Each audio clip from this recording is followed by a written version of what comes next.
Distinguished guests, ladies and gentlemen, a pleasurable morning to you all. On behalf of the organizers, I welcome you to Techpreneur Summit 3.0, hosted by the Development Bank of Nigeria, DBN. It is with great pleasure that I welcome you to the third DBN Techpreneur Summit, themed Catalyzing Tech Innovation, Empowering Entrepreneurs for Regenerative Growth. Opportunities. Someone said, oh, we are poor, we need money. I say, you don't need money. A poor man is not a man without money, but a man without vision. When you have an idea, you rule your world.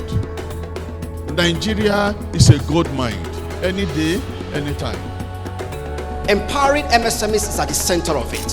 Why? Because SMEs or entrepreneurs are the catalyst for growth. They're change makers. They're visionaries. They see possibilities where people see obstacles. Right, which meant that despite lots of effort, lots of hard work, entrepreneurs were not seeing value, investors were not getting returns. But what we realized was kind of missing was this piece around talent, this piece around how do you build productive teams? How do you empower an entrepreneur that is working with 2 people, with 3 people, to actually go from not just starting up, not just surviving, but actually thriving? And so for any businessman, whether you're an SME or MSME, without information it's very difficult to get ahead. Information is very important to how you do business, and I think a lot of small businesses don't tend to understand that, because we live in a world of information overload, and you must constantly ask yourself, what information do I need to get ahead? Women, actually run the markets, but when they don't have the right tools and the right capital at the right time, something breaks, and so that should be fixed. I see consistently that we behave the same way. We call same set of people at the same time, we buy almost the same thing, and our lifestyle can likely be predicted if there is a super engine that can track what we do. And that is where the power of data and analytics comes in. Some of the things we are realizing working with MSME in Nigeria is the fact that we must make data speak our language. Ladies and gentlemen, all scenes are Wow, it was amazing. I just couldn't keep it down because I screamed out in the hall. I was like, whoa! All that whole emotions coming down to this very moment when they're calling us to that stage was ecstatic. And it's coming from the source, right? The news is only as good as its source. At DBN putting a stamp of validation on the innovation, we've built a powerful. So first of all, it feels amazing. I think it's a good validation on what we are doing. A lot of startups are coming out of Nigeria, but to show that yes, we are doing something that's going to change not just the lives of Nigerians, but the lives of Africans across the world. So it's a good validation, and it pushes us to do more as a company. But for us, being that it was the first time at such a world-renowned event, and I felt like, wow, this is a huge opportunity, a huge stepping stone for Power Labs to soar. We are happy. It's also a motivation for us to work harder at what we are doing, and also to push forward and be better at what we're doing.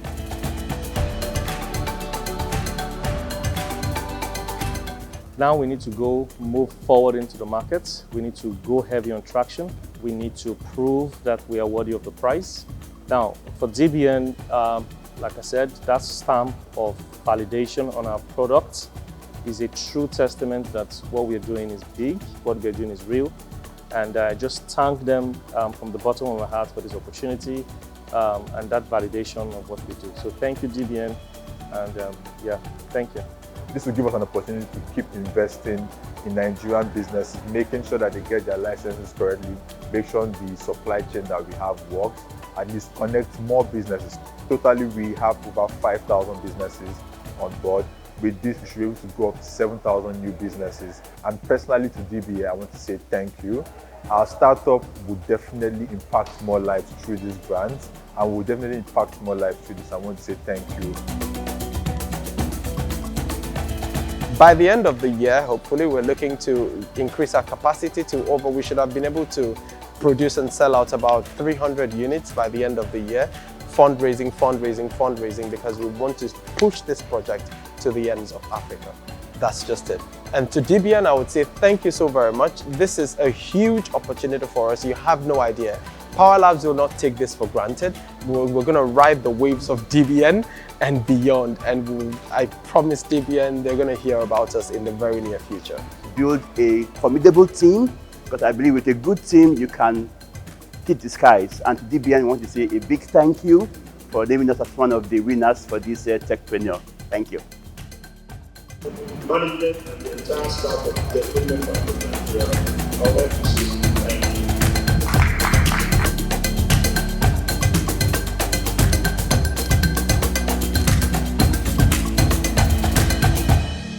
Development Bank of Nigeria, financing sustainable growth.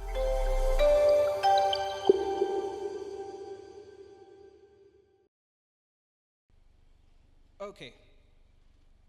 It does appear that there's a slight hitch with that. Allow me to beg your indulgence. Please be seated. I'll call for the national anthem in some minutes from now.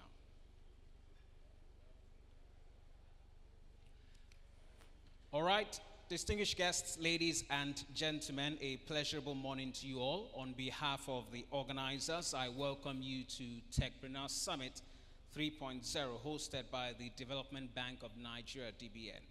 The summit is a veritable platform to deepen the understanding of Nigeria's tech ecosystem, promote collaboration among stakeholders, and ensure sustainable solutions to problems in the long term.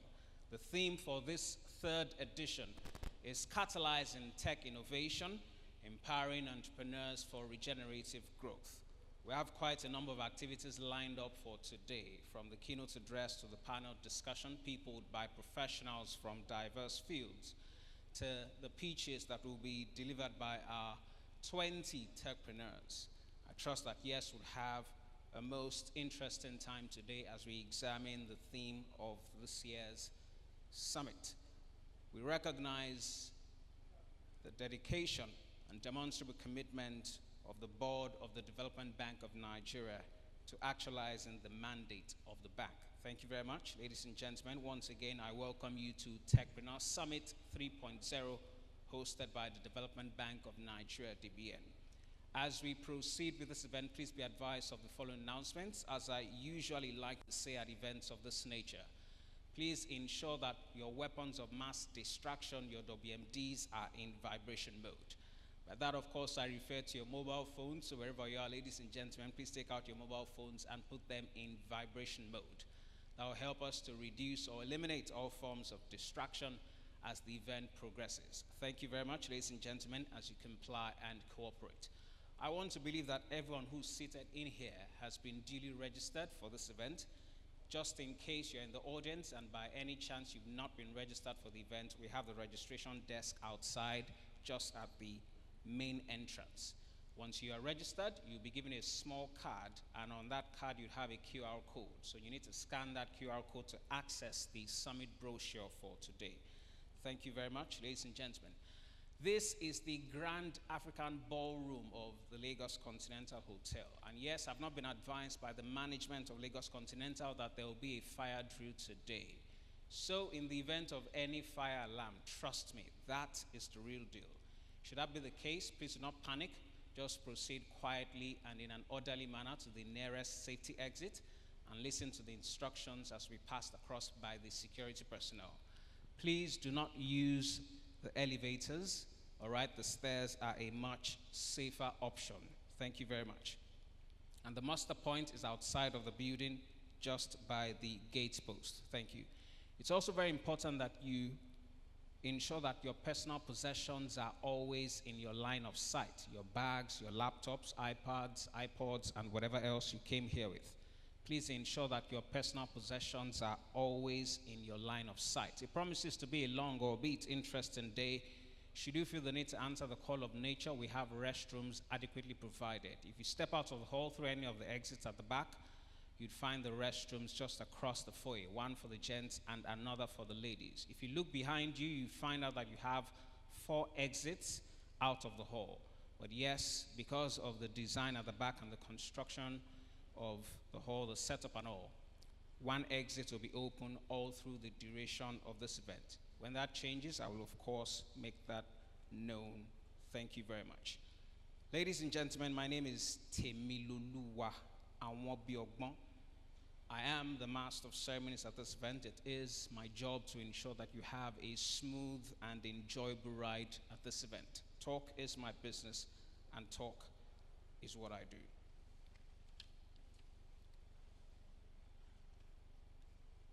Shall we rise for the national anthem of the Federal Republic of Nigeria? Nigeria, we hail thee, our own dear native land. Though tribe and tongue may differ, in brotherhood we stand. Nigerians old and proud to serve our sovereign fatherland. God bless the Federal Republic of Nigeria. Please be seated, ladies and gentlemen. All right, thank you very much. Ladies and gentlemen, it is my singular honor to recognize with us today none other than the Managing Director and Chief Executive Officer of the Development Bank of Nigeria, DBN. I speak of none other than Dr. Tony Okpanachi. Round of applause for him. Thank you very much, sir. It's an honor to have you with us today. You're most welcome. It is also my singular honor to recognize the presence of an independent non-executive director of DBN, Mr. Mohammed Bintubi. Round of applause for him. Thank you very much, sir. You're most welcome. It is an honor to have you with us today. Ladies and gentlemen, also joining us is none other than the Chief Operating Officer of DBN, Mr. Bonaventure Ohaima. A round of applause for him. You're most welcome. It is an honor to have you with us today. We also have in the room with us the Head of Corporate Services at DBN, Mr. Idris Saliu. A round of applause for him. You're most welcome, sir. It is an honor to have you with us today. Our keynote speaker for today is none other than Dr. Celestine Iwendi, SMI EE FHEA FIMC. Thank you very much, sir. You're most welcome. It is an honor to have you with us today. He is an associate professor at the School of Creative Technologies, University of Bolton. Thank you very much, sir. We look forward to listening to your keynote presentation. With all of that out of the way, as I have more information, I will, of course, make that public. Ladies and gentlemen, it is now time for us to listen to the welcome remarks. And yes, they will be delivered by none other than the Managing Director and Chief Executive Officer of the Development Bank of Nigeria, DBN. Ladies and gentlemen, with a round of applause, please make welcome MD CEO DBN, Dr. Tony Okpanachi. A round of applause for him as he makes his way to the stage. Please keep the applause coming until he gets here. It's still early in the day, so the energy room should be high. The energy level in the room should be high. Thank you very much.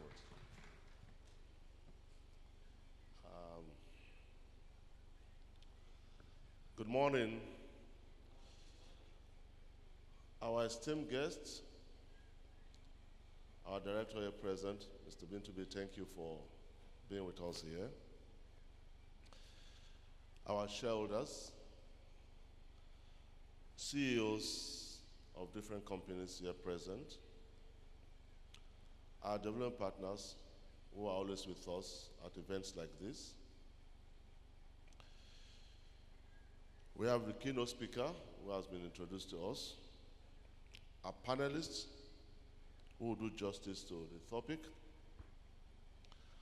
our partners who will call the participating financial institutions. We have our regulators who are here with us, MSMEs, ever-resilient techpreneurs, the media, and other stakeholders. Good morning once again. It is with great pleasure that I welcome you to the third Dbn Techpreneur Summit, themed Catalyzing Tech Innovation, Empowering Entrepreneurs for Regenerative Growth. As a wholesale bank, we lend through commercial banks, microfinance banks, and other financial institutions that meet our criteria. At DBN, we call these institutions our participating financial institutions. And since we commenced operations, we have made a lot of impact on the MSMEs. Particularly, we have encouraged and supported women and youth-led businesses, with 72% of beneficiaries being women and 24% being youth. In addition to lending, DBN also provides technical assistance to PFIs to encourage them to lend to MSMEs. But that's not all. DBN also assists in capacity building for MSMEs through our various initiatives, one of which is the Techpreneur Summit, which was initiated to better understand the needs of Nigeria's tech ecosystem to provide sustainable financial solutions to them. The first Techpreneur Summit in 2021 aimed to expand Techpreneurs' understanding of available debt funding and mentorship opportunities for MSMEs, while addressing obstacles that hinder business growth. It provided tech businesses with knowledge on assessing reliable credit, efficiently utilizing funds, and improving business structures for market appeal. Additionally, it offered rare opportunities for existing tech businesses to interact with investors and participating financial institutions, facilitating a ceiling of their operations. Last year, ladies and gentlemen, DBN hosted the second Techpreneur Summit, which continues this mission, focusing on increasing MSMEs' awareness of DBN's offerings and how access to credit could enhance their success. It showcased DBN as a leader to tech funding through initiatives like the Eco Innovation Challenge, which awarded seed investments to winners. The event also aimed to upskill tech businesses in credit access, fund utilization, and business structure optimization. Additionally, it showcased the DBN Kamual partnership, which was expected to create an opportunity for MSMEs to access funding through digital platforms. This year, the 2024 DBN Techpreneur Summit seeks to promote and showcase investor-ready technology innovations within Nigeria's entrepreneurial ecosystem, while providing access to a pipeline of investors and subsequently funding to qualified techpreneurs. To achieve this, DBN is partnering with Adams Capital to organize a dedicated deal room session within the summit. This exclusive deal room will serve as a platform for techpreneurs to meet with potential investors directly. By integrating deal room into the summit, we aim to bridge the gap between capital seekers and investors, catalyzing funding opportunities and fostering regenerative growth within the Nigeria tech ecosystem. By providing a platform for startups to pitch their ideas, network with investors, and explore funding opportunities, the summit seeks to bridge the gap between innovative tech ventures and capital infusion. This emphasizes the importance of fostering a conducive environment for investment in Nigerian technology startups, driving economic growth and accelerating job creation. This proposed format will encourage entrepreneurs to develop innovative solutions that not only drive financial returns, but also generate positive social and environmental impacts, specifically for Nigeria. This underscores the importance of aligning entrepreneurial endeavors with the broader goals of sustainable development, creating a more inclusive and resilient economy. Today, ladies and gentlemen, I'm also happy to announce that as part of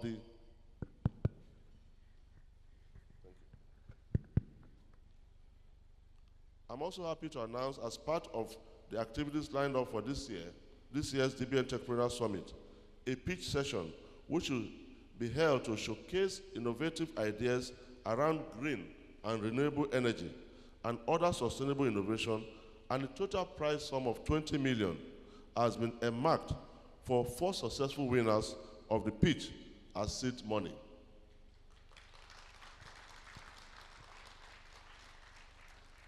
Ladies and gentlemen, as I close, I leave you with the words of Michel Jene, and it says, networking is not about just connecting people. It's all about connecting people with people with ideas, and people with opportunities. End of quote. At DBN, we have played our part in connecting you with investors and funding opportunities, and we encourage you to take full advantage of the discourse and the day room. And I can assure you, this is the beginning of greater things to come. Ladies and gentlemen, this is not supposed to be a long speech-making event, but we'll go straight to the business. Let me thank you very much for listening.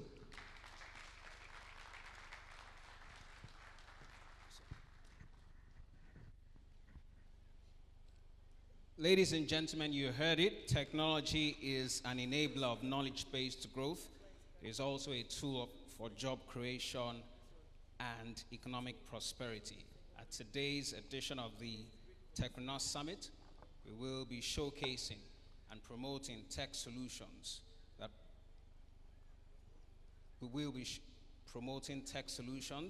and yes, DBN is indeed matching words with actions.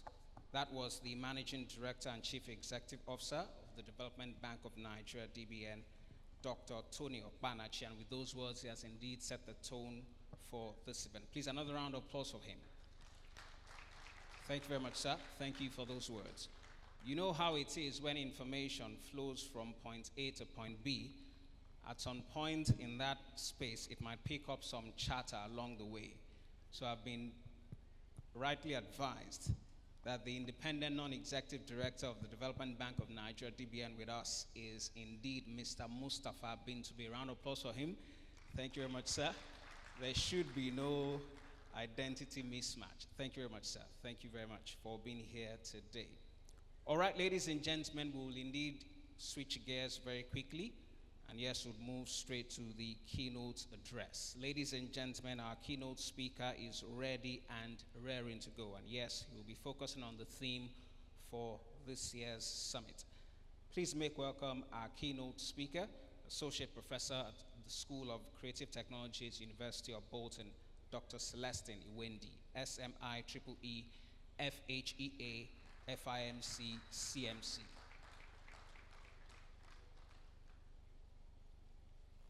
Dr. Celestine Iwendi. Dr. Celestine Iwendi is the head of Center of Intelligence of Things at the University of Bolton. He has worked as a visiting professor in Coal City University and an associate professor at Bangor College, China. He has over 20 years of extensive administrative experience with a success record of boosting leadership actions. Dr. Celestine obtained his BSc and MSc from Nnamdi Azikiwe University, Nigeria. He obtained another MSc from Uppsala University, Sweden, and has a PhD in electronics, security of things from the University of Aberdeen, United Kingdom. He is a mentor to ACM student members at Sage University, Indore, India. He has also mentored and supervised students in undergraduate and postgraduate levels, contributing to their intellectual growth and helping them gain new perspectives on topics occupying their academic curriculum. His research-based teaching provides high-quality and innovative learning that also inculcates a practical do-it-yourself approach to carry students along. He has a special interest in research and teaching, artificial intelligence, cybersecurity, Internet of Things, machine learning, robotics, wireless sensor networks, and communication systems. Ladies and gentlemen, let's welcome our keynote speaker, Dr. Celestine Iwendi. Thank you. The MD, and then the board director, every other protocol observed. I want to say thank you so much. It's something, when they told me about this program, our schedule was fully booked, but when you mentioned entrepreneurial, I I said, no, it's something I must be here. You know, if we're having a political gathering, PDP, what do you call them? Here will be filled up. And everybody will say Babasa, be calling Babasa up and down. But when you talk about entrepreneur, our people tend to back out. I lecture artificial intelligence. I'm also the head, just as you have heard. So I'm actually in Nigeria. We came in for a burial. But then, at the same time, we are trying to position AI. I spoke with my aunt. Most of you don't know my aunt, Okonjiwala, in Geneva.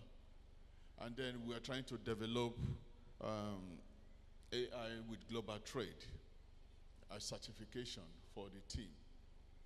Then I was in our town of Washuku Delta, where I'm trying to make sure they have Center of Intelligence. I gave them my library. I have a library of 1 million ebooks. And then we are also partnering with them for that. I was in ESUT. Tomorrow I will be with OAU. After my Arise interview with Bati and others, so the DVC said they want to have the Center of Intelligence obtained also in OAU.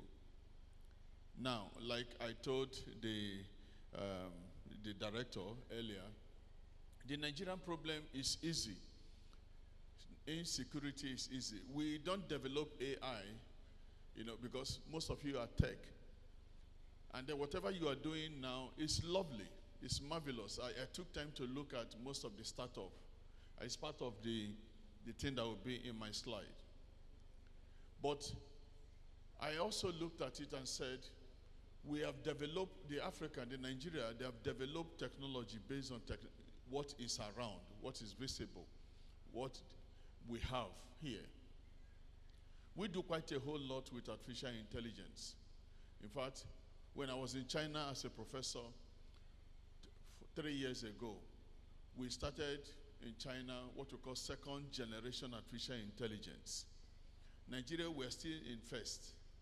Most of us are in second generation of artificial intelligence. So 4 weeks ago, my DVC, we launched officially the Center of Intelligence of Things. Now, in this area, we are trying to cover. And how does it come into small business, everything? When I spoke in Indonesia 2 years ago, I repeated it in India when I was there last year, and I told them, any lawyer for law school, any lawyer, any barrister that does not know AI will not win a case in the next 5 years. Cases are based on evidence. I can change your evidence. We already know that. You can change the voice. I can call the bank manager and say, I am this, where I am not. He will hear the voice, which he knows very well, and I approve some money. You can change evidence of picture. So if the law system is still based on that, without any lawyer knowing artificial intelligence, then you are in the old generation. Same thing in medical. You know, I developed, I got global talent for United Kingdom based on my contribution to artificial intelligence and medical application. I was one of the people that said COVID should not be given to children. And the result, over 1 million people downloaded it. But they said, hey, this guy is a black man. And then they did not listen. They started giving COVID to children. What happens is the COVID now reacts and then makes the children, especially girls, their puberty is delayed for 3 years. And then when the Swedish people, I'm also a Swedish citizen. That's another story for another day. Like, I can keep you here as a professor talking. You know, I got humanitarian Swedish citizenship because I developed security system. My name came up in PTDF. Is it? PTDF. As number 1 in Delta, and I went to them and I said, I have a security that can solve the spilling. You know, you have either the natural disaster or human disaster. People go there to tap the oil. And you can monitor them from anywhere. The same thing I told in the Arise with the brigadier. I said, you don't need to send 300 people in the war to go and die for nothing. You can't tell me 300 people were moved from Kaduna and Zamfara without anybody noticing where they are. It's not possible. You don't need to kill our men, you know. And then they say, oh, we have special forces. I say, those special forces, were they trained the way those ones in the village are trained? And I say, you can monitor the border. These things are very easy. And that is why we are here as tech developers, to tell them that we can make things happen. You know, and I told them, part of the thing I'm going to Ife, and I told the NUC, curriculum needs to be changed. We are still, you know, in our center, we work with 15 companies. So our students go there to do industrial attachment. So when you come out, nobody is asking you whether you have experience, because you already have the experience. So, and the industries, the bank, you know, and all, they come to us with the idea of the future. So we are tomorrow thinkers. So all this is what comes up when we talk about tech. Do I have my slide on? All right.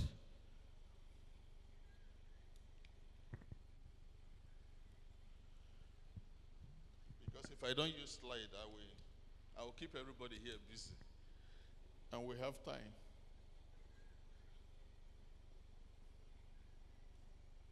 No. Is it okay? As they're working on the slide. All right, just to give you some hints of what we do. We are ready to partner with DBN, MD, in moving this. I want to tell you that tech is the future. Tech is, you are doing marvelous thing, marvelous thing. Seriously, there's so much money in tech. You know, so what we are developing in Bolton, in our center, we are trying to make sure everyone who is doing masters in research to have and to register a company. Everybody needs to be industrious. Okay. All right. Lovely. Don't mind others' thing. I like to go very simple, you know, when I do things. So, yeah. Okay. So we'll be looking at catalyzing. Our time is already going. Tech innovations, empower entrepreneurs for regenerative growth. And then, I'm supposed to have a screen here so that I don't be looking back. Okay. So we look at the current scale. The country features a dynamic and rapidly expanding technology sector where so many things are going on, marked by increasing number of startups. Like I told some people when I chatted with some of them outside, the startup is concentrated in Lagos. That tells you there's huge market. 200 million people is a lot. Sweden, we are 10 million. If you go to Finland, you go to Estonia, these are small countries, but they are doing marvelous. So, but the good thing is that Nigeria is included in the global top 100 startup ecosystem for 2023. That means we are waking up. Opportunities, someone said, oh, you know, we are poor, we need money. I say, you don't need money. A poor man is not a man without money, but a man without vision. When you have an idea, you rule your world. I know some of you are here to collect money. Like I asked some of them, no, you don't need money. In fact, the poorest man on earth is a man whose only wealth is money. Because your money will finish, but your idea cannot finish. It is the idea that you run with. If you see most of these top people, it is idea that even keep you living. So, we have witnessed this growth, hotspot for innovation. Nigeria is a gold mine, any day, anytime. I told them in Arise TV, I said, we don't need oil. We already know that. We don't need oil. In fact, no oil is a lazy man approach to make wealth. But that is what Nigeria is concentrating on. Before the oil, we already know. We were exporters of cocoa and so many things then. Someone was surprised that I came in and have 5 hectares of palm kernel. I said, palm oil is more expensive than crude oil. And we have the land in Delta. You know, so if somebody tells me, oh, send money, you are abroad, send money. I say, listen, abroad people live on credit. You guys, we buy things here in Nigeria with your full cash. You know, and someone said, you know, I met someone who said, oh, he's building a house. I said, what do you do? He said, officially, he told me he's a 419 person. I said, you are now an official 419. I said, you see, the people you are collecting money for are poorer than you. Whatever they have sent to you is their credit card they are living on. So they are one step to bankruptcy. So tech entrepreneurs sector covers a large, from fintech, e-commerce, edtech, and so many of them. With what we have vast market for technology, and that is why I'm so happy with DBN. That means you guys are tomorrow thinkers. You've already seen what is going to happen. What are we doing in Bolton, in my center? Everyone, when we set the company for you, we say we have 10%. If you go to MIT, my friends in MIT and Stanford, what do? Facebook, Google. They have 10, these universities have shares, 10%. And I told the institute, which I'm going to tell OAU tomorrow, I said, hey, we don't need much. Whatever we're going to set up, we're going to have some percentage. Tomorrow thinkers. And that is what investment is. Ability to invest, provide all the services. Then the Delta State Commissioner of Police took me to their center. I looked at their center and I said, you see, the computer was not even working. I said, how do you position your Internet of Things, your sensors around the town to monitor what is going on? You don't need to be everywhere. You just need to be in one place, in base station, and control everything. Where are the CCTVs? So there are a whole lot of things. And people are scared to do it, even scared to say it. Somebody says, Celestine, you are speaking so much. Just package yourself back to UK. Because the Swedish government and UK government are not ready to lose me. So, but the important thing is, this is our home. And when we are bringing tech, let me just run quickly. Yes. We have the fintech, like I said. We have the health tech. We have the e-commerce, the agri-tech, ed-tech. Trust Tech. Somebody tell me what is a Trust Tech. Trust Tech is internet in-laws. So I've called it a tech. I've never seen in another country where I have been, more than 40 countries I've traveled to, when a news comes out, Davido is breaking up with Chioma, it will run like any other thing. So I called it Trust Tech. If you understand how it is, any rumor, Tinubu fell down, is running online. The funny thing is that we are using our data to create money for others. Those who make news don't watch news. But we are using our money to make others wealthy, instead of using it as a tech to develop our ideas. Okay, then we have this year. I need an assistance here. If you have the system, just be rolling it. Good. Now, challenges facing entrepreneur. I'm going to come in the line where I am best at, artificial intelligence. To put it in some of you, that whatever you do. Now, artificial intelligence in 3 simple words is knowing the past, the present, and the future. Ability to predict the future. I wrote one article which we are developing in our lab, how you can predict, it all starts from statistics. Predict stock market. So you have AI in everywhere. Predict the market rate as a retailer, as in power system, to know where the electricity is going to fail. Ability to dictate. Without AI, COVID medication would not have come in place. So what are we doing? We are using AI. Like I said, we are the good guys. The war being fought between Russia and Ukraine has gone into drones and AI. They are testing it there. And there's part of the thing I told the Major General, I said, we can actually put an AI and monitor everything that happens in the bush. I was part of the people that trained bees in 10 minutes to detect weapons, with the UK government. There are so many things you can do, that will help this country. Insecurity is man-made creation, and it can be solved. Then we can now focus on technology. Nobody will want to invest in a place where that is not secure. Nobody. Foreign people will all want to live because they care more for their life. The problem is that most of our leaders don't even value life. Their life is more important.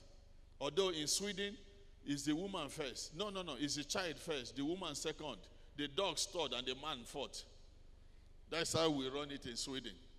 So you have to love your wife, whether you like it or not, and carry the baby all around. But the truth is, they care about humanity. One life is very important. If we care about life, we'll care about the solutions. And that is where technology is very important to come in. Difficulty in accessing adequate financing. Now we have DBN. So that is already settled. Infrastructure, regulatory hurdles. Now, one of the news I was listening, he said they have problem because they are importing everything. And someone tells me, what do we make in Nigeria? We have the raw materials. We have the opportunity to make it work. I was in Rwanda and I was talking with the president. If you have been to Rwanda, you will love it. They are not that much, but everything works. The electricity was constant. And these are people we are better off than. We are better off than them. Talent acquisition, consistency. This is where we need to talk to the youths. It is not, I start a business, they give you money, I start a business today, and then I want to be rich today. No. You must be a tomorrow thinker. What are you doing in 4 years, 5 years' time? That's how. In Norway, with my colleagues, they went and bought the franchise of Burger King. And I said, when are you going to pay it? He said, 4 years. I said, do you mean 4 years, your money, nobody will pay you anything? He said, no. He has invested, and 4 years he will not be paid salary. That was 4 years ago. When I called him, the guy is in money now. 4 years planning. Most of the time, it's consistency. Whatever we are doing, how consistent are we? Are we looking for now money? Even as the bank, they give you money, they expect some returns, they have calculated it. The problem is when they give you money, you remember your father has died, you now want to do befitting burial for your father. You use what they have given you and change the focus. We got 3 million, I got 3 million for boating, EU funding, Horizon, 2 years ago. We don't touch the money. My other colleagues in Noka, they told me they got some funding, and the next thing they went and bought Jeep and built house.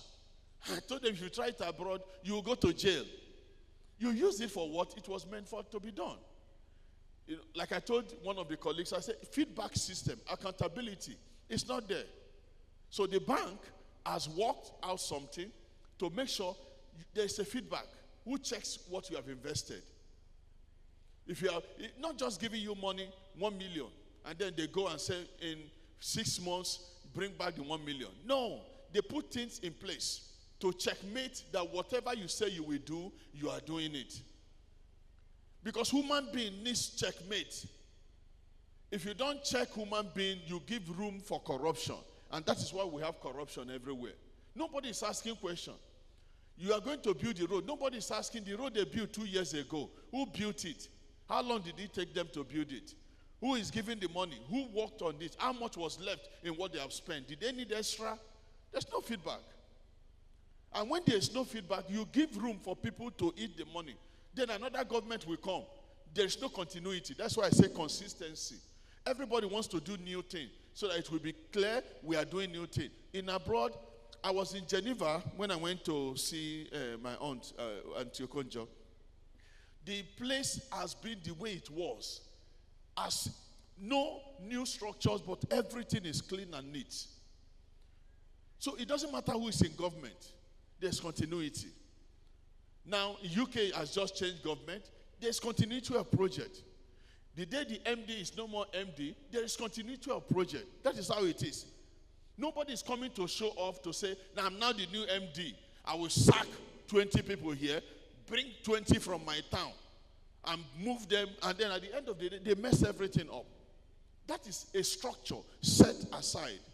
So Nigeria, our problem is the structure. Are we following the structure? It's not there. Everybody come in with new idea, and some use you for what we call experiment. And experience is not the best teacher. The greatest teacher in life is wisdom, learning from the mistakes and the success of others. So we learn from others. We see what they do. We imbibe it. We use it. As a tech person, this is what you should be thinking about. I need help with this. Just move up. Market penetration, scalability. So the role of AI in tech is massive. Go back a little. Yeah. You have the healthcare, finance, agriculture, retail and e-commerce, manufacturing, transportation. This is huge. And we are ready to partner with many of you in this area. And this is what I'm bringing into the school. First, why somebody say, why are you using the school? Because curriculum needs to be changed. We need to work on the youths. So they start looking at what the other world is doing. And Nigeria can lead in AI development. We're already leading outside the country. To be the head of the center at more than the white people is because we know what we are doing. Then move to the next stage. Then you have so many things on AI. You have deep learning, reinforcement learning, natural language processing. AI covers every aspect, not just in computing, in medical, in security, in trade, in finance, in civil, every area of life. It makes your life easier. I know some of you must have known about the ChatGPT. You know, it becomes popular, but that is not AI. That is just a little application of what we do with AI. But the thing is, it makes many of us, you don't even need a secretary, because you can do things by yourself if you know how to use it. Then, now someone said AI will take our job. I said no, AI will take the job of those who don't know AI. If you know AI as an accountant, you will do quite a whole lot, you know, in accounting. I was in the CP's office in Delta. They were carrying papers up and down. And oh, we are looking for this file. We can't find this file. I told them, in this generation, you are still carrying file up and down. You know, and then someone said, bring money so that I can locate the file. I said, you see your life? I need to give you money to locate file that should have been there. You see? So we have other advancements are reshaping industries and sectors. So I'm here today to inspire most of you that are in tech. If you are not using AI already, connect with us. We'll give you some algorithm, more of the applications in AI. Can you move on to the next stage? Okay, deep learning in terms of exploration of advanced technique is huge. So I don't need to go into a whole lot of technology of deep learning. It's quite huge. I've used it to simulate human brains. We have used it to do quite a whole lot. And we want to make sure we assist even the SMEs in this area. You know. We have the law enforcement, the financial services, use predictive analytics. You know, trading of stocks, assess business risks for loan approval, detect and help manage credit and investment portfolios for clients. So we can do that for DBN if you want to do financial services.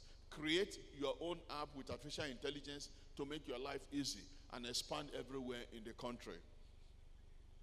Then we have the customer service.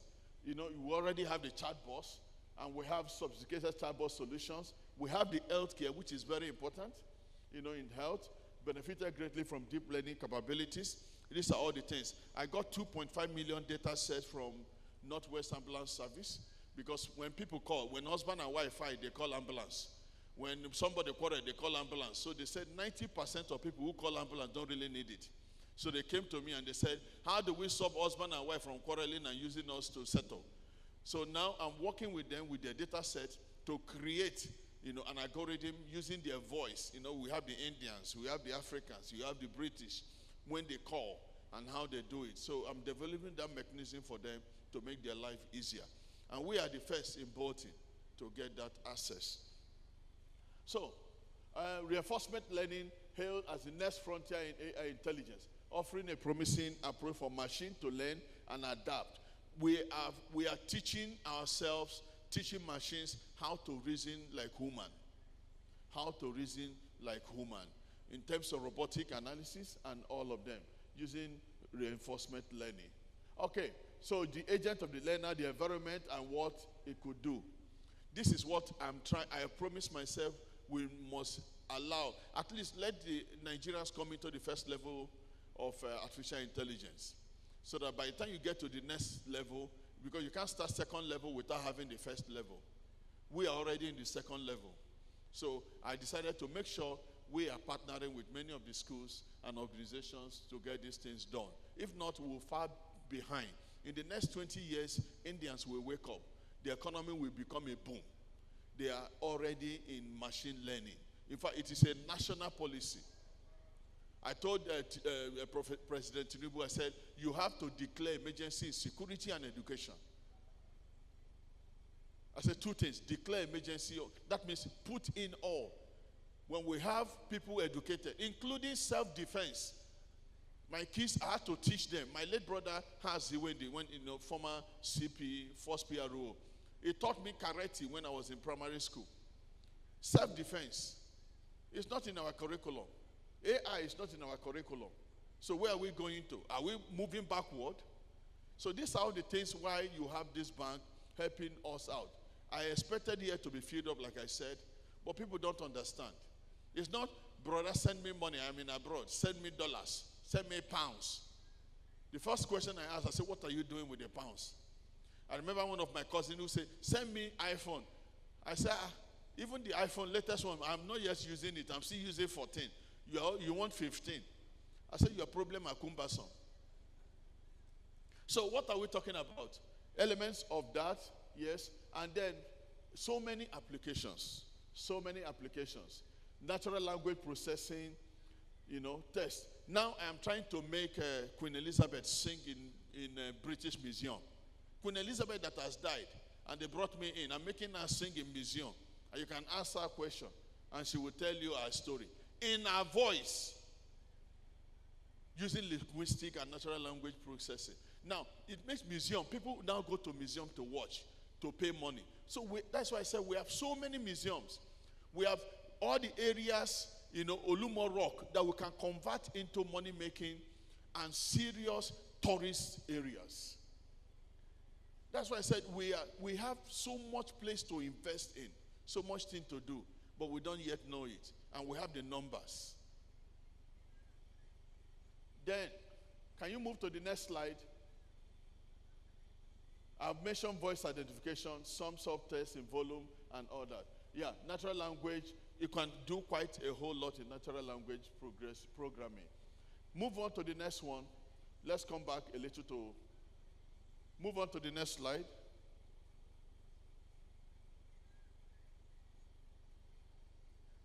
Okay, so you have the case studies of successful Nigerian startups, which I don't need to mention because most of you are also here. You already have, you've been successful in what you do. One of you, I chatted up there, he said you already have 8 medical tech that you are collecting data set and helping the hospital. I normally like moving around when I come into conferences and discuss with the people. That is a very good one. The other is talking about retailing and marketing strategy. So you're already there. So you're an example. You're a case study already. You're a case study already. So strategies for attracting investment. Now, building investor confidence through transparency and accountability. This is very important. You must be accountable. The system must be accountable. What we need is a structure. Feedback. If the structure is there, you don't need to panic whether anybody will steal money. It will not be possible. So we need to work on the structure of whatever you do. Even if you cannot take care, it's like when we say you cannot take care of your family, how will you lead a nation? So if you have someone say, oh, I don't have money, that's why I don't give. I say, no, you don't give, that's why you don't have money. You start from small. It's the small that moves on to the big. Then, creative, attractive investment opportunities, clear business model. If you are looking for money, what is your clear business model? What are you going to gain? Except you want to be like Wikipedia. Wikipedia is the one that created without any sign of money. Every time they say, please donate. If you want people to be donating, every time you gather here, donate for me. You become a receiver, a collector, than a giver. So, you have potential for scalability. How do you expand? Oh, my business is in Lagos. How do you expand to other area? What if you're in Lagos and something happened in Lagos or everything collapsed? Scalability in such a way that you can expand in other states. That is one of the keys. Importance of local and international partnership. The more people you know, the more the channel of miracles. If you stay less with people, you don't get anything. I am currently the IEEE Computer Society Worldwide Chair, Election Chair. And someone said, you in Baltimore, you have MIT, you have Cambridge, you have this. I say, hey, some people have voice. But they don't know I joined IEEE even when I was in Nnamdi Azikiwe University, 1997. I remember I would call my friend. He said, can I send you money? I said, no, don't send me money. Just pay my student fee. And this is 25 years of IEEE membership. So when I speak in IEEE, people listen. They'll say, he's a fellow in IEEE. But I started it in Nigeria. I was the first black to break into Sweden as the IEEE board. First black, not Nigeria, as a board member, executive board member. And we do quite a whole lot. That's why now I'm even having problem where, because UK says, come here, or global talent. Sweden says you're a citizen here. China woke up and gave me global expert. So now my visa is waiting for me to come back next week so we can have a roundtable talk. When you know what you are doing, there are two things in life: relationship mechanism and performance mechanism. I don't take relationship. I base on performance mechanism. Performance tells what you do. What you do speaks for you. Some of you are looking for promotion from the managing director. Do what others fear to do, and you will be noticed. But when you do less, nobody will know you. When you relationship is very expensive, because the MD will want you to don't forget his birthday. Remember my child. So it's very expensive for me. I don't have time. So I put all my time in performance. I became the best researcher in Bolton. In 3 years, I passed all the over 25 years of people writing. Performance. Let your performance, let what you do speak for you. Okay. Then leveraging government incentive and support program. I don't know if the government is even remembering tech people or remembering the youths. But you have this DBN and this Techpreneur that is looking after what you are doing. This is massive. And we must applaud them for that. Then, move on quickly to the next slide. My time is getting up. To the next slide. Empowering entrepreneurs for regenerative growth.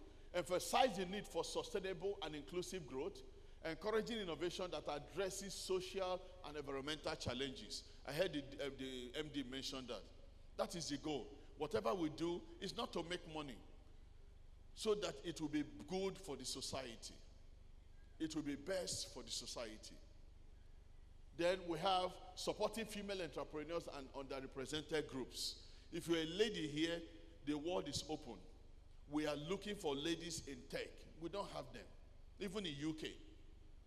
In fact, now a whole lot of funding is coming up for ladies. Fall in love with tech, and the sky will be your starting point.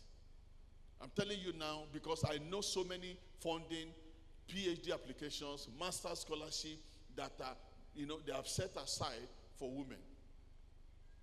Then, fostering a culture of continuous learning and adaptability. People like me learn every day. I have 3 master's degrees, 1 PhD, but I'm still not stopping. We learn every day. Then, developing local capacity. Investing in education. Part of the thing we are doing, we're investing in education, trying to change the curriculum. And as many schools that are partnering with us, I'm going to help them do it. We need to change the curriculum. We need the industries to come into what they are doing. We need to see. One VC told me, I have signed for 10 MOUs. I said, sorry, sir. Signing MOU is not an award for me. Where is the implementation? You know? I said, I've not seen any implementation. I signed 10 MOU. Bring your own, let me sign. I said, sorry. If it will aim in signing MOU to enter into your CV, I won't give you that opportunity. What I intend to do is to see where is the implementation. Okay. Mentorship, establishing tech hubs and innovation centers. If the bank will partner with us, we can establish tech hubs. I want to tell you, in 4 years' time, we can be the leading AI for Nigeria, for Africa. It's not just Nigerian problem, it's African problem. My friend, the other director in IEEE, is already running to Ghana. So Ghana is also thinking about AI development with IEEE. So I told him, let's see who will beat the market. Because for me, if we have partners here, we can turn it. There is huge money. The truth is you can be here and solving security problem. I have most of my students who work with United Nations. They are not in US. You can work anywhere as a tech. My wife, she works from home. That's why I can travel everywhere. You know, because she takes care of the kids. Imagine if she was in the office. There, you know, in Sweden, we are not allowed to get a maid. So I cook. I can make okra soup and everything with all my time. And someone said, where do you have the time to write and teach and still talk? I said, because we know how to do it. So some of you want to come abroad and you have all the maids here. I pity you. You see why some big men don't like coming abroad? Because when they come, they carry their bags themselves.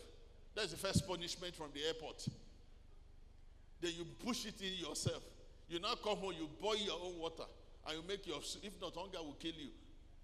By the time you eat in pounds and calculate how much is pounds to naira, you remember God is love. You know, strengthening collaboration is very important. This is what we are intending to do. In future trends, as I round up, potential. There is so much potential in tech. So much potential in tech. Identifying new market opportunities and areas of innovation. Preparing for the future of work. Evolving business landscapes. A whole lot will change in the banking sector with AI. I'm developing another security. I develop an algorithm to dictate who will be a mad leader in 30 years.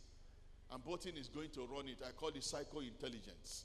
I merge AI with psychology. And I wrote the program. And they said, and then I told them how we can use data set to predict. But we don't have database in Nigeria. So we need to start solving that problem of database.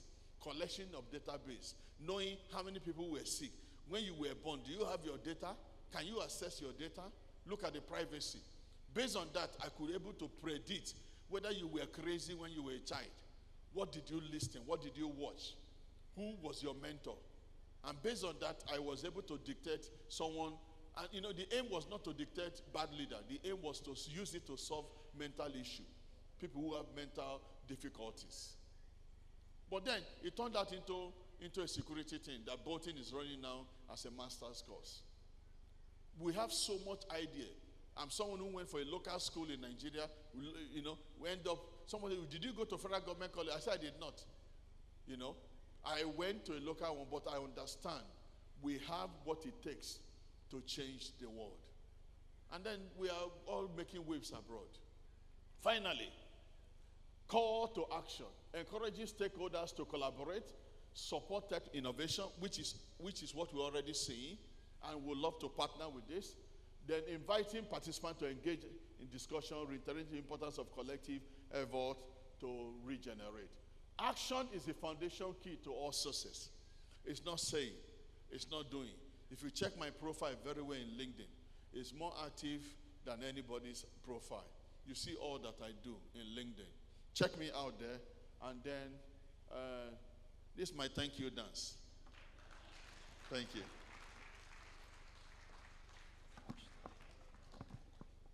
You will agree with me that that was a very, very comprehensive presentation. And without a doubt, technology is rapidly evolving, and it is essential to keep pace with the advancements. Look at the slide that talked about strategies for attracting investments. And yes, one other very insightful slide was the one that addressed the future trends and opportunities. Ladies and gentlemen, distinguished guests, that was our keynote speaker at Dbn Techpreneur Summit 3.0, Dr. Celestine Iwendi. Another round of applause for him. Thank you very much, sir, for that presentation.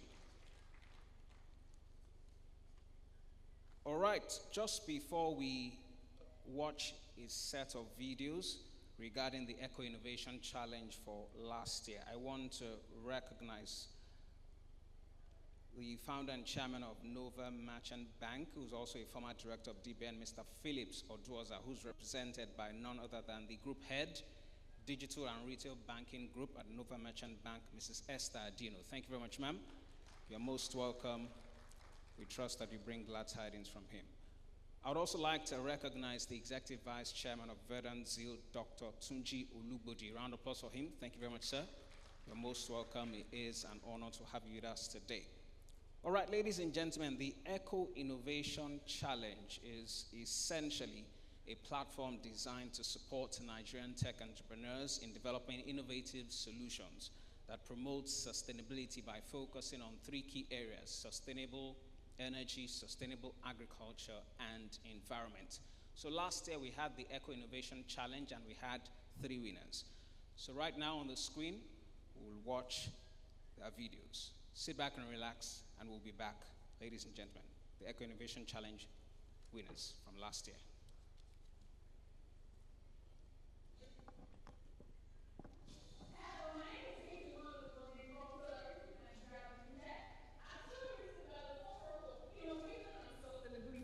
We're tackling Nigeria's food waste and losses by recycling old and abandoned refrigerators and freezers into solar-powered refrigerators and freezers. And what makes us really unique is the fact that our freezers and refrigerators have a peripheral system that is able to track food loss reduction data, making people to earn secondary income while they use our freezers. How we got to know about the DBN Eco Innovation Challenge was from Instagram. So our team at Solaristic, we saw the criteria and we decided to try it out. And God helping us, we emerged the winners through the selection criteria from the jury. And we're very grateful to Development Bank of Nigeria for selecting and giving us the privilege to be the winner of the 2023 Eco Innovation Challenge. So that grant has really impacted our business, because before then, we used to do our production outdoor and we were doing it piecemeal. But now we have a mini factory where we do our productions, and we have now scaled up our production. The exposure from being the winner of the DBN Innovation Challenge also gave us more clients from outside Lagos. So we have more clients from Kaduna, Abuja, Enugu, and Port Harcourt. And this has really impacted our business. Our growth rate is over 35% just because of that Development Bank award. And we're so grateful to Development Bank of Nigeria for giving us this opportunity to be the winners. Thank you. Development Bank of Nigeria, financing sustainable growth. My name is Godwin Adoga, and I am a financial analyst by profession. Over here at OG Capital, I am the founder and CEO. What we do at OG Capital is to turn unused land into family estates that have security, amenities, and access to markets. We're doing this because we know that agriculture contributes significantly to the nation's GDP and its employment base. And we're trying to make it safe and interesting again. What we've done so far is amazing. We've been able to cultivate and plan and, of course, lease out 30 hectares of land in Nasarawa State just within the last 4 years. I found out about the DBN Eco Innovation Challenge when I saw a video by popular YouTuber Fisayo, and he talked about it casually. And when I signed up, I was really blown away because it gave me an opportunity to pitch my business without leaving my office. I remember sitting down here with my camera crew and doing the 1-minute video pitch that was asked of us. We were asked to send or upload it on YouTube or Facebook or even Instagram with the hashtag Eco Innovation Challenge, and we did that. Surprisingly, we saw our name on the list of finalists just about a month later, and we're really excited. one of the importance of programs like this, or winning programs like this, is the credibility it gives to you. Now, you could be struggling and working hard, building value, developing, successes, and distributing products to people. But one thing you may lack in your business is the credibility you get when organizations like DBN, back you up, give you an award, and show people that you are actually worth recognition. And this is what the DBN, Eco Innovation Challenge victory gave to us. We actually saw a spike in the number of customers we were able to acquire. More people were willing to work with us. And I would say from there on, it has been ahead. Shortly after winning the Eco Innovation Challenge, I think about 5 months later, we went ahead to win the Agro Pitch, event in Lagos. I think that was in December. One of the reasons why we were able to win the Agro Pitch event organized by Sterling Bank was because we did mention in our pitch that we had just won the DBN award. So I would say it gave us a huge competitive advantage. It gave us some form of appeal to authority, that if the DBN could actually assess this business and qualify them and actually award them with the Techpreneur Award, their solution made sense. And we use that as a leverage to, I would say, scale ourselves, push ourselves out there. And we are still doing that today. What the DBN has done is not only helping, to get funding, because we actually did win some money, but what was more important about it was the credibility and the validation it gave to us and our business model. That has been worth more than $1 billion, if you ask me. We are OG Capital, winners of the 2023 DBN Eco Innovation Challenge. Thank you, DBN. Thank you for the opportunity. We're grateful. Development Bank of Nigeria, financing sustainable. Hi, my name is Onimsi Charles Adere. I'm the founder of NIMSI Solar Pumps, where we build solar-powered irrigation pumps as a sustainable alternative to fossil fuel irrigation pumps, which is helping farmers to save their funds and also be able to cultivate crops all year round. I found out about the DBN Eco Innovation Challenge through Instagram last year. I had a very wonderful experience being a winner of the DBN Eco Innovation Challenge. It helped me to be able to network with lots of people and also propelled my enterprise to greater heights. My business has really evolved since winning the DBN Eco Innovation Challenge. We have been able to reach over 2,000 smallholder farmers with solar irrigation pumps on the rental model. We have been able to hit some strategic partnerships, and we have also been able to build other solar-powered agricultural equipment such as solar grain threshers, solar dryers, and also solar mill. It has really impacted my business positively. For instance, we have gotten a partnership with PayFar International. With their partnership, we are providing solar irrigation pumps to over 500 smallholder farmers on a lease-to-own plan. We are also be able to get partnership with Kaduna State Ministry of Environment to provide over 200 solar irrigation pumps to farmers in Kaduna State. And it has also helped us to be profitable as a business, and also put us there on the limelight to get more partnership. We're also in talks with the likes of AGRA as well. And definitely this will positively impact our business going forward. Yes, there are many examples. Apart from the partnership with PayFar International, we're also partnering with Kaduna State Ministry of Environment to produce over 200 units of our solar irrigation pump and give to farmers. We are also building rural solar hubs that will help farmers access our services much faster and easier. Then also specifically, we have been able to also diverse into other solar-powered agricultural equipment apart from the solar irrigation pump which we started with. We now have solar-powered grain threshers, solar dryers, and also solar mills. So this has helped us to evolve as a powerhouse in the niche of solar-powered agricultural equipment. Development Bank of Nigeria, financing sustainable growth.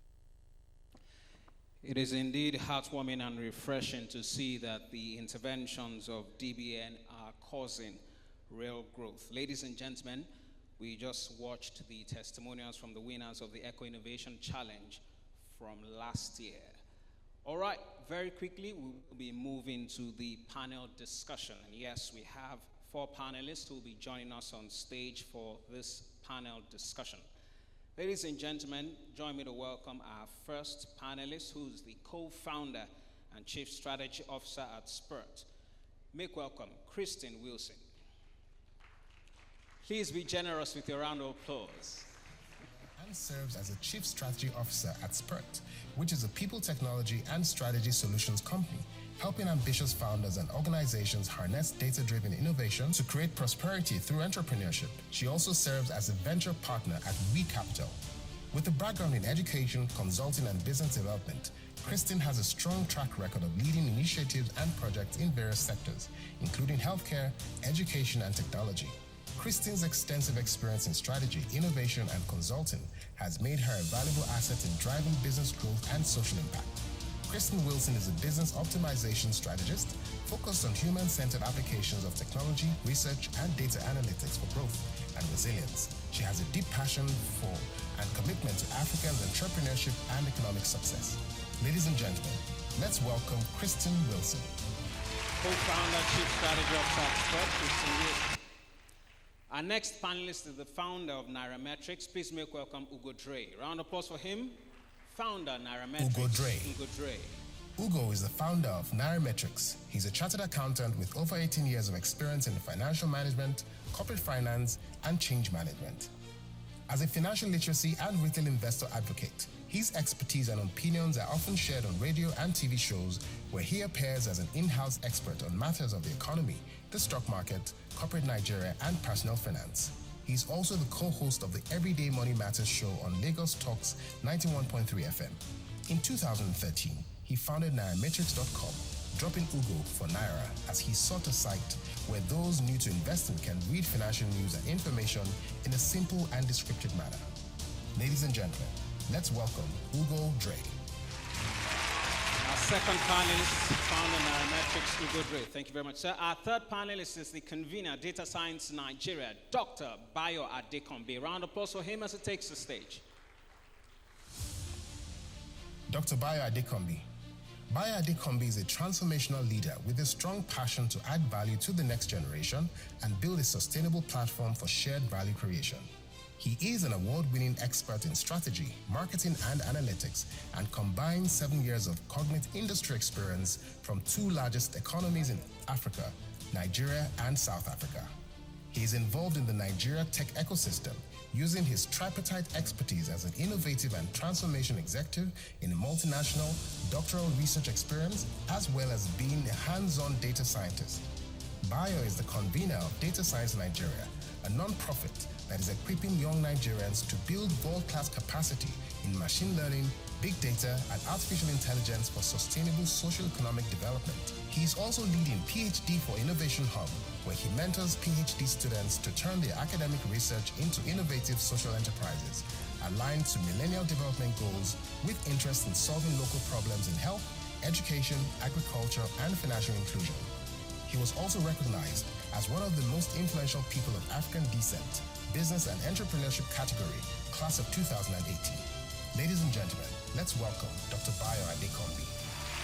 Third panelist, Data Science Nigeria, Dr. Bayo Adekombi. Thank you very much.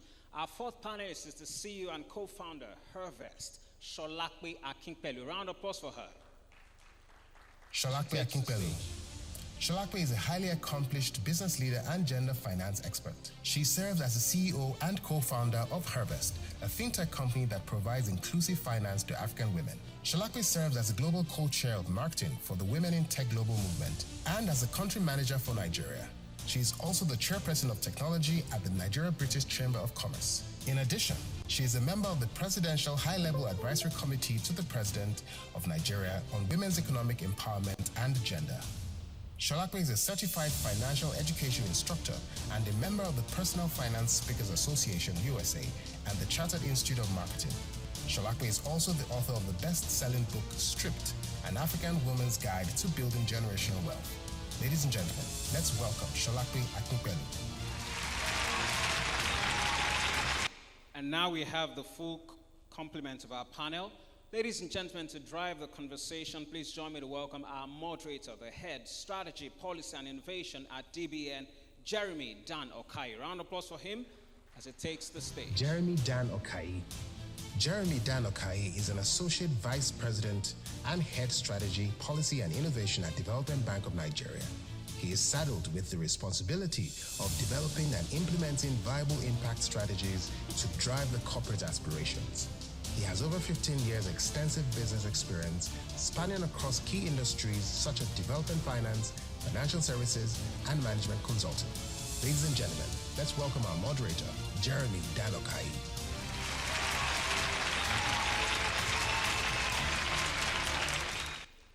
All right, ladies and gentlemen, that is it for our panel. All of them are seated. The moderator is set. So yes, there will be a Q&A session at the end. And if you have any questions, please just signify by raising your hand. The ushers will get across to you pieces of paper. So just write your questions on those pieces of paper and hand them over to the ushers. Thank you very much. Mr. Moderator, let the conversation begin. Thank you very much, our host. Distinguished guest, management of DBN, our INED, just left his seat. Participants, panelists, ladies and gentlemen, you're welcome. I want to sincerely thank you and welcome you to the DBN Techpreneur Summit 3.0. It's the third of its series. Today's event has been themed Catalyzing Tech Innovation, Empowering Entrepreneurs for Regenerative Growth. My name is Jeremy Dan Okai, as you've heard, I head strategy and policy at the Development Bank of Nigeria. It's my privilege and honor to actually moderate this session. But I'll tell you why this session is important to us. As DBN, this session actually showcases our commitment to leveraging technology and looking at how technology can create what we like to call regenerative economies, especially within the entrepreneur ecosystem. Now, why this is important, let's talk about regenerative growth for a second. Regenerative growth is not just about economic success. It speaks to creating a sustainable, inclusive, and also equitable growth for the benefit of all. And that is why we look at what technology can do, and technology being pivotal in creating this regenerative growth, because tech innovation provides and ensures that there are unprecedented opportunities to solve the problems that we face today as a society. Now, empowering MSMEs is at the center of it. Why? Because SMEs or entrepreneurs are the catalyst for growth. They're change makers. They're visionaries. They see possibilities where people see obstacles. And that is why it is important that we know that because they create, they innovate, and they solve problems, they push the boundaries. So it's important for us to give them the right tools, resources, in DBN's, the way we look at it, capital as well, to ensure that they unlock their potential for regenerative growth. So I welcome you for today's conversation. I enjoin you to have to debate with us, ask questions, and let's push the conversation just a bit further than we have met it this morning. We've put together a very seasoned panelists. They're experts in their fields, and they're going to be sharing with us their insight and to tell us the nexus between technology and how that will drive regenerative growth. So please, let's dive into it. We're going to start with Christine. Christine, you were the Chief Growth Officer for sports. And we understand that sports is focused on technology platform, and you create softwares for MSMEs. Just tell us from your experience and in your role as the Chief Growth Officer for sport, how you've been able to support MSMEs and you've leveraged technology for growth. If you just share with us just very quickly your experience. Absolutely. I actually think half the work is kind of made easy by some of the publications that have come out. Most recently, the Informal Economy report by MoneyPoint that sort of shows the opportunity but also the massive gap in the landscape. So we set about building Spurt because we recognized that there was a massive need but there was just not quite enough support to accelerate these businesses. So what we found, looking historically at the data, was that businesses were being created every day. I think there was a point, 2022, that something like over 20 million businesses had been registered, but less than 5% of them were still alive at the time we were doing the research.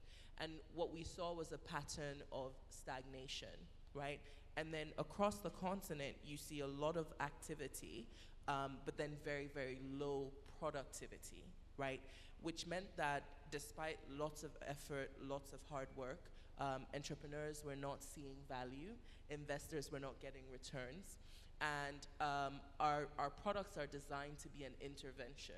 So thankfully, especially in Nigeria, and I think the keynote was talking about Nigeria being one of the most interesting ecosystems. Thankfully in Nigeria, there's really interesting, fantastic fintech, finance rails. But what we realized was kind of missing was this piece around talent, this piece around how do you build productive teams? How do you empower an entrepreneur that is working with 2 people, with 3 people, to actually go from not just starting up, not just surviving, but actually thriving? Even more so in a case where you're dealing with inflation, you're dealing with currency devaluation, you're dealing with lots of creditors worrying about credit risk. So you need to be able to do more with less. And so our technology came in to fill that gap, and we recognized that if you looked at other markets, if you looked at other economies, there were so many tools available for entrepreneurs to be able to use to build up their business, to optimize operations, to drive cost, to collaborate with each other seamlessly. And those tools, if you wanted to use them in that market, so in America, when an entrepreneur tells you pay, $8 per user per month for their product, that's nothing, right? That's a cost of a cup of coffee at Starbucks. But that same amount is, 10,000 naira, right? And that's per user per month. So suddenly if I have 5 employees for that one product, I'm going to have to, fork out 50,000 naira for just that one product. And that one product, again, because of the nature of those economies, that one product is probably highly differentiated to do one thing, right? Manage email, right? And then you have to bring out another 50K to think about your invoicing, another 50K to think about your HR. So by the time you look at what you need to do, you're probably looking at about 500,000 naira in software costs if you wanted to use the tools that are coming from outside of the market. The other option for you, of course, is to hire for each and every one of those roles. So suddenly you have 6 people that are trying to do those different functions. But those 6 people need to be paid, they need to be trained, they need to be motivated, they need to be supported. So we were like, no. There has to be an alternative that is just as good, right, that is reliable, that is built on the best servers with talented developers, the very same developers that go out there and do the work, we can leverage them. And so we developed a remote infrastructure, hired, brightest and best minds, and built what somebody referred to recently as a small business ERP, so that you could then essentially have all of those critical business functions at an affordable cost. And I'm really proud to say that we're able to provide this at $10 for the entire company, right? So not per user per month, but one charge that's paid monthly or paid annually or paid quarterly, and is at literally 15% of what they would need to pay if they were trying to use other tools. It's made by Africans, it's coming out of Nigeria, and it's today supporting thousands of businesses to be able to break out of that cycle of stagnation and really enter into that growth phase, because that's what we really need our SMBs to be able to do, is to not just survive or stagnate, but to start to generate growth so that they can create more employment, they can create more prosperity. So that's really what we've been able to do by taking this sort of technology product-driven approach. Thank you, Christine, for that insight. Thank you. Understanding how technology can drive efficiency within the business. Thank you. Ugudre, let's come to you. We know that access to information is key. and not just general information, but tailored information for sectors, for segments, for the economy. In your role as the CEO of Nairametrics, which is a clear example of even tech innovation at play, how would you say that democratization of information, important information, is key to helping MSMEs leverage technology for growth or for regenerative growth? What would you say is your views on this? All right, let me start by saying thanks for having me here, and it's always a pleasure to be amongst SMEs. We're also SMEs as well, so, and thanks to DBN for organizing this. I was listening to the video and I heard one of the guys who spoke talk about how he was watching something on YouTube and then he got an information here. So at Nairametrics, we tend to say, you know, information is money, essentially. So, and our job is to create wealth through information. And so for any businessman, whether you're an SME or MSME, without information, it's very difficult to get ahead. Whether it's information, your customers through the feedback that they give you, or it's information from your competitors, what they're doing, perhaps better than you're doing, or where they are in terms of how they are competing with you product-wise, or information from even your stakeholders, government, you know, maybe perhaps some of the regulations that affect your business, or taxes that affect, you know, your business, or information from even your employees. Information is very important to how you do business, and I think a lot of small businesses don't tend to understand that.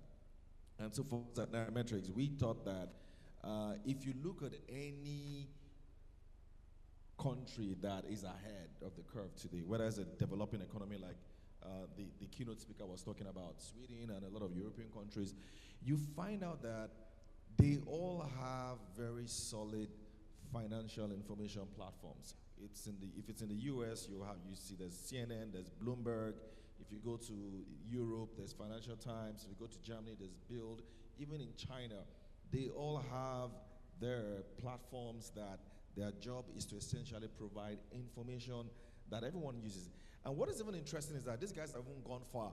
They've even gone beyond their countries, and they now operate in countries where their businesses also operate. So that's why you see the likes of Reuters, Bloomberg, also here in Nigeria, reporting information from Nigeria. And then sometimes we tend to say to ourselves, why are these guys always reporting negative information about Nigeria? But that's their job. Their job is to essentially point out risk to the businesses, to their own businesses over there, and to their government over there. So it's not their job to come and tell you how good your country is. Their job is to essentially point out risk to their business, and in most cases, opportunities. And so that is what we also identified and said, look, you know what? Nobody's going to come and tell us our own stories. So we have to tell our own stories locally and from different perspectives.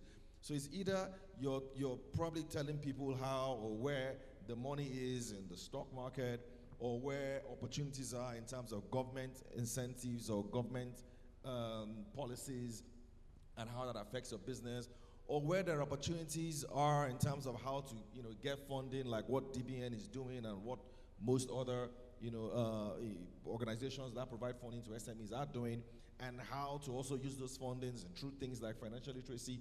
So I think those are some of the things that we do at Nairametrics to support. And then for SMEs and for MSMEs, you can't have a thriving business if you don't have solid information network. Right, and information is not just, as the gentleman said earlier, you know, maybe listening to gossip. I like gossip, and I like a lot of those things sometimes because they are fun to watch. But I think there's a stage you are in your business, you really have to streamline the kind of information that you consume, because we live in a world of information overload, and you must constantly ask yourself, what information do I need to get ahead in my business? And that is the information that you must constantly seek to get. Thank you for that insight, Ugudre. Let me jump to Sholakwe. Sholakwe, you're the CEO of Harvest, and I know that you're very passionate about, you know, driving financial inclusion, particularly when it has to do with women. From your experience and the journey that you have been through, what would you say are some of the important things that are necessary when you will look at unlocking capital for women within your space? Thank you so much, and good afternoon, everyone. Firstly, I must say thank you to DBN for putting this together, because it would have been so pretentious talking development without talking about technology. Talking about harvests, I always say that gender conversations or financial inclusion for women is not a gender conversation. It's our conversation. It's an economic imperative. God is very creative. So if you look at the ratio male to female, globally, Nigeria, everywhere you see, it's 50-50. Nigeria stands at 49.5 or so of the women population. And so if you have the bulk of,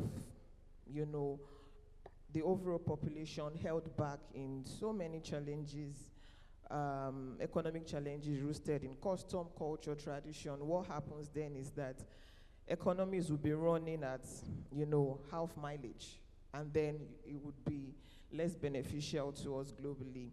And that is the challenge Harvest is seeking to solve, to say that how can we wield, or how can we, walk around these challenges, because for most of them, it will take maybe centuries to totally uproot them, and they are beyond us as a people collectively.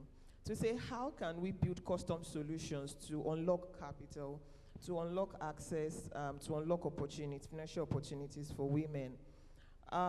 There's a number I would like to quote that we've overly romanticized when we talk about the economic gender gap, and it is the $42 billion economic gender gap on the continent. We talk about it a lot. Oh, it's huge, 42 billion, and then, we go blue in the eye and everybody relaxes. But thankfully, I'm with the numbers people. I'm sitting right beside the data master himself. If you look at that number and then you break it down, we realize that about 36% or close to 40% of that number is rooted in women in agriculture, right? Yes, it's $42 billion, but the bulk of that figure is trapped in agriculture, and it's not hard. That is because about 75% of the rural labor population in agriculture itself is made up of women. Now, the conversation is what volume are they doing and at what scale? But in terms of numbers, they make up 75%. And that led to where Harvest started, our operations from, to say, how can we unlock capital, how can we unlock tools, and then market access, and of course, literacy, for these women. And that was why in 2021, we started by going into communities and states where these problems or challenges are prevalent: Borno, Plateau, we are currently in Niger, and then, Kwara State, to work with the female farmers, help link them up with financial literacy, better agronomic practices, link them to funding, and then link them to markets. And that way, we've worked with over 30,000 women collectively, and also extended the same even outside agriculture, because we believe that women, actually run the markets, but when they don't have the right tools and the right capital at the right time, something breaks, and so that should be fixed. Fantastic. Let's put our hands together for her. Thank you. Great work they're doing with respect to unlocking capital for women. Bayo, let's talk about AI and data analytics. And I think our keynote speaker, did justice to talking about the real importance of data analytics and AI.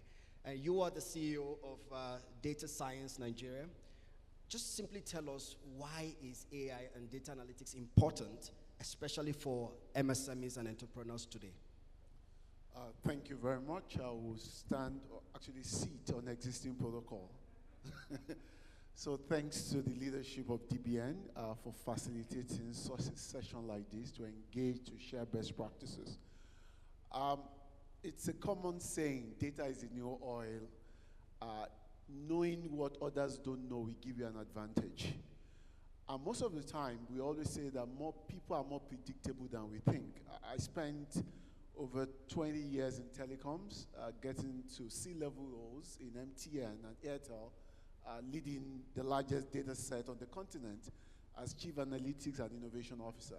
I see consistently that we behave the same way. We call same set of people at the same time, we buy almost the same thing, and our lifestyle can likely be predicted if there is a super engine that can track what we do. And that is where the power of data and analytics comes in. Because of the nature of what we do, a lot of velocity, a lot of movement, the more I can predict what will happen next, the more I'm better positioned to unlock the opportunity. And I tell you, small, medium business is all about opportunity. The ability to use data to understand what is the next big opportunity. How does changing weather affect the consumption, the storage, the purchase of my product? As basic as that. Who are my next customer based on changes in their demography? You know, where are people moving to? Where do I need to move to? Where are new buildings emerging in Nigeria today? Or in my local areas where I need to move to? So fundamentally, data or analytics is very, very critical. It's actually the engine that drives any business because you need to know in order to act. But one thing that makes it even more meaningful to us, because sometimes it can become scary when you hear artificial intelligence, deep learning and all of that. It's very simple and basic, and that's what I'm going to talk about. The power of this intelligence is the fact that the tool you have in your hand, the simple smartphone that you have, that you use to run your business, or the fact that you have a WhatsApp, and your WhatsApp receive messages from hundreds of people in the last 2-3 years, already give you sufficient body of intelligence that you can use basic AI agent to crawl and look for what are the dominant words that are being used by your customers to make inquiries, what are the major questions that they ask, and can you turn those questions into most frequently asked questions, and then build a simple interface that when A says this, reply with B. When B says this, reply with C. That's what we call automation. It can be as simple as that. Some of the things we are realizing working with MSME in Nigeria is the fact that we must make data speak our language. And in the last 1 year, with the support of Gate Foundation, we've been building solutions that allows even the market women to begin to do what we call voice accounting. What is voice accounting? I buy 7 tubers of yam at 10,000 naira, and they are voicing it. As they are voicing it, it's building the accounting tables for them. And at the end of the day, they get a voice note analyzing their daily transaction for them. This was funded by Gates Foundation. We won the Global Grand Challenge last year. Yeah. And it's online. You can Google it. Financial Inclusion, Data Science Nigeria, Gates Foundation. You will see that. So what I'm saying is that this thing becomes possible when we localize it to solve real problems. The other one we did was what we call Spot On. Spot On was a solution we built to address addressing problem. Now, if you see the local businesses, they cannot tell you, this is where I am, you know, in terms of addressing. When you're moving through the street of Lagos, the first house is number 7 Adeola Street. The next one is 32 Adeola Street. Then the next one is plot 142 Adeola Street. So it becomes difficult. So how do we simplify this for these SMEs so that they can be traceable, they can be trackable, and they can be digitally represented from an opportunity perspective? So we created Spot On, which was interestingly also funded by Gates Foundation for small business, to ensure that we use a common denominator that they have, which is their phone number. Every position on the face of the earth has a coordinate. How do we make that coordinate match it to their phone number, such that when they type their phone number on Google Map, or anybody types their phone number on Google Map with certain codes that we provide, it takes them to exact spot where they are. Whether you're a mama put, you're a rice seller, you are always whatever you do, you can be traceable. So the whole conversation for me, because I know this is a stakeholder conversation, is the fact that the more we simplify access to analytics in the way that is consumable, in the way that is simple, in the way that is snackable for MSME, the better we get them to tap into it. Because the truth is that even today, they're already working with some level of intelligence. All that they need is now to automate it and use technology to make it work for them. Thank so, you. That's it. Thank you. Thank you. You can see that he's so passionate about this. And I think why it's so interesting is and relatable, because sometimes when you say analytics, AI looks like a big thing. But I think the use cases you gave and just making it very relatable to solve local problems is very key. And I think we want to see more of that being scaled up. Christine, I'll come back to you. I think our time, I would try and go another round. Christine, I know that you have partnered with DBN. And tell us about this partnership. Why should anybody listening to us care about that partnership? I actually just some of the very same reasons, right? So this idea of how do you localize solutions so that they can actually have the right sorts of impact at scale. I love the examples that he gave around, accounting, around location. Our partnership with DBN, which has been really amazing, and I'm excited to continue to scale more, is essentially taking that same angle. So you think about, I was talking about productization and helping SMBs to use more tools. One of the things we realized, when you're talking about the tech journey and the entrepreneur journey, you think, oh, I'm going to get these people to use all this fancy software. You're just confusing them. So we started to think about leveraging AI, in fact, as well as simple ML systems to think about using WhatsApp, because that's what the vast majority of people are doing. So instead of trying to change behavior and say, go, use this ERP on the platform, we're pushing those notifications into WhatsApp. We're leveraging the AI so that the interactions, so now you just ask a question to the bot on the WhatsApp, how's my project going? And it can tell you, hey, you probably need to pay attention to this. You're running behind, or, this one is on track. You're going to miss this deadline if you don't do A, B, C, D things. And it's simple, it's accessible. One of the partnerships that I'm very excited that DBN has actually enabled for us is actually language integration. So we're working on a language integration that will allow us to have this AI bot work in Hausa, work in Yoruba, work in Igbo, work in Amharic, so that it's not limited to I'm necessarily a formal economy entrepreneur. As long as you're using WhatsApp to do business, which is the vast majority of these entrepreneurs, you can benefit from the solution. And we've been very, very excited by DBN's willingness to say, we're going to finance this, we're going to push this, and we're going to make sure that our entrepreneurs are being equipped day to day to be able to build sustainable businesses. Fantastic, fantastic. And I think you would also tell us about the particular conversations around who can take advantage of this tool. And perhaps I hear that there's first 500. Yes. So for the first 500, DBN has made sure that it's free, which is incredible, really amazing. Let's put our hands together for that. Yeah. That's a really important point. Thanks for calling that out. So if you're here and you run a business, and you do need our tool, DBN has already made it possible for you to sign up and get the support that you need. So our team is over on that side, and you can sign up. We'll help you. We'll walk you through the process so that you can get started on Sync today. And if you want to find us online, we are at www.teamsync.tools. Thank you. Ogudre, let me come back to you.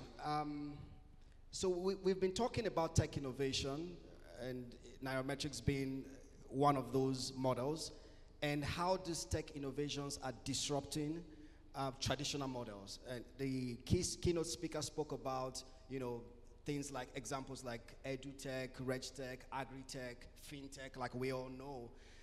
What do you think in terms of the information that is out there that would help MSMEs take advantage of this tech innovation to actually incorporate it within their business to potentially scale?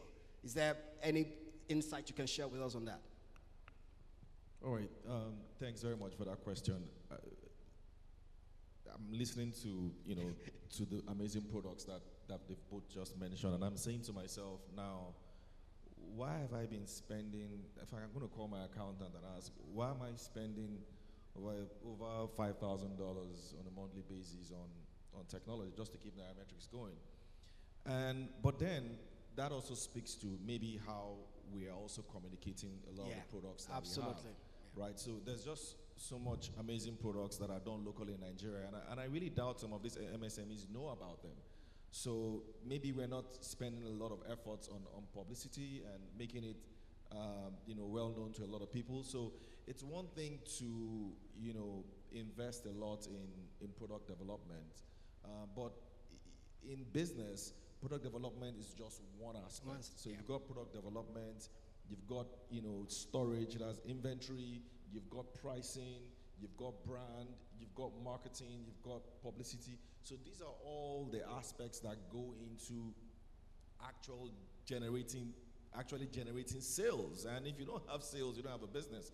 And so for me, I think maybe we're focusing too much on the product itself, which is good, but we also have to focus on the branding and the marketing of that product itself. So, and then in distribution, I'm happy you said maybe some of your MSMEs are more familiar with WhatsApp, so you're probably now taking the business directly to them there.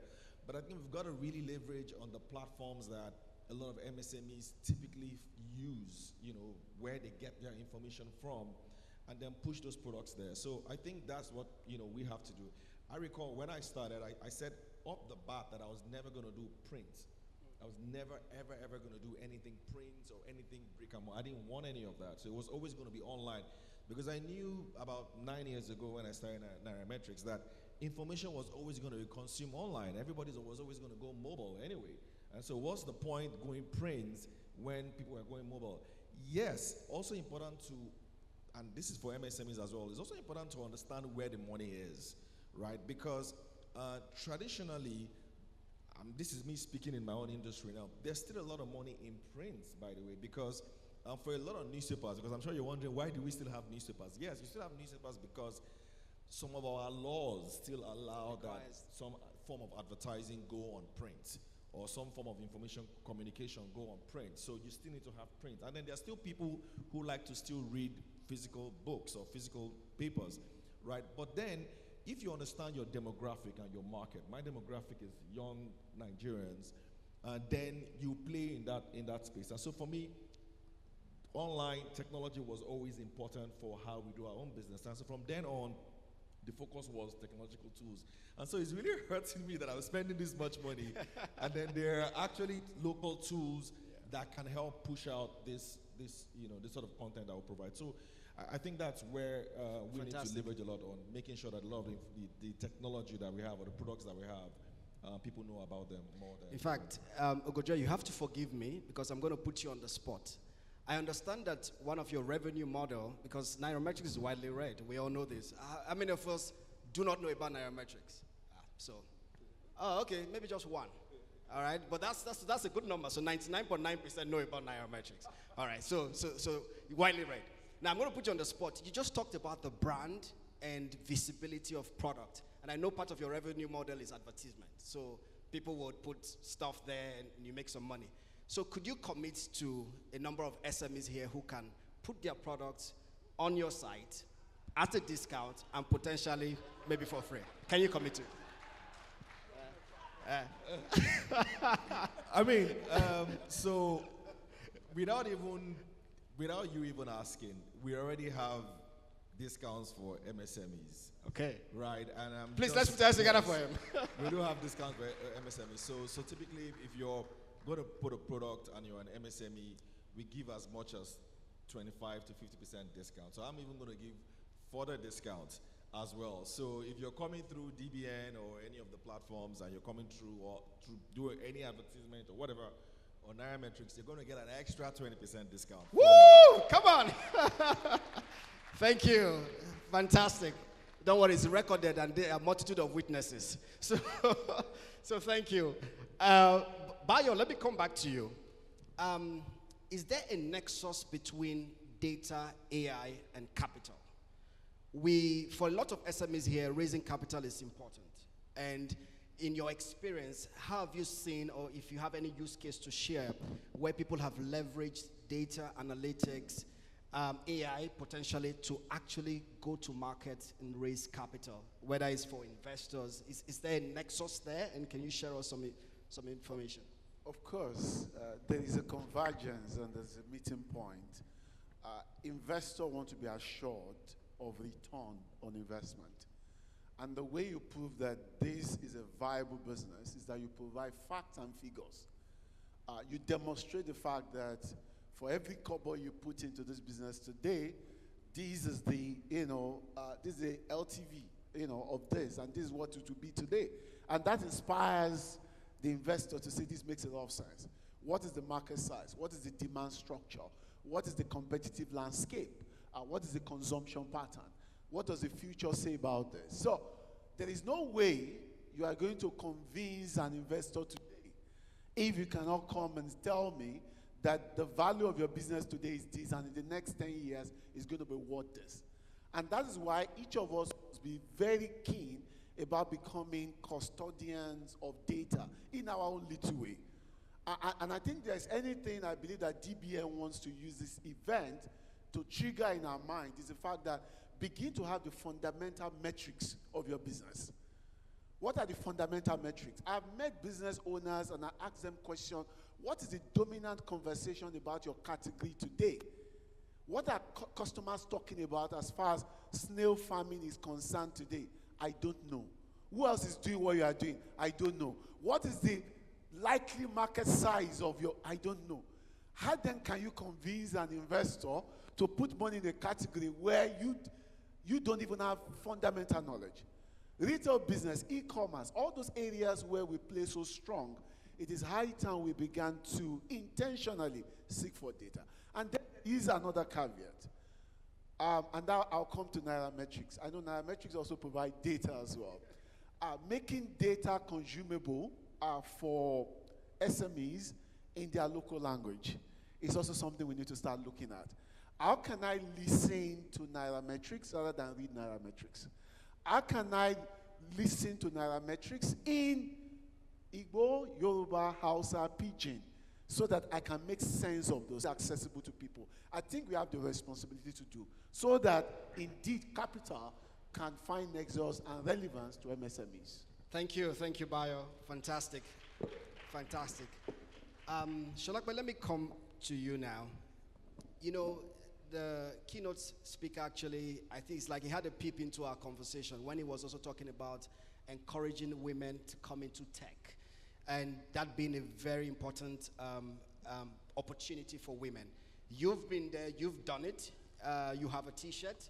What would you say to entrepreneurs out there, female entrepreneurs who are still struggling to come into tech, whether to leverage tech innovation, or whether to even use it in the business or to actually build one? What would you say to them to encourage them to actually take advantage of this rare opportunity? Awesome. As we would have deduced from the conversations, from my co-brilliant panelists, tech is in a big bang. I always tell people, it doesn't have to be, oh my God, revolutionary, right? It's in how we adopt, custom tech solutions to meet people where they are, actually. That is when it is usable, that is when it's snackable.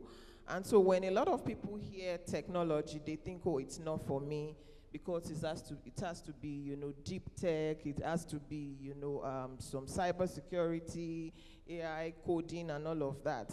But again, we've heard about how products are being established in WhatsApp that a lot of people are familiar with. One of such case studies that we've used at Harvest, when we initially started, because we have a peer-to-peer lending, to say how can urban, semi-urban women who wants to make more money, how can we connect them to the female farmers that want to fund? So we have a mobile application where you download, and then we have women look at these women and then put funds there. But then the conversation was back on the field. Everything we were doing were largely, manual, simply because of the digital divide. Firstly, there's no digital penetration. There's no physical digital devices. Most of the time, they are out of network. They do not have smartphones. But we realized that, yes, they have feature phones, the same we call touchlights in local parlance. And so what we did was to build a USSD, right, So they just simply dial code *7213, and then they are getting connected to request for credit. And we made it language based as well. At least the 3 major languages: English, Pidgin, Yoruba, Igbo, and Hausa. And then by pushing, at least they'll see 2, then they can dial 2. And then when they want to get information about a particular crop value chain, they get it. Financial literacy, they get it. It's a whole lot of work, let's be honest. But we've come to realize that it's not a one-size-fits-all solution. And in a very heterogeneous community like ours, with different demographics, you've got to layer the solutions according to the challenges too. So that's a use case for technology, for instance. So when we talk about women coming into tech, it is about how can we localize those solutions. I'll give a case and why we need more women in technology. And I can say this freely because it is also out there, in the public. I think the year was 2014, and Apple released, a product around health. And it had almost all the solutions, or almost all the health features you can think of. Your temperature, I mean, that wasn't it. The smarts were not a thing then. It could do almost everything except for one function that about half of the world population goes through. You couldn't monitor or track women's monthly flow. And then it was a big challenge because the media, as you expect, really came down on Apple. And, dialing things back, they realized there were not enough women, because if there were enough women, on that development, even if you just had some nasty cramps at a particular time, you realize that, wait a minute, we've got to build this into it. And that's why we need more women who can also, come in with felt solutions, biased. So when I say biased, that is because all of us here, we are biased. All of us have implicit biases as humans, right? So they can come in and build those products. Again, another reason why we need more women in tech, I always say this, is for representation, right? Representation matters. Representation is key. When you see more people who look like you, think like you, it makes you feel like, yes, I can do it too. So if you're going to do it for the next generation, if you're going to do it for the next girl, for the next woman to come into technology, it's key. And one last thing, I must say this from the financial, aspect, because I always say that we need to put more money in more women's hands. It's essential, it's critical. A lot of us here are beneficiaries of mothers, aunties, who, we know those women, they are tying that Ankara, they are frying Akara somewhere, but then they have like 4 kids in universities, and then a nephew somewhere, and then, so that tells you that women actually do invest in, in nations and the next generation. So technology, as we've seen, is particularly tech roles these days, it's competitive. It's putting, that's why everybody wants to transition into tech now, even though I'm telling them it's not 419. Everybody wants to say, oh, you make 5,000 USD in a day. How, right? But truly, it's getting more competitive, and then we need to have more women scale up from less vulnerable roles into, more secure roles, competitive roles, in-demand roles in technology, because that way women can make more money, and then more money doesn't hurt anyone. Thank you. Thank you very much. Let's put our hands together for our panelists. I'm going to ask them to do 30 seconds of their final thoughts, but not after we take, I think maybe 3 questions from the audience. Can we have 3 questions? Yes, I have one person there. Any takers? Second? Yes, second person. The last person? The last person. We'll just take it very quickly. Yes, last person. So you have less than 20 seconds to ask your question. So please, the man over there. Do we have can we pass the mic very quickly? All right. Okay, so let's take you first. We'll come to you. Let's take you. Yes, go ahead. Very quickly. Good afternoon, all. Yes. I want to know from the panelists. Sorry, can you put the mic? Yes. From the panelists, is there insight as to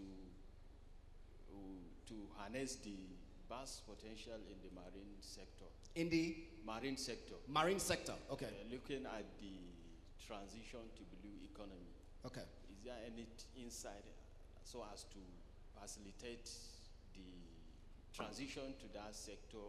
Thank you. SMEs. Yes. Thank you. Thank you very much. One question, please. Let's note it down. Insights around navigating or taking advantage of the marine sector, given the emergence of the blue economy. Yes. Yeah, thank you very much. My name is Shegun. I'm the founder of the Jebu Market. And in a nutshell, we do sourcing and aggregation of food and agricultural commodities across the country via a network of hubs, warehouses, and collection centers. And since we did the development bank event, we've had issues where we engage banks and we say, okay, we are getting certain commodities from certain locations in the country. And when I simply ask a bank, okay, can you have someone get down to Karimo Lamido in Taraba? Say, oh, the closest person we have to that location is in Benue State. Okay. Can I get someone down to Ailero or Tamboa in Sokoto? Oh, sorry, the closest location we have to that is in Kano. So we actually have a situation where the commercial banks in the country don't have a proper, like a network structure that inspect things outside the key commercial centers. Yes, outside key of Abuja, Kano, and every other thing. And sometimes last year I was speaking with someone at IITA Ibadan. And he told me about some improved seedlings that they have. And I asked him, okay, how do I get this down to Belel in Adamawa? And he just kept quiet. So the thing is, we can actually talk about the internet and everything, but what about the infrastructure that gets these things to communities, to villages? Like, as I'm speaking here now, I'm having my people, they are getting some things done in Shendam, Babanlamba area, and Wasi in Plateau. And I have some things also being done around Mubi in Adamawa. But it costs a lot. It costs, and I put my people through several strenuous things that sometimes I have to, of course, they pass through certain places. I say, sir, we're having vigilantes and everything patrolling. Oh, that's insecurity. Please get out. So what kind of, because I know banks will do it, it's probably more of a developmental function that have that kind of infrastructure that allows commercial banks to plug in people that have solutions and tech to get to these communities and villages. Thank you. Especially areas. Thank you. Thank you. Great question. Final question? Final question? Yes.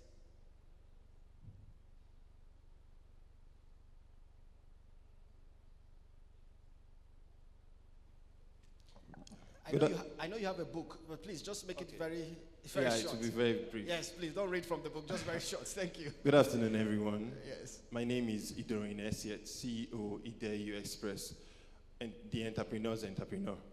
Okay. So let me just go straight to the question. Please, the master of data science. You were saying something about spot on. So I would like to know. Does it aid visibility like Google My Business Profile? And also, since we all know that without data, we can't run ads and all those things. Is there a way, also to Dr. Celestine, is there a way we can use that true tech, use AI? Dr. Celestine mentioned something about true tech.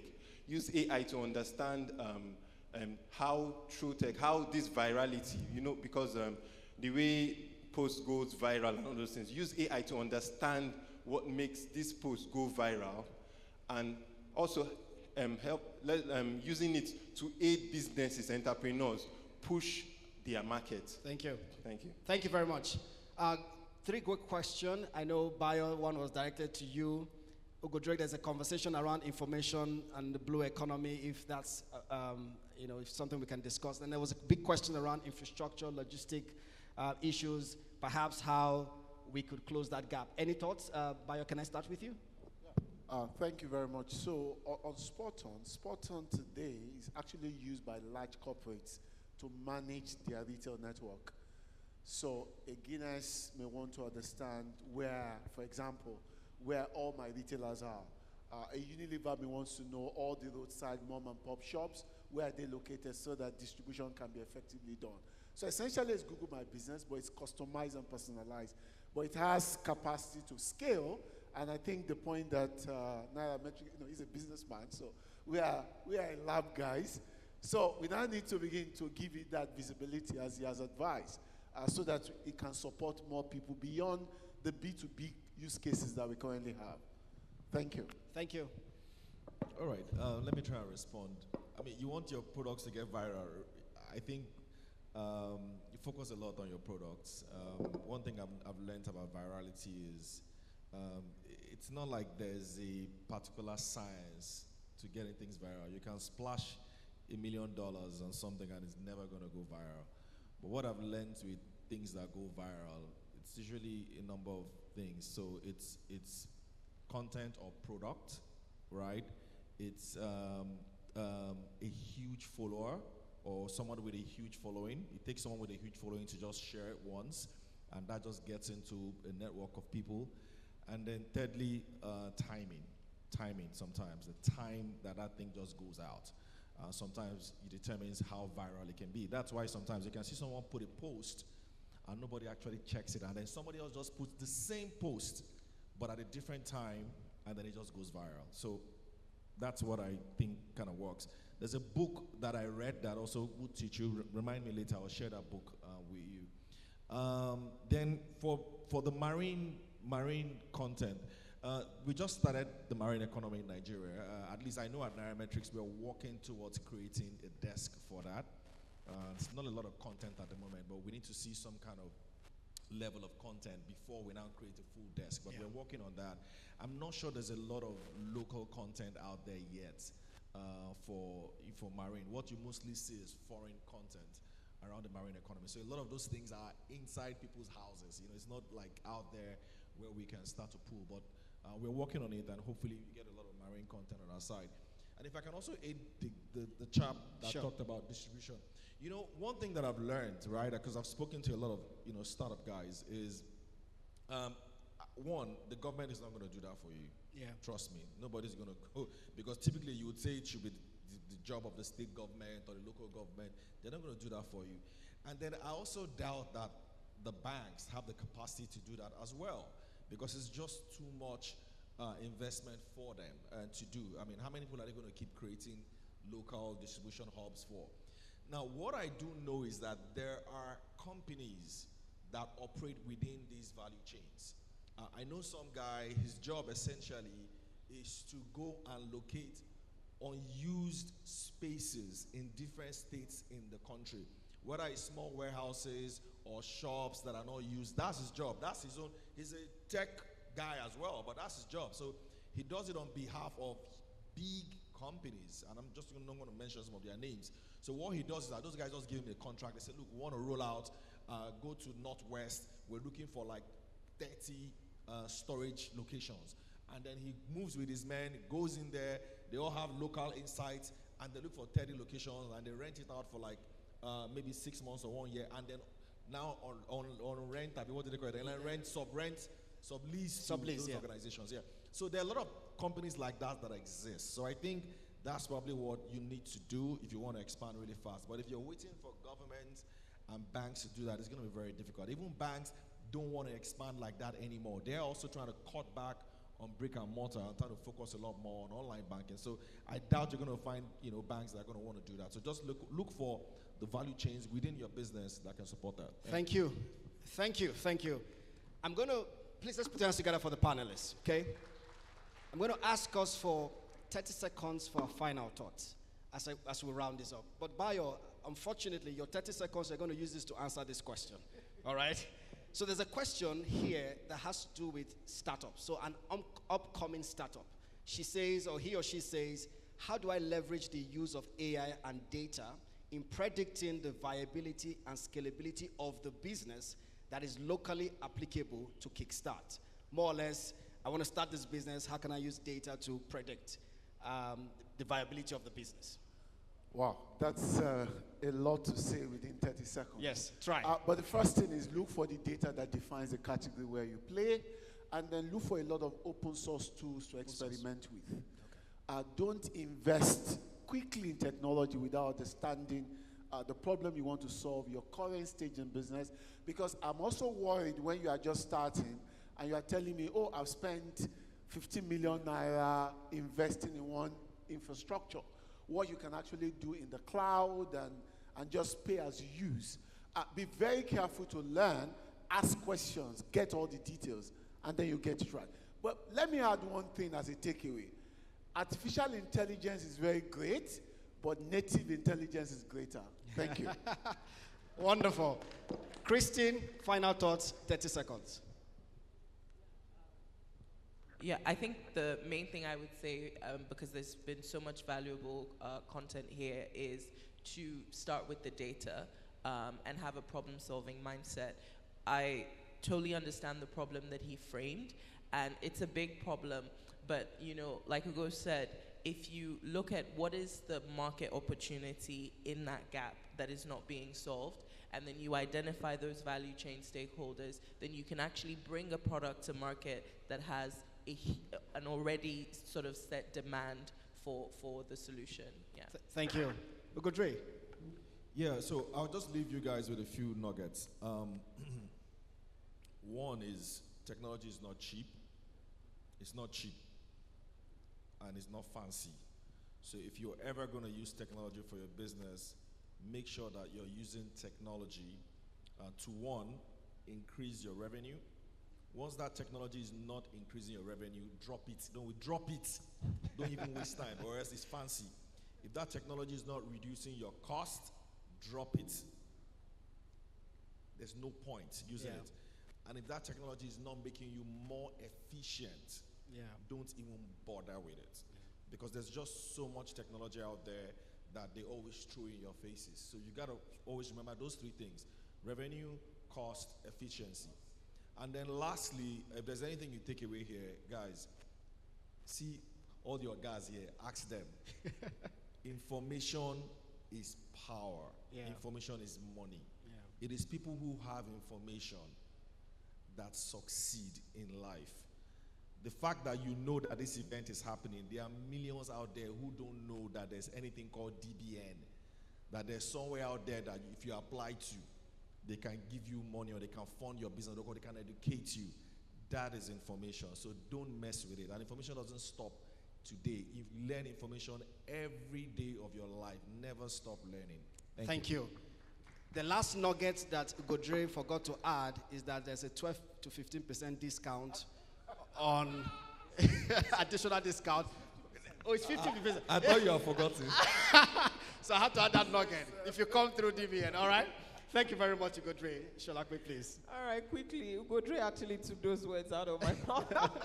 I was going to talk about technology being the eighth wonder of the world, but then we can't afford to leave the basics, right, around operationalization, business model, and all of that. But then he had done a good job at that. So I think I'll just leave us with the fact that as Africans, we are solutionists. Some of us here were born with maybe there was a candle somewhere, there was no power, and then you're walking on the road, and then everywhere is flooded because of the drainage. You just constantly see problems, and what you naturally do is think solutions, but then how are you implementing those? So I'm going to just advise all of us, everyone here, is that if you've been called to build, if you've been called to solve, go ahead and do it. Look for the toughest challenges, look for the toughest problems and solve for them. Because what I see these days is a lot of people solving for oversolved challenges, solving for oversolved problems, and then, you really break even with that. Thank you so much. Thank you. Thank you, everyone. To my panelists, thank you for your time, valuable insights, beautiful. For the rest of you, thank you for listening. Enjoy the rest of the event. My name is Jeremy Danokai. Thank you. Ladies and gentlemen, the most insightful panel discussion it has been, and yes, would have 3 sets of photographs. So the first one, panelist and the moderator. All right, paparazzi, that is your cue. So the first photograph, panelist and the moderator, after which we would invite the MD, DBN, the director, keynote speaker, all the members of the executive management team. All right, that should be like 1,000 pictures already. All right, please let's have the MD, DBN join them on stage. Director, DBN, please join them on stage. Thank you very much. Keynote speaker, please join them. Executive management, please join them on stage. Ma'am, please join them too. Thank you very much. Let's have that group photograph. So this will be the second group photograph. And after this second group photograph, there will be a third group photograph that will have the MD, the keynote speaker, and the independent non-executive director. All right, paparazzi, that is your cue. So this is our second group photograph. So after now, we'll have the final group photograph. The MD, keynote speaker, and director only in this third photograph. Thank you very much, ladies and gentlemen, as you go back to your seats. Thank you very much, our distinguished panelists. Thank you very much for sharing from your wealth of personal and professional experience. Third and final photograph, paparazzi, that is your cue.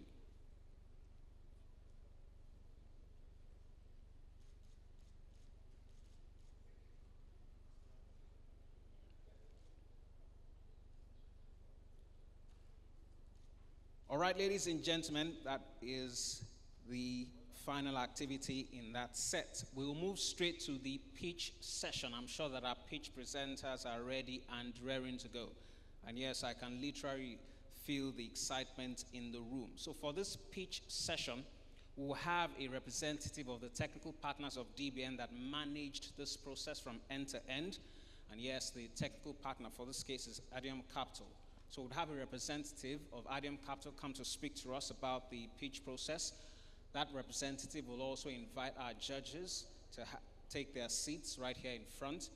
And once that is done, we'll also have a video that will be played. That video will show us the highlights of how the pitch process started from end to end. The focus is indeed to ensure the transparency and integrity of the process. And yes, that is what we'll be making public to you. So ladies and gentlemen, please join me to welcome Mr. Peter Eze, who's a consultant to Adium Capital, the technical partners for Techpreneur Summit 3.0. Ladies and gentlemen, Mr. Peter Eze.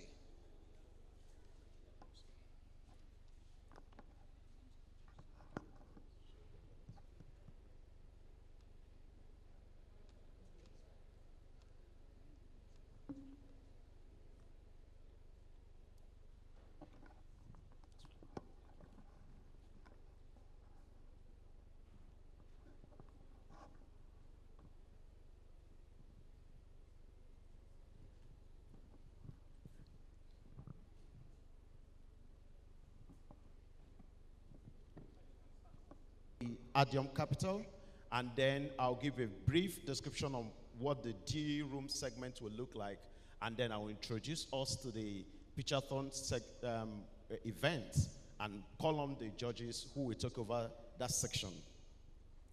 Adium Capital is an organization empowering growth through syndicate capital and alternative investment for families and businesses. That's the company known as Adium Capital, which is the technical partner on this year's edition of the Techpreneur Summit. At the D-Room segment, after the Pitchathon, at the D-Room segment, if you look to the back, you will see some booths arranged. We would request investors who have been invited to this event to be at those booths. You just sit behind those booths, and the Techpreneurs will come around to have a networking conversation with you. That's the arrangement. We wanted it to be very informal, and there are sitting areas at the center. There are booths at the flanks, both the left, right, and at the back. So we'll expect Techpreneurs to have networking with investors who are here present, all right? But that's after the Pitchathon. All right. And that will take place, okay. So, a video will be played after this introduction that will tell you the journey that got us to this place. I want to thank DBN for the opportunity and the privilege of hosting this segment of this program. I was privileged to be one of the pre-screening judges and went through about 85 entrepreneurs who had come to compete, to be part of the top 20 who made it to this place. So they've come a very long way, and the only thing I will ask of everyone sitting here is at any of these techpreneurs are called on stage, both when they are called and when they are leaving, please, your resounding round of applause will be a huge support to them. It's not an easy feat. After the pre-screening, they've had the top 20 have had another set of pre-screening sessions. So they've gone through a lot, and please, the least and the best you can do for them is just give them your encouragement. Standing on this stage is one of the most difficult things to do. So please, as much as possible, encourage them, all right? We trust the judges that have been selected for this. We are praying for them because we are hoping that they will be able to come up with, to reduce the 20 to just 4. We are sure, we have no doubts that they have the competence and everything it takes to select. But I would like to drop this for all our techpreneurs who are going to be pitching. Luck is very important in life. I found out from the little research and reading I've done and studying pattern that it's not necessarily about hard work, it's luck. And the 3 elements of luck that we all need to put in mind today is 1 is taking risk, 2, thank you very much. 2 is destination. They said the more risk you take, the more luck comes your way. Number 2 is destination. You have to know the purpose of what you're doing. And of course, the 3rd is persistent. Only 4 of the 20 pitching will go home with the money. But remember, experience has shown that the ones that have bad luck during pitching events like this eventually turn out to be the unicorns. So, every one of the 20 will leave here winners. There will be no losers. And that's very important to have at the back of your mind. The judges are not going to say that 16 failed. No. For the purpose of meeting the DBN objective, they are only going to isolate 4. But that doesn't mean that the other 16 are failures. And that's very important for you all there who have worked so hard to get to this point. And I thought that's it's important I mentioned that. So no matter what happens this afternoon, all the people coming up to this stage are lucky and they will succeed with our support. All right. Okay. I'm going to be calling on calling up the judges, and please, I will appreciate that you please encourage them as they come to their judges' seat here. Are we ready? Are we ready? Oh no, I can't hear you. Are we ready? Oh please. These are the people that will ensure that this event goes very well. So please, I will need to hear you. Are we ready? Come on now, say it. Say it, I'm ready. I can't hear you. I'm ready. All right. So I'll be calling up the first of our 4 judges for this event. And that's no other but Mr. Mustafa. Equivalent of it, 9,000 to 12,000. Where Powerful would come in is because we have our smart meters and digital wallets that takes payments directly from the customer, mitigating that risk. In terms of assessment, we know what they use, we know how they spend, and in terms of our smart metering, it switches them off when they do not repay. So it's a comprehensive thing. That's why I said here, we are building the operating system that powers this energy transition. Operating system, I mean smart metering, digital wallet, as well as solar financing. Oxtra Limited, next. Thank you very much. That was powerful technology. Up next, Oxtra Limited. Trade Lender, please be on standby. Archway, please be on standby. Camsi Sport Automotive, please be on standby. Oxtra Limited, up next.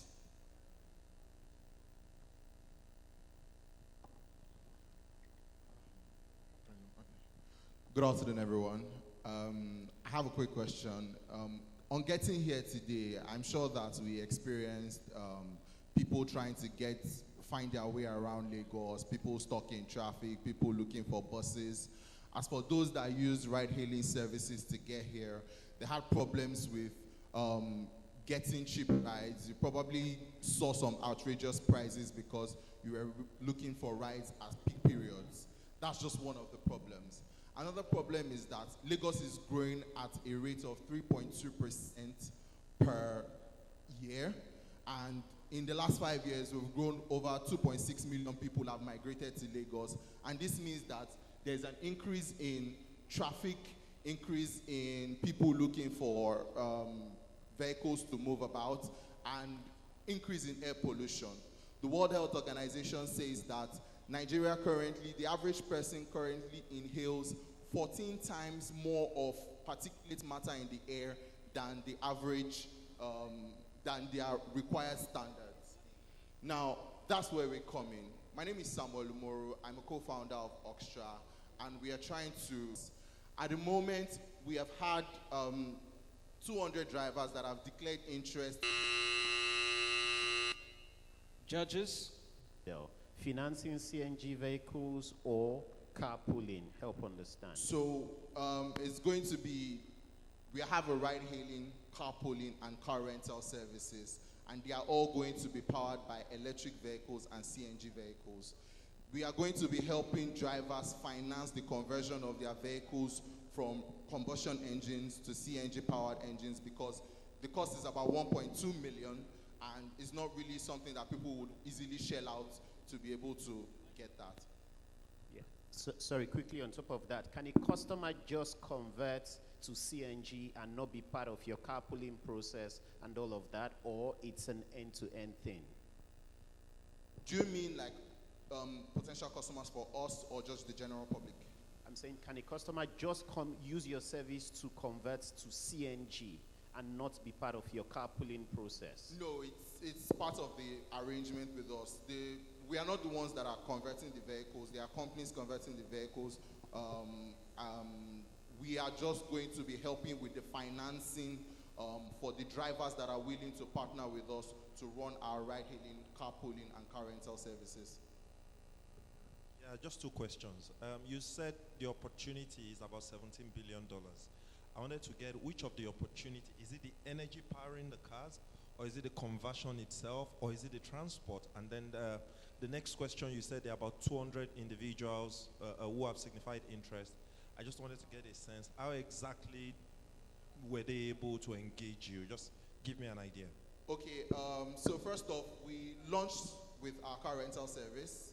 That's answering your second question. We launched with our car rental service, and since then, we've created a wait list in form of a WhatsApp group where we've engaged people that are interested in us. We also do individual conversations with people, get those that are interested in what we have in mind, and we've gotten them on our wait list. For your first question, the market is the total addressable market in terms of car rentals, ride-hailing, and carpooling. That's where that figure is from. Every possible aspect of it. Why do you want to start a new car hailing or ride hailing service when there's so many other existing ones? Wouldn't it be better for you to figure out how to convert cars that are already on the existing ride hailing services? I didn't get your question, sorry. So you want people to join your own ride hailing service, right? Carpooling, ride hailing. Carpooling, ride hailing, yes, which means you're just adding another ride share service to the market. So how does that really differentiate yours if you are not the one doing the conversion? The point of us helping to convert is because the challenge we're having right now, one of the challenges we have is pricing. Rides are very expensive. When you have surges, you can have outrageous prices. For example, I was going to work last week and I was seeing a ride of 11,000 naira from Lekki to Ikoyi. The aim of us converting these vehicles and using these converted vehicles is to crash the price of these services. Thank you very much, Oxtra Limited. Up next, Trade Lender. Archway, please be on standby. Campsy Parts, please be on standby. Trade Lender on the stage, please. Thank you.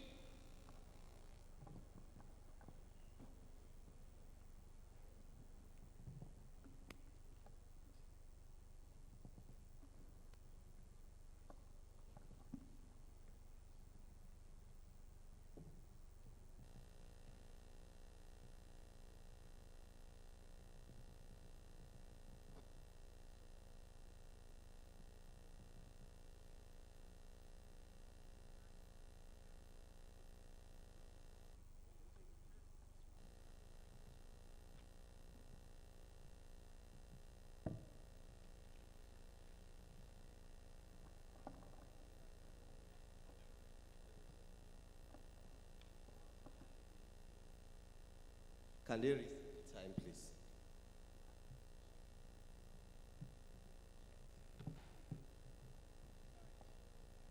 you hear me? So when you come in, can you just click through your slides? Let's make sure it's working. Because some of the other presenters, so your clicker is working, and then once you're sure it's working, your time will start. Are you back to the beginning? Okay. All right. Good morning or afternoon, everyone. Everyone seated here, growing up, I'm sure you had, one of your parents, especially if you're within my age bracket, who actually engage in petty trading to augment the income for the family. This is actually something that affects thousands and millions of small business owners who are not able to scale because they don't have access to capital. According to IFC, this is actually a $29 billion opportunity gap in Nigeria alone, and across the emerging market, this is a $5 trillion opportunity gap. I've worked with Stanbic IBTC. My co-founder also have worked with various government agencies as well as also private sector. We've brought our wealth of experience to build a platform that today allows businesses to be able to get access to credit between 1 to 6 hours, either via the web or the mobile platform. We don't stop at that. We've also built in systems that helps these small business owners to build capacity and financial literacy, which has also helped some of these businesses to expand to over 100 stores so far. Our audience, as stated earlier, is a $29 billion opportunity market. And so far, we have over 23,000 MSMEs across Nigeria and 69,000 farmers across Nigeria. We've disbursed over $5 million, a revenue of over $400,000, and we've also given out loans to several businesses. As regards to the impact story, we are aligned with SDG 1, which is poverty eradication, job creation, equality, as well as also industry innovation, because we're actually championing industry innovation, which the typical banks cannot achieve. We also work with multiple stakeholders to be able to achieve this goal. 65% of, even though this is actually not my deck, but it's fine. 65% of the people we support are women. And the goal is for us at the end of the day to be able to create the next 1 million jobs by 2027. Why are we here? We are here because we want to be able to crash our interest rates. We work with multiple partners and want to crash our interest rates. We also have an active seed round of $1 million, which we are encouraging various stakeholders to join us. The minimum ticket size is 50,000. Thank you very much. Let's create impact together. Yeah, well done. Well done, really. I just wanted to get a sense of what your NPL portfolio is. I see that your current margin is about 8%, if I'm right. And I'm wondering if this is a developmental play or is strictly for profit. I just wanted to get your sense. Non-collateralized loan is huge exposure in an informal market where we don't have identity and the likes. How are you thinking about this, and what gives you the confidence that this unstructured sector can scale? All right, thank you for that question. So far, we've disbursed over $5 million equivalent, and we've maintained under 2%. From August last year to date, we have 0 non-performing loans. We built in secret source that allows us not just to randomly disburse funds to people, but bring them into a system. For example, last year, August, we had a program, whereby we brought former president of Nigeria, that's Chief Olusegun Obasanjo. It's supposed to be on the slide, but obviously this is the wrong slide. Whereby we brought these people together, aggregate them, we build a funnel, and from there, we're able to help them build capacity. And you can't just come to us. Loan is not an emergency. Loan is something that you want to grow your business. So you need to onboard, spend some time with us. Even though we are digital, you don't have to come physically to us. And then afterwards, we can support you when we know your capacity. Also, domiciliation in terms of invoice financing that we do has to be with us. So if we're financing a Seplat invoice or a Dangote invoice, the payment has to come through us, and we'll be able to take our money even before then. And we're also working with various grade A companies, meaning that we are helping these small businesses to avoid missed opportunities. Before now, maybe they might not be able to serve onshore or Rekit or Seplat because they don't have the funds. But with us, they can achieve it. We also have one of our partners in the house, Baba Plus, where we are also working with them to be able to finance solar projects.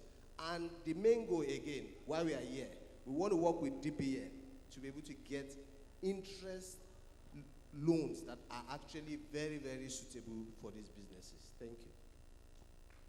Okay, thank you so much. Just quickly, on top of that, what is your actual interest rate today to the businesses? Well, you know how the interest rate is. Just tell us. 6% Just tell us. per month. Yes, please. Okay, thank you. If anyone is not going, what I'll just add on top of that. Today, does your platform enable you to see the kind of turnovers that the businesses are making, or it's just through bank statement analysis? So everything end-to-end sits on our platform. We can see the turnover, we can see everything, and we can also see the credit score. Everything integrated with APIs, to First Central and other credit bureaus. How long does each SME have to be on your platform before you disburse a loan? Okay, so they can onboard, and within 4 to 6 weeks, they can actually start getting loans.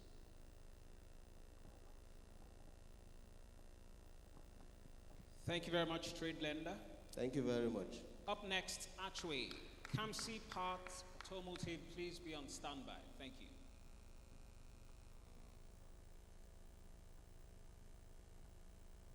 Centio Healthcare, please be on standby. Nition, please be on standby. Good afternoon, everyone. My name is Tunde, and I'm co-founder at Archway Credit Limited. We are a pre-revenue insurance premium financing company, and what we do is we help Nigerians, just like yourselves, and small businesses pay for their insurance premiums in manageable monthly tranches. Let's start with what we know. Nigerians don't buy insurance. If we do by show of hands here, how many people have an insurance policy? Nationally, less than 1 million Nigerians out of 100 million Nigerians have insurance. And when asked why, 34% say it's because they can't afford it. This is not people in my little village in Ogbomoso or in the hinterlands in Chibok. These are people like you and myself who wear suits and ties to work. A 30 million naira car today is not a luxury car. It's a standard family saloon, right? And to ensure that vehicle will cost 1.5 million naira today. And that's the problem we're trying to solve. Next slide, please. Yeah, so our model today, right now, you and your brokers pay annual premium to your insurer. What we want to do is step into that gap, pay on your behalf, and then you pay us back on a monthly basis. A quick simulation, for a 10 million naira car, today it costs 500,000 naira to insure, right? And that is a tariff across the market. Insurance companies now compete on claim service and service delivery, not on price. We will step in, we'll tell this individual, rather than pay 500,000 naira upfront, pay us a quarter of that, 125,000 naira, and spread the balance over up to 9 months at 50,000 naira or so per month. The bankers amongst you are asking, okay, you're a lending company, how do we protect your revenue? We've taken a lot of qualitative and quantitative steps to ensure that we don't lose capital. And when we're in the deal room, I can go into much more detail. We are a bootstrapped pre-revenue company, right? Myself and my co-founder are funding this so far on our own. Rather than going for a national license, we went for a Lagos State and Abuja lending license. Right now, we've covered 85% of our primary market, but we will be going into a national scheme and reducing our cost of funds in time. We've done our competitor analysis. The banks can offer this product. Other fintechs can offer this product, and I'll go into more detail when we have a chance. What's our attraction? As I said, we have our licenses already in place. We have 5 insurance companies ready to partner with us. We just signed one of them this morning.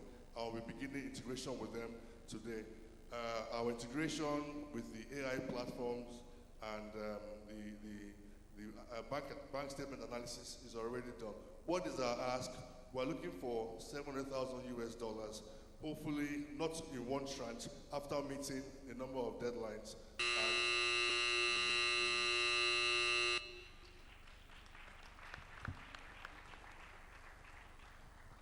Yeah, well done. Interestingly, you are the first founder to show your team. Well done.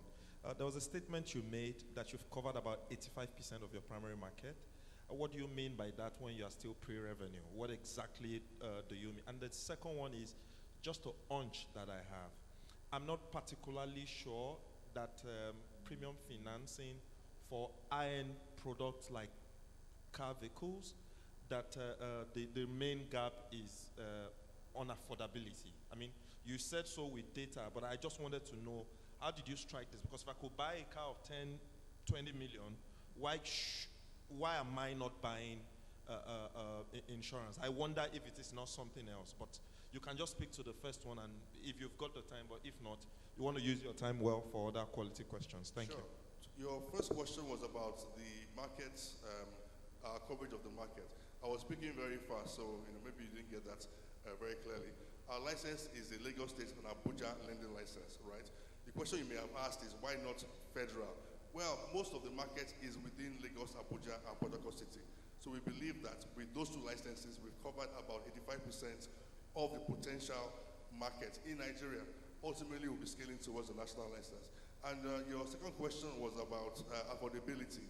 I used a car of 30 million initially, which will cost you 1.5 million naira to insure, which you must pay up front, right? Then I used a car of 10 million in the example. 1.5 million naira, maybe you have 1.5 million naira to spend on a brand new car that's financed, absolutely, you'll be paying that through your bank, right? But if it's a second-year car, third-year car, fourth-year car like mine, to bring out 1.5 million naira every year cash, is a bit of a challenge. Or to pay, 275,000 naira upfront and then spread the balance over 9 months, I think is a lot more affordable. What do you do if someone doesn't pay you? Or how do you ensure that people will pay their premiums? Yeah, we have this slide here. Number one, we are not going to be ringing a bell in the streets and offering a loan to everybody that walks by, right? You can only access this premium finance through our insurance partners. So your insurance companies are the ones who are referring you to us. So you're more or less pre-qualified. Secondly, we are not giving you the cash when we approve a loan, right? We are paying the cash to your insurance company so you can run away and have a party. And there are a lot of other things we've done, but most importantly, if there is a default, right, the way insurance works, let's look at DSTV. If you pay for your DSTV upfront and you cancel half year, they're obliged to return the unearned or unused proportion. Similar to insurance, if you pay upfront for insurance and you sell your car, they're obliged to return the unused proportion, right? We are a party to the loan, and if there's a default, we simply call the insurance company, kindly cancel this contract, and the unearned proportion is returned to us. So all the money is either paid by the customer or in the hands of the insurance company. There's actually no time where any of the funds are at risk. Thank you very much. Thank you very much, Archway. Up next, Kamsipat Automotive. Kamsipat Automotive. Centio Healthcare, please be on standby. Nition, please be on standby. Kamsipat Automotive.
because of the economy. New vehicle purchases decreasing because of the economy. Maintenance parts for vehicle maintenance are increasing, making sure that auto parts business is a viable business. However, to get original parts, you have to take a picture or sample of the parts you want to buy Tukumbo, because 95% of original parts are substandard. How long can this continue? Ladies and gentlemen, I am Chris Santos, founder of Campus Automotive, a B2B to C. Sorry, I stammer a little bit. I have a very slow speech. Sorry. A B2B to C, the digital platform, transforming the automotive parts industry by prioritizing genuine part sourcing, safety, and convenience. Yeah. Like I said earlier on, sourcing original automotive parts faces challenges because of inferior products caused by thereby contributing to 20% rate of accidents in Nigeria. Campus Parts is a B2B to C digital platform emphasizing genuine part sourcing, safety, and convenience, leveraging AI, embedded finance, and last mile delivery. Our collaboration with Tata's supplier brands provide affordable original parts using film-free criteria, thereby reducing accidents by 20%. Our platform integrates both an online and offline channel using AI, and also embedded finance and last mile delivery channel.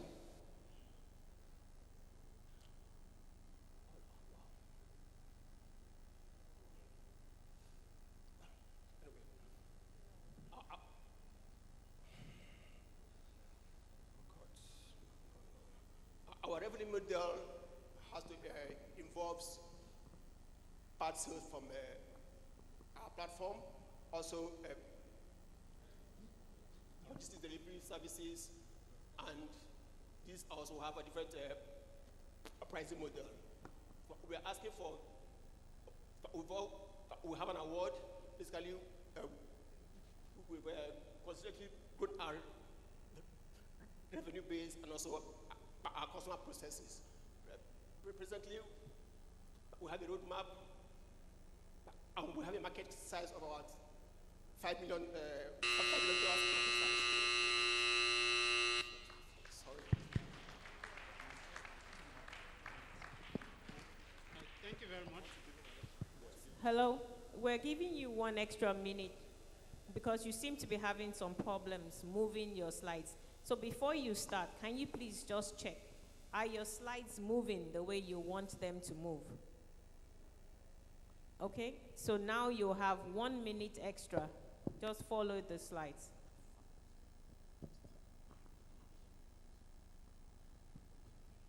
And sorry, for every person that comes on, please, once you get on, check your clicker, make sure your slides are moving before you say you're ready to start. Go ahead, please. Thank you. Campus as a business is already an existing business, and we put our customer, we give our revenue from $110 to $180, $80,000. We've also grown our customers base by B2B of 200 and B2C 470. We've won several awards. We are a member of the International Trade Council, and also we have a target market, which are the workshops, fleet operators, individual car owners, and the auto parts retailers. Presently, we're asking for $2.2 million with an equity of about 40% in order to scale our products and also enhance our market and advance our market reach. Presently, like I said earlier on, the automotive part market is a $5 billion market. Presently, as of 2018, sorry. Okay, thank you so much. Please, in very simple terms, what exactly does CAMC do and who does it serve? And how do you make money? Okay, yeah, basically, CAMC Part, like I said, is a B2B to C digital platform for automotive part sourcing. We emphasize on genuine part sourcing using AI and embedded finance. At the same time, we're also incorporating last mile delivery processes. Our customers are in the B2B segment and also in the B2C segment. B2C are the individual vehicle owners. For the B2Bs, we have workshops, we have workshops, fleet operators, and also our retail segments, basically, because we work with the likes of Audi Briscoe, Champion Breweries, and Cabal Retail. How we make money? We make money from the part sales, from third-party vendors, and also from our own product inventory. At the same time, we also make money from logistics because we charge commission on logistics services. So those are ways we make money. So if I have a 2008 Corolla and I need to change maybe the radio, the sound system in the car, how do you help me do that? Or what do I as a customer have to do to get that original part from you? Okay, thank you very much. Part of the challenge that we have in the automotive part market is that most times, like I said earlier on, people will ask you to either bring sample or the picture of the part, and that's enough to get. Basically, but that's on its own, has its own downside because of the fact of back and forth in terms of product fitment. But in CAMC part, because we use AI, and also we use what's called VIN fitment criteria. What that means is that at any point in time, for you to be able to get the exact part fitment of a vehicle, we require you to give us either through the platform or through our chat processes, the VIN of the vehicle.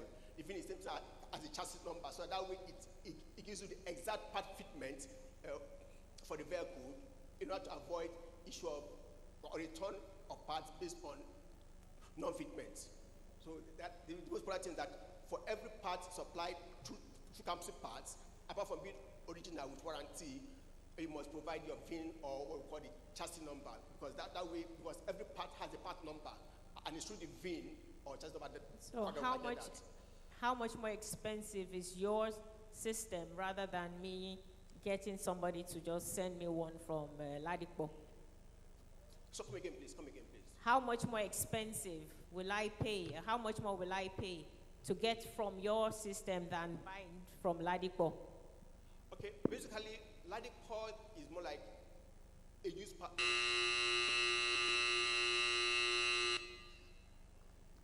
You can answer the question, please. Okay, answer it. Okay, see, basically, Ladipo is mostly known for used parts.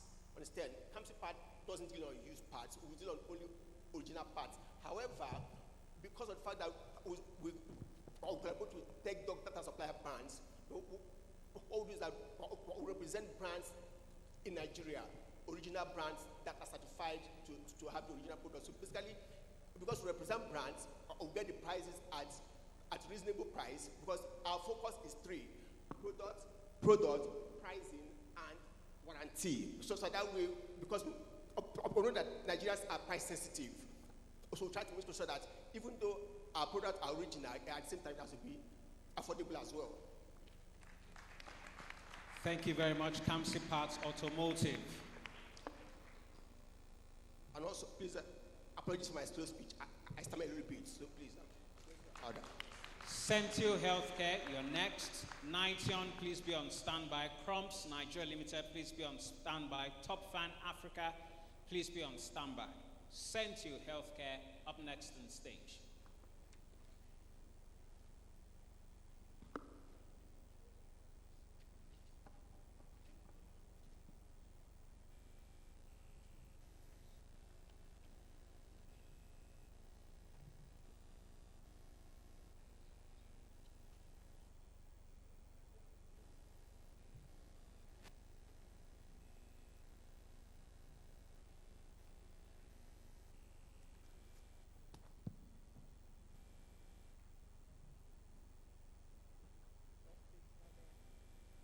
These are old slides, but I can work with it. Good afternoon, everyone. My name is Chimezie Uche. I'm co-founder, chief commercial officer for Central Health. Imagine your sick self being wheeled to hospital. You move from one hospital to another. The doctor starts asking you the same question they've asked you the other place. Sends you to the same test you had the other place because the doctor cannot access your records. Imagine them taking decision, all right, based on no record, no history, and then take you to surgery and you come out there. This happened to my sister some 7 years ago.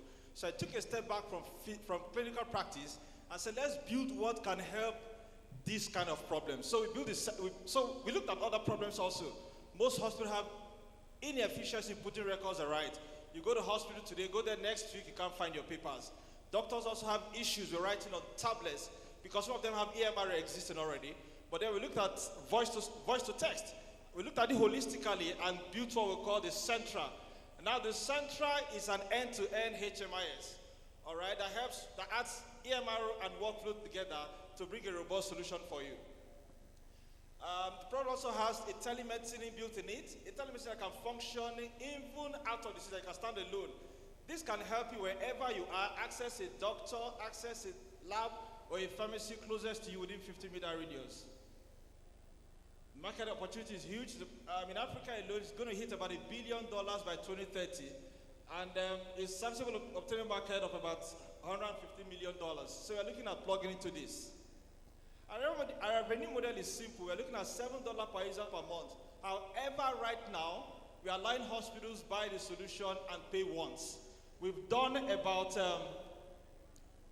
at the moment, we've done about 8 hospitals, over 70,000 registered patients, over 100,000 encounters, done over $30,000 since launch about a year ago, and running at an average monthly recurring revenue of over $1,000. We have a different solid competitive edge compared to other users. Like I said, we have a voice-enabled queue management system, so you really do not go to hospitals and spend time in such hospitals. Wherever we are deployed, you go there, spend minimal time, and you see your doctor. Our team is amazing. We have 2 ex-founders, 2 medical doctors, a data analyst, and an e-health informatics specialist. Our ask is simple. We are looking at $100,000, 25% equities, 75% debt. Thank you very much. All right, thank you. That was so very short. So, well, you had 21 seconds left. They should have left it so that we can add it for your question and answers. Okay. Right, so we'll add 21 seconds at the end. Okay. So you were a little bit fast, right? Okay. So if someone is sick and they want to use your service, are they going to have to go to specific hospitals, or is this a B2B pitch where you're only selling to hospitals so that they can better serve the patients? It's actually B2B. There's a B2C component in it, and that's a telemedicine solution. So you can actually have it on your phone as an app. While you're seated, you can actually access doctors on the app. All right, doctors can consult for a token. Doctors can consult, send you to the closest lab that is also on the platform, 50 meters within you, to the closest pharmacy also on the platform. So are you doing both, a B2B, or are you focusing on only B2B right now? At the moment, our focus is B2B. So now the hospitals buy your system, yes, ma'am, one-off. How do they pay you, or how affordable is it for those hospitals? So some of them buy one-off, but at the moment we also charge about 25% on total sales for maintenance. Say again? How much is it? So at the moment we do so it depends on the size of the hospital. So we do between 4 million naira and 10 million naira. It depends on the size of the hospital. Aside that, our expansion strategy is not on this slide. We have been able to communicate, to talk, to have understanding with committee of CMDs. All right, and now this is a group of 54 teaching hospitals across the country.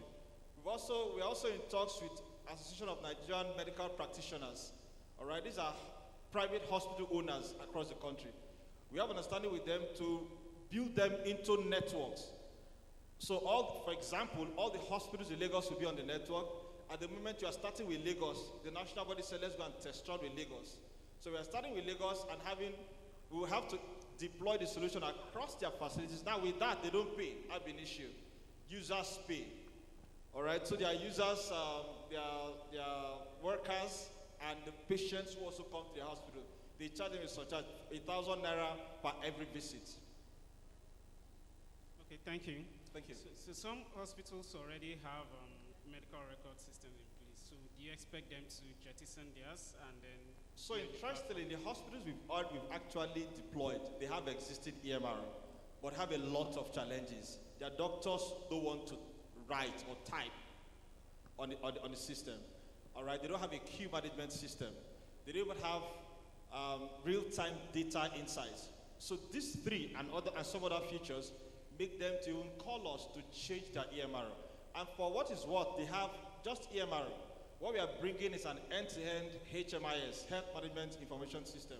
Now this helps them to also have their own telemedicine. All right, so they can actually see patients that is not within their fold. Another thing again we do with our solution is that we are able to help you monetize medical equipment in your facilities that are not in use per time. So doctors or hospital owners on our platform can see that, hey, it has a theater, I don't need to build a theater. You can actually bring your case to your hospital, get surgery done, and move your patient back.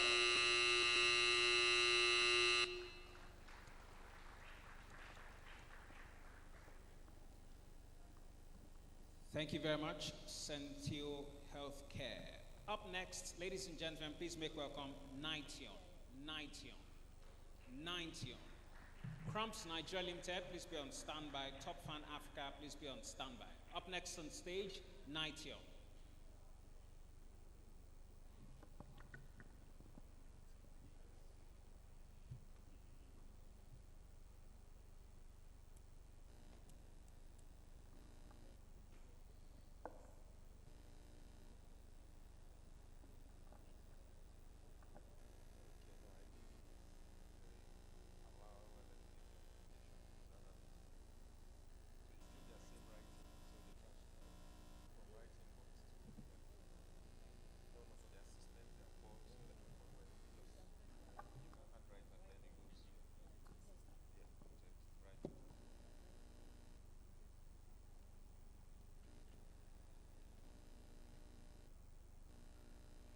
Ready?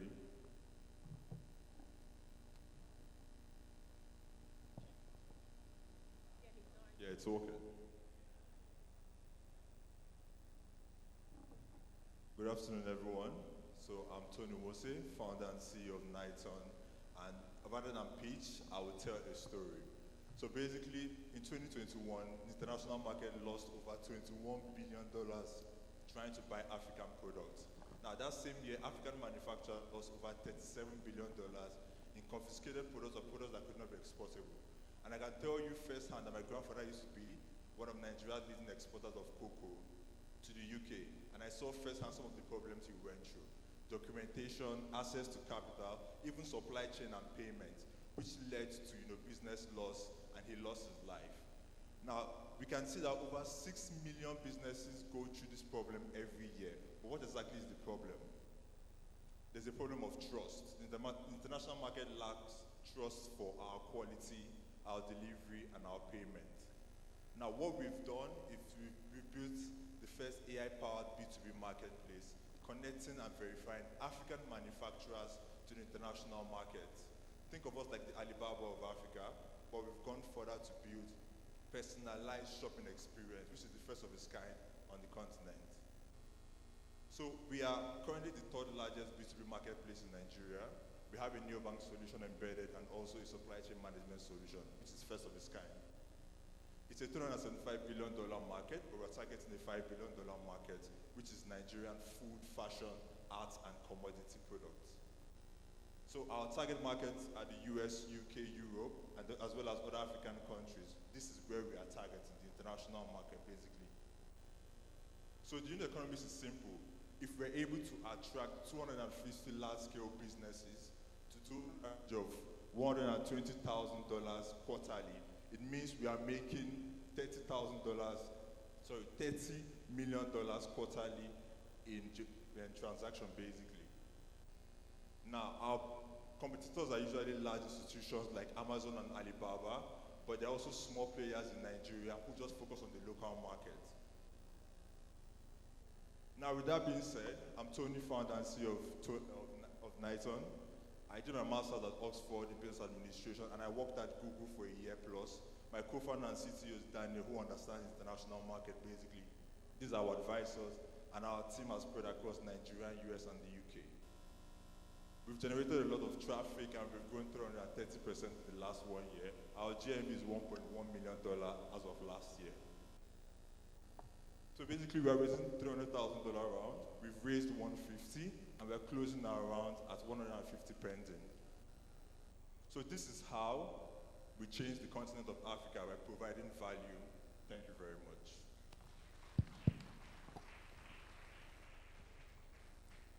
Yeah, thank you, Tony. Can you give us a sense of your GMV, like over the last 3 months specifically? The last 3 months, and the skew, if you can break that down, maybe like fashion percentage, something like that. Okay, so our GMV for the last 3 months would be about $375,000 in GMV. Yes, GMV. Majorly because we focus on commodity, agriculture, and fashion. But our biggest vertical is agricultural products, which makes up at least 60%. Then fashion makes up another 20%, and the rest is between art and also commodity product as well. Sorry, just a question. What are the top moving commodities or product? And I say that because of something I saw in your slide. Just give me an idea quickly. Okay, so for the largest commodity product would be cobalt, which is found in Plateau State, okay, as well as iron ore and other commodity products. But cobalt and zinc goes along with for all. Those are the two products that we've seen high demand, especially for those who are producers and manufacturers, especially in the US and the UK for EV batteries and other construction needs. Wow. I mean, it sounds interesting that these things are being moved on an e-commerce platform. Okay, thank you. So how do you really get to the point where you said there's a lot of fraud or African products are being confiscated? How does your platform help stop that, especially for Africans? I'm sure there are a lot of SMEs that will be interested in this because they want to be able to export food across the globe. Okay, so one thing. Sorry, just to add to our question so that you answer together. And how do you guarantee supply chain? How do you guarantee that, knowing that there are barriers at custom, there are barriers at the other end? How do you guarantee, knowing that you are essentially a technology platform? Okay, so first off, what we do is that we help companies with FDA license. So aside from helping you with your license, we also help with quality check. So most times manufacturers don't have a problem with manufacturing. They just don't know the quality that is required by an international market. So we help with that process, and we have one of the most rigorous systems. People say coming on board Niton is like getting listed on a security software company, because we are very rigorous on who we bring on board.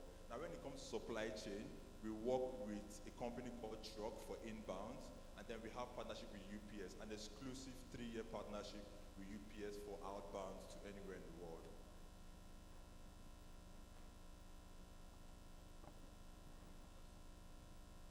So how long have you been in business? How many years? Okay, so we started in 2022. As of 2022, we did $87,000 in revenue. Last year, we did about $210,000 in revenue, and we're projected to do at least $607,000 this year in revenue.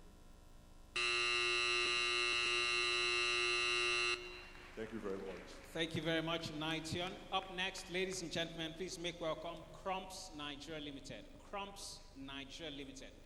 Top Fan Africa, please be on standby. Fabric Thread Cycle Limited, please be on standby. Up next on stage, Crumps Nigeria Limited.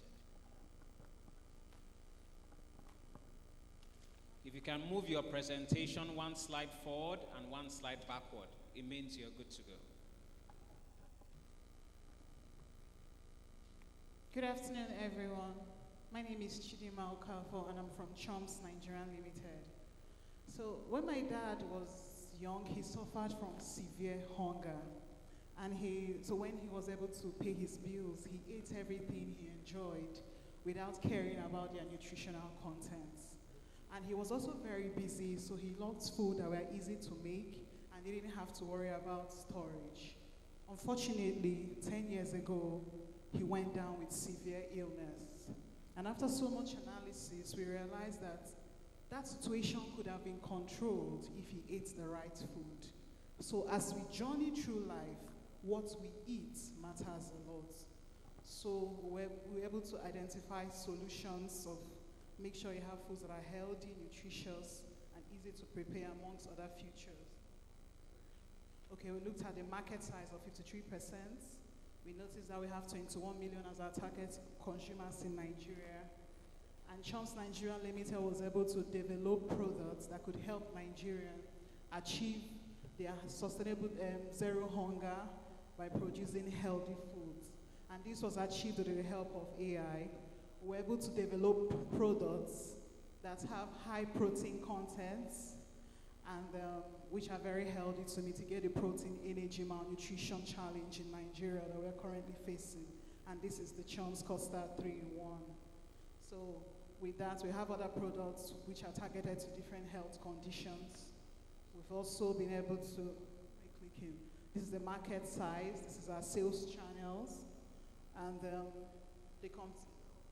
why did we choose custard? Because for us to penetrate into the market, we need products that are actually known and acceptable. Through that, we can now push in other nutritional products when the brand has been trusted and accepted within the next 1 or 2 years. Consumers are interested in affordability and quality, which AI will be able to develop products that are acceptable. And the healthier part of our products is that many similar products use sweeteners, and these sweeteners have been found to be very detrimental to our health. And what Chomps uses pure natural sugar for health cases. So our team, I have a PhD in food technology. Then Enama Kanchibus are experts in marketing and sales and finances. There's a press. Our testimonials confirms that the product is loved by children and grandmothers of 93 and is of world-class standards. So in conclusion, we're looking at a 22 million injection results with 354 million. Therefore, the Chomps Custard offers a viable opportunity for an investor's delight. Thank you.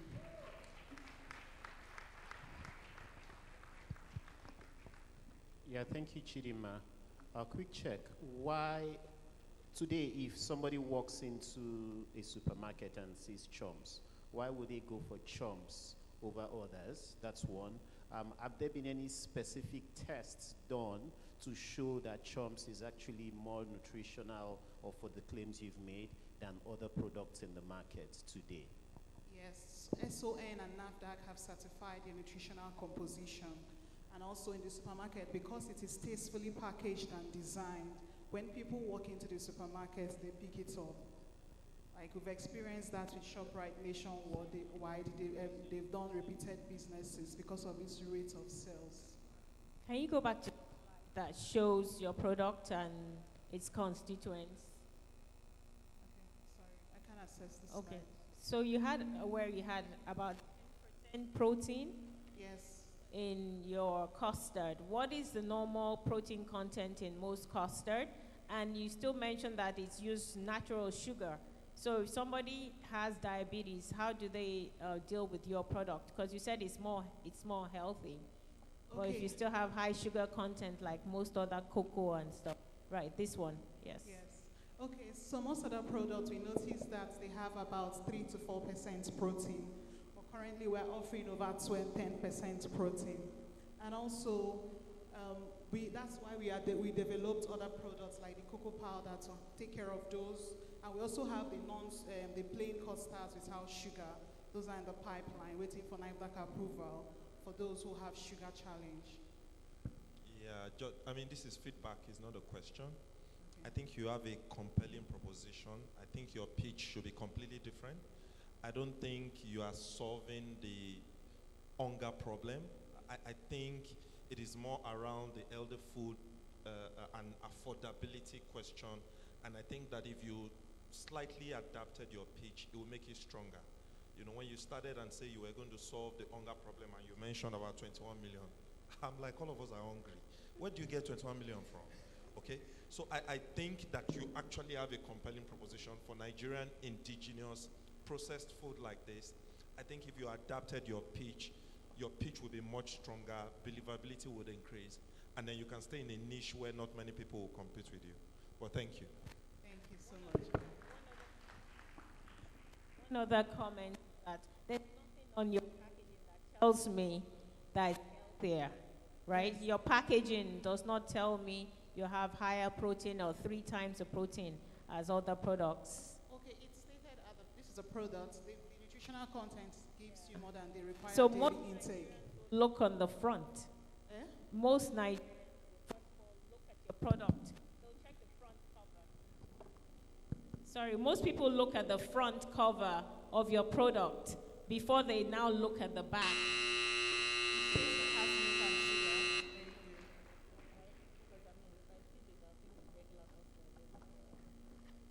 Thank you very much, Chomps Nigeria Limited. Up next, please make welcome Top Fan Africa in Yota.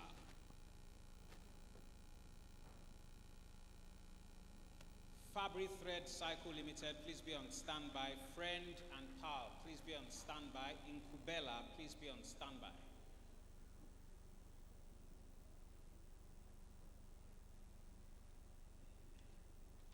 Top Fan Africa, please be on stage. Thank you.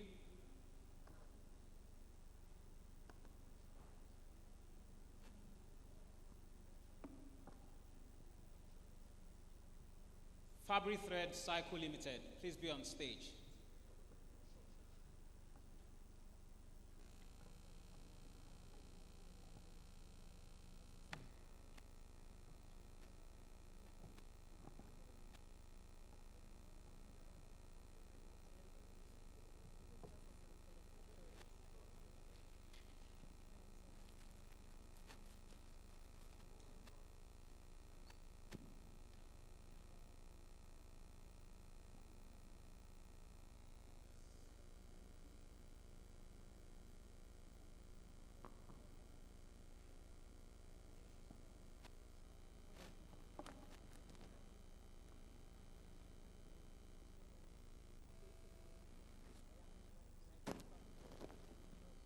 Good afternoon, everyone.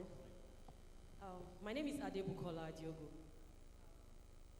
Designer with over 10 years of experience, and I'm also into waste beneficiation.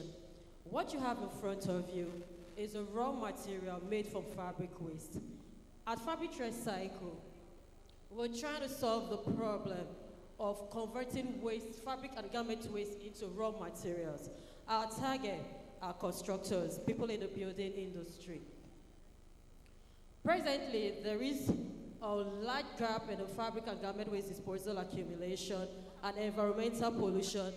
Globally, we hear about climate change, and we know it takes over 200 plus years for a piece of fabric to decompose. And with the dyes and chemicals, which ends up in the ground affecting water, and we all need water to live, and also agriculture. This is where Fabric Thread comes in.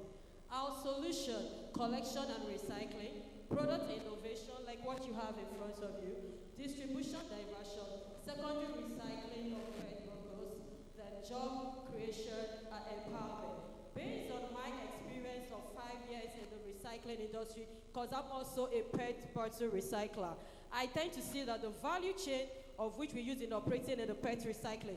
And I said to myself, why can't I do this in my fashion industry? Nobody is talking about the fabric waste. We all seated here are wearing clothes. Have we ever wondered where our clothes end up when we dispose them? What damage are we causing to our environment? So here is the market size of what it is when you invest in the waste cycle of fashion industry in Nigeria and Africa at large. The TAM, the SAM, and the SUB. And also the go-to market. Why am I choosing to do this? Because we tend to convert the fabric waste to viable products and raw materials. Our target markets are the textiles and garment manufacturers, sustainable brands, construction materials companies. Basically, we all know now that real estate is a big deal. It's really certified, and they are our major market. We are starting with Lagos State, then other states in Nigeria, and then we take it to Africa. When immediate pilot expands scale over time. How do we execute this? Awareness, product showcase, sales, supply, product development. Our competitors and parameters: fabric trade cycle, African Collect Textile, Calico Industries Kaduna, local fiber traders. And then our product and technology. We have the Eco Pickup collection, take back and distribution. We have the velvet dust, satin silk filaments, and the likes. Consequently, this is our sustainability.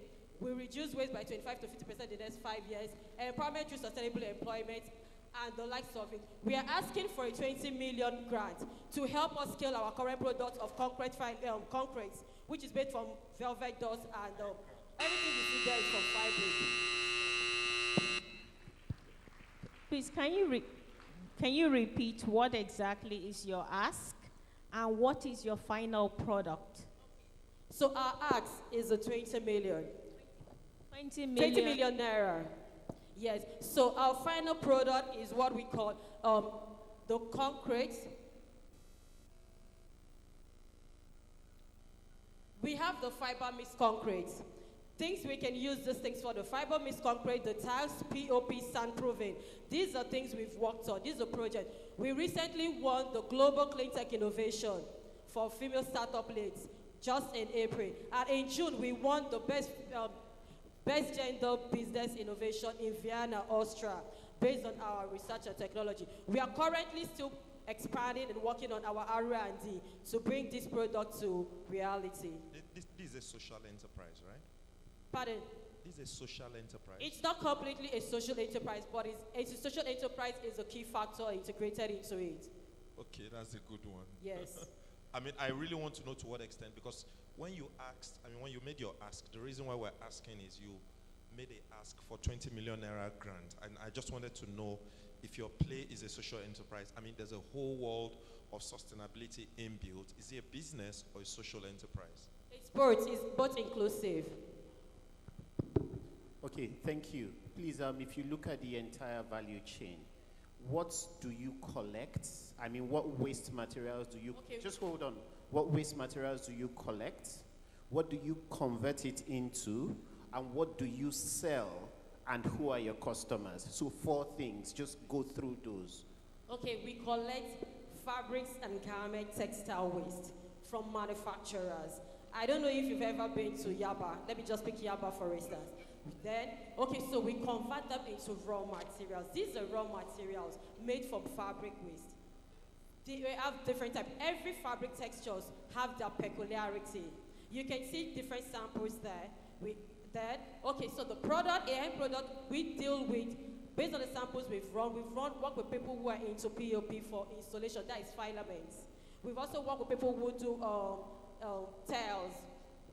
Who are your top 3 customers today? Our top 3 customers right now that we're in talk with is Vitafoam, because they import fabric waste. And then Calico company in Kaduna too, they also import fabric waste to create fabrics. Okay. Yes, and then local markets. Have you sold to them, or you're planning to sell to them? We are planning to, because we need equipment to be able to do large volume that they are asking for. Okay, thank you. Thank you. Thank you very much, Fabric Thread Cycle Limited. Please make welcome Friend and Pal. Friend and Pal.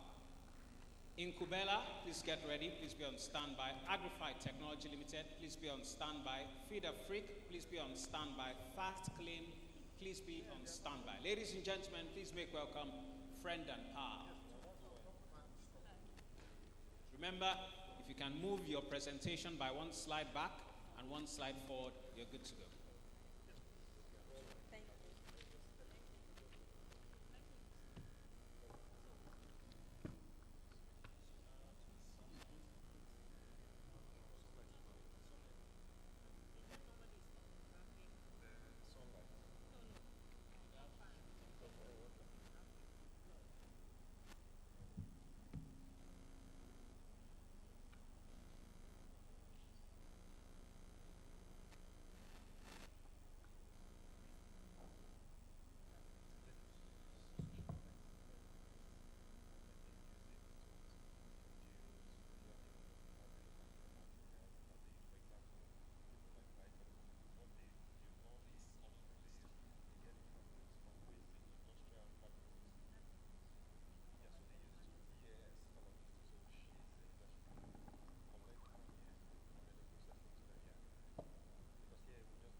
Good afternoon, everyone.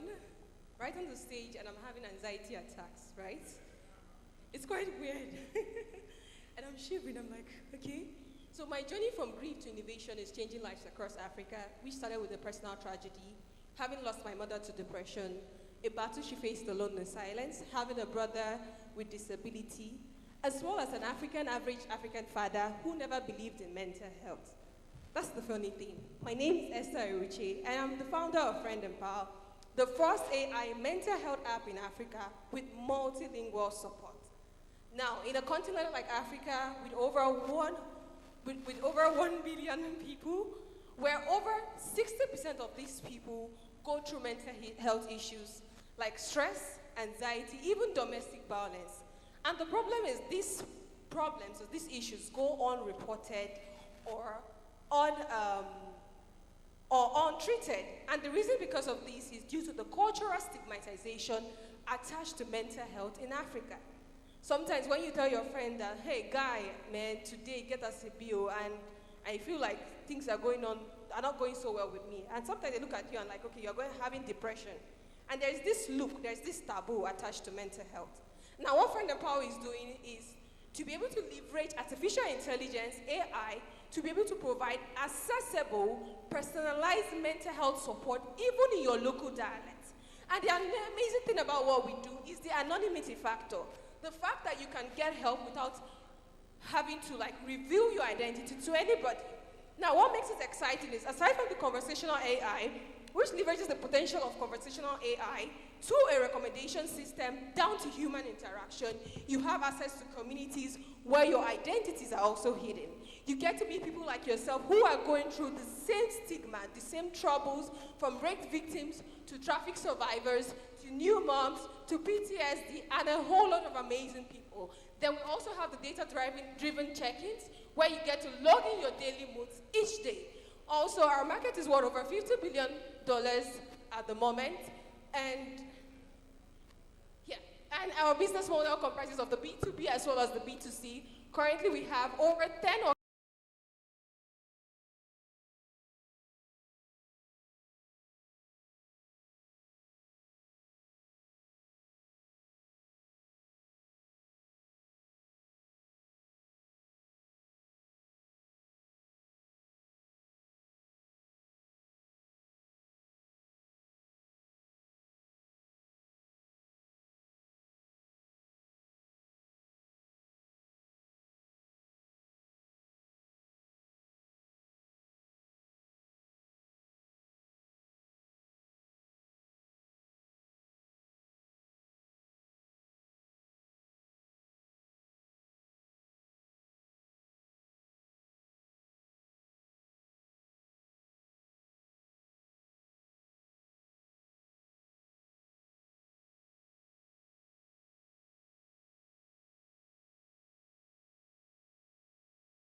like I said, this is real big deal, mental health, but where really is the money? I just wanted to get, or is this a social enterprise also? Okay, so we can spend other 2 ways. Currently, our MRR to add, it's over $1,000 in less than 6 months. We launched in November, December, and we're making over $1,000 in less than 6 months. Now, what makes us distinguished from other traditional therapies? We don't just offer just therapy. We also have the rant room, we have the SOS helpline. Currently, we're in partnership with Mental Health Authority in Ghana. We're also working with South African markets as well as Zimbabwe, because one of the co-founding members is from Zimbabwe. So, and aside that, the Lagos State government, the Ministry of Youth and Social Development is part of what we do. Now, for our EAP programs, how do we make money? We currently have a lot of organizations who are currently using our EAP, like the Palian Hospital in VIA here, and several other hospitals. Sorry, what's EAP? Just help me. Okay, the employee assistance programs that we do. So we currently make money from these. Then when you look at the e-store, we have an e-store where we have the library of things where we sell mental health resources. We also, what makes us excited is the comic books, the animations. We're trying to bring mental health into the traditional bases, that's the schools. And currently we're partnering with a lot of schools where we're integrating mental health into existing PE programs and PHE programs as well. So Friend Empower is not just doing the therapy, we have the animations, the comic books, and currently we partnered with Koramo consulting companies where we've been able to offer these services, and we make money from all these models. So we make a lot of money that's aside just therapy services. Yeah, thank you so much. Technical, we're having to use our own clock rundown. So just wanted to understand two things. You've mentioned the employee access program, and you say you have about 20 companies now. What's like the target number of companies you want to reach in the next 6 months and 1 year? And then for the B2C, when an individual signs up, what do they pay and what do they get? So for the B2B market, yes. Now, in the next 6 months, we're looking to have at least 100 companies or organizations in our program. I want to say organizations, we're not just talking about hospitals, we're talking about schools. Because schools, we also have schools who use our services currently at the moment as well. So we're looking at over 100 to 200 in the next 6 months. And that's because we're not just focused on Nigeria only, but we are also working with those across Africa. We have a big South African market as we speak, and we also have a big Zimbabwe market as we speak. So aside that, for the B2C, I think that's the right question. So for the B2C, what do they pay for? Yes. So the B2C, aside from just the therapy services, they also have the rent room. So the rent room. How much and what do they pay for? How much do they pay and what do they pay? Okay, currently the B2C market is pegged at $5 for a therapy session. The rent room is pegged at $3 for a rent room session.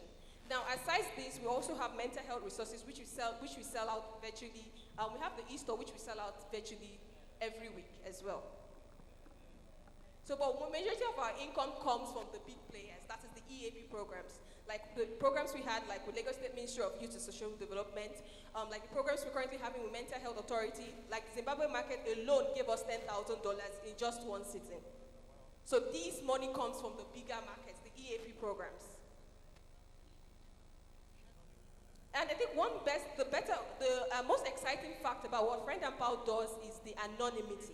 The fact that your identity is hidden while you are getting help. And this has helped us onboard over 2,500 users on the app seamlessly because they are able to get help while hiding their identity, especially like girls who are who have gone through human trafficking and rape survivors. Thank you very much, friend and pal. Up next, Incubella. Agrify Technology Limited, please be on standby. Feed a Freak, please be on standby. Fast Claim, please be on standby. Up next on stage, make welcome, Incubella. Hello everyone, good afternoon. While the slides are coming up, I'd just like to engage us in a mini activity. Can you all please pick out your phones and go to any stock photography sites? So stock photography sites include things like Unsplash, Adobe Images, iStock. Just search for boy running. Your time has started. Oh, thank you. Okay, could you just search for boy running? Just let me know what you see on any Adobe and the likes. I'll just preempt you. What's going to come up is a photograph of a white boy, right? But we are here in Nigeria, and the photos we're going to be seeing are pictures of white people. And that's where the story of Incubella started. So, generally, the topic around diversity, equality, and inclusion continues to rage and rampage. There's a lot of people talking about diversity.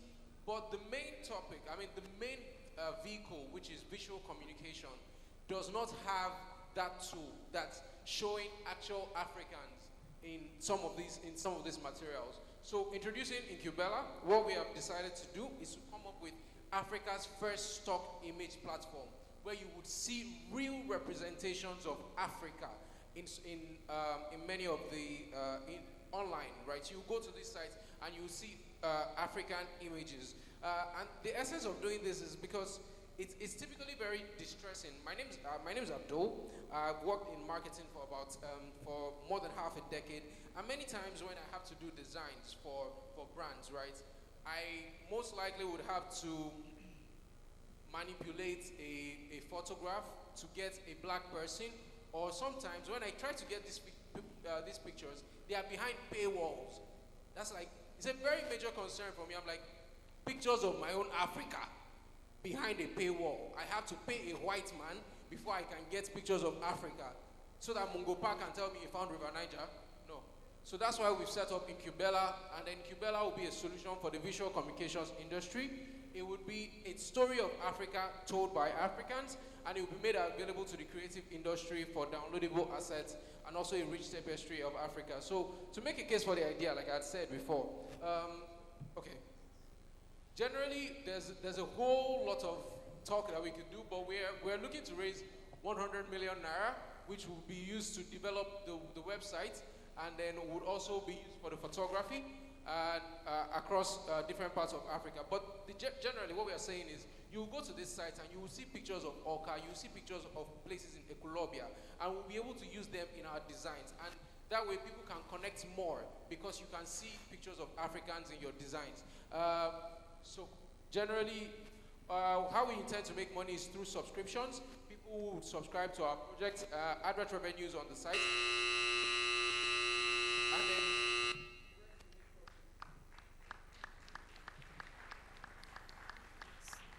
So your first question would be, how do you intend to make money? Because you mentioned that most of these images are behind paid walls. Oh, we are setting up our own site. That's the name of the product, Incubella, right? We're going to photograph these. There's an updated deck. We're going to photograph these locations. We're going to have actual photography, and then to also be contributor-led, in that people will be able to upload their own photographs onto the site. So, and it's going to be on a subscription basis. You pay me 10,000 naira a month, and you can have access to thousands of images from all parts of Africa. You can see pictures of Ikiti. You see pictures of Cross River. You won't get those pictures online, as it were. Thank you. So currently you don't have the site running? We have the site running. I can send you a link to a prototype for you to see what the site looks like, as it were.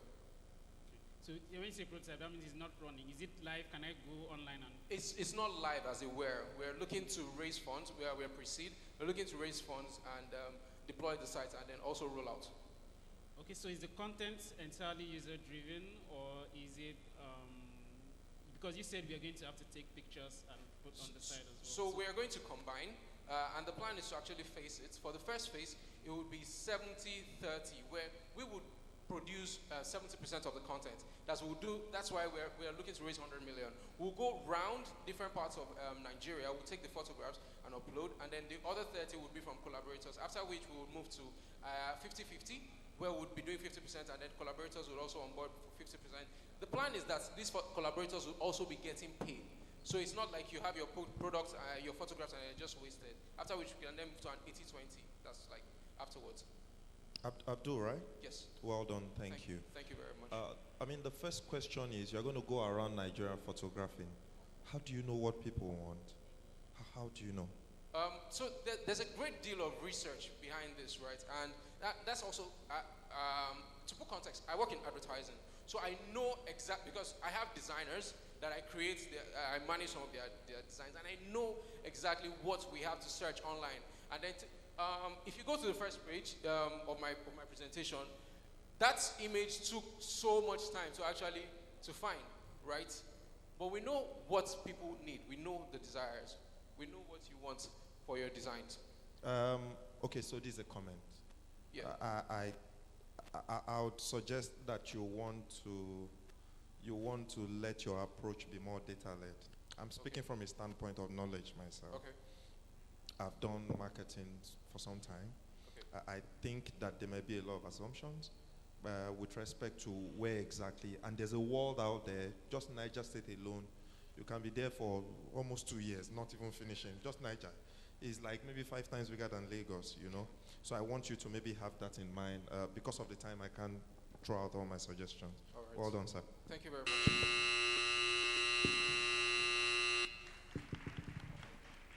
Thank you very much, Nkubela. Please make welcome Agrify Technology Limited. Agrify Technology Limited. Feed a Freak, Fast Claim, Ignite Megastar, Loan IQ, please be on standby. Agrify Technology Limited, right up on stage.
Good afternoon, everyone. I'm here to talk to you about Agrify.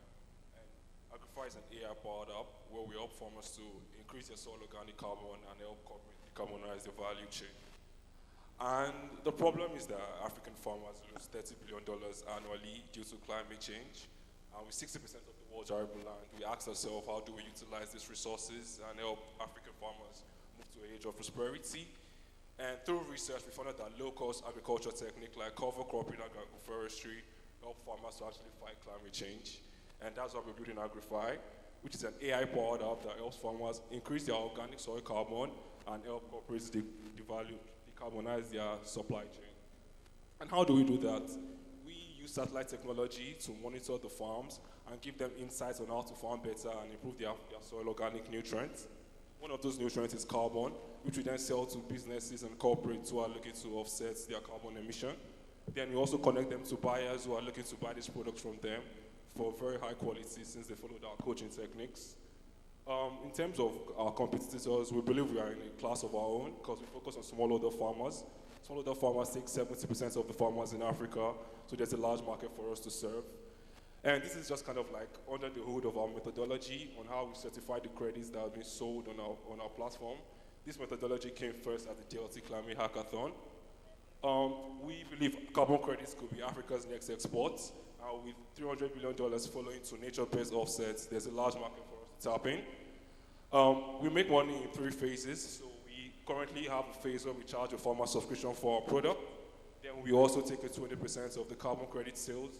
Then over time, we also take a 15% of the produce markup on the product we sell. We look to onboard over 150,000 farmers by 2030, make a revenue of $30 million. In terms of demand, we're working closely with lots of companies who are looking to offset their emission. Most recently, Nestle, who is keen on working with us as long as we can confirm the carbon, which is why we're building our application. Agrify is built by a world-class team of industrial engineers, industrial designers, engineers, agricultural researchers who are keen to take the agriculture industry to the next level. In terms of progress, we've secured 1,000 hectares from the University of Agriculture. We've collected a $10,000 grant from Channel CV, and we also won $10,000 in the DLC's Red Hackathon, and we've been accepted to Nigeria's first space accelerator, which is NIGEComSat. We're currently looking to raise $750,000, which is to scale our app. We currently have 100 farmers testing our app through a private beta. We are looking to scale it to a larger audience, improve our tokenized credits, and also improve our advanced AI model, and for marketing activities to like launch Regenerate Africa conference, which we look to onboard a couple of other businesses.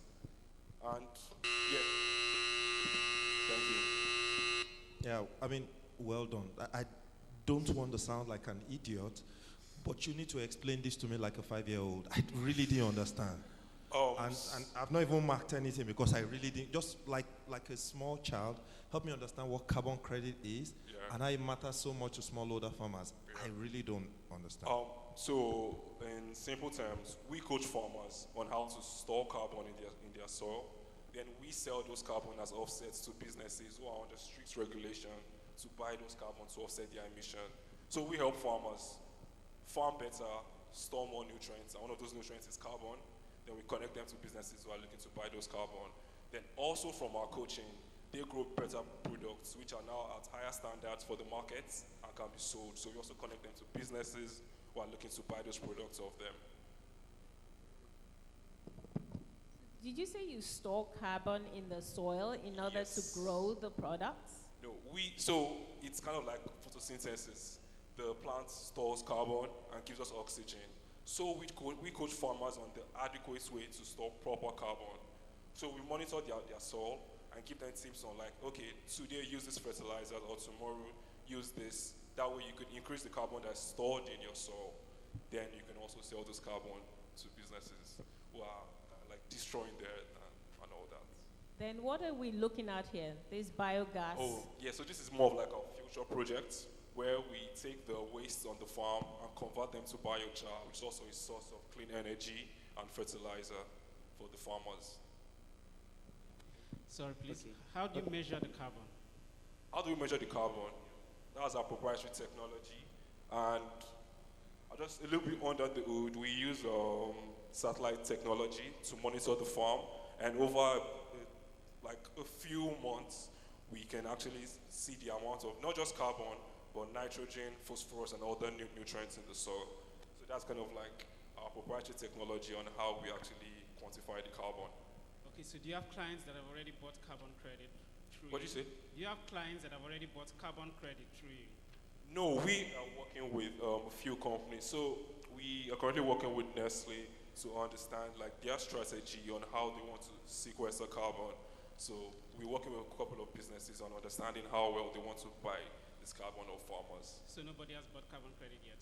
No, that's from our business model. That's the second phase, and we are at the first phase right now of onboarding farmers. I think. All right, thank you. Thank you. Okay, please stay on the revenue slide. You say you want to do $600,000 in 2025. Is that correct? 2030. No, sorry. Quick. $600,000 in 2025. Okay, $600,000. Yeah. How much have you made in 2024? We are just launching our products like ending of this month. We are going to be out of private beta, so our product is free right now for farmers.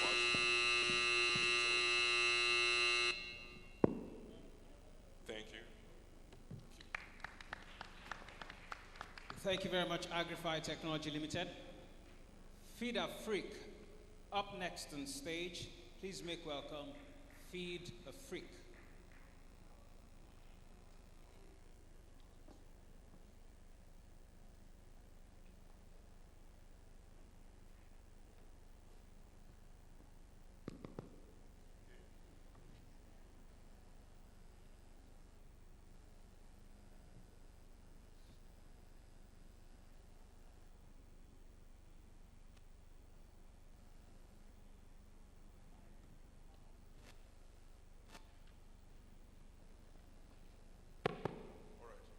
Hello.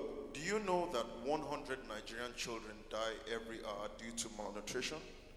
And do you also know that according to the federal government, about 92 million Nigerians are without access to electricity? This is the reason I started Feed Afrique, an ag-tech and renewable energy startup into carbon-neutral dairy farming and sustainable biofuels production. Our vision is to be the largest sustainable company on the African continent. Now the problem, we Nigerians, we consume about 1.6 billion liters of milk annually, and of this, over 60% is imported, accounting for over $1.5 billion.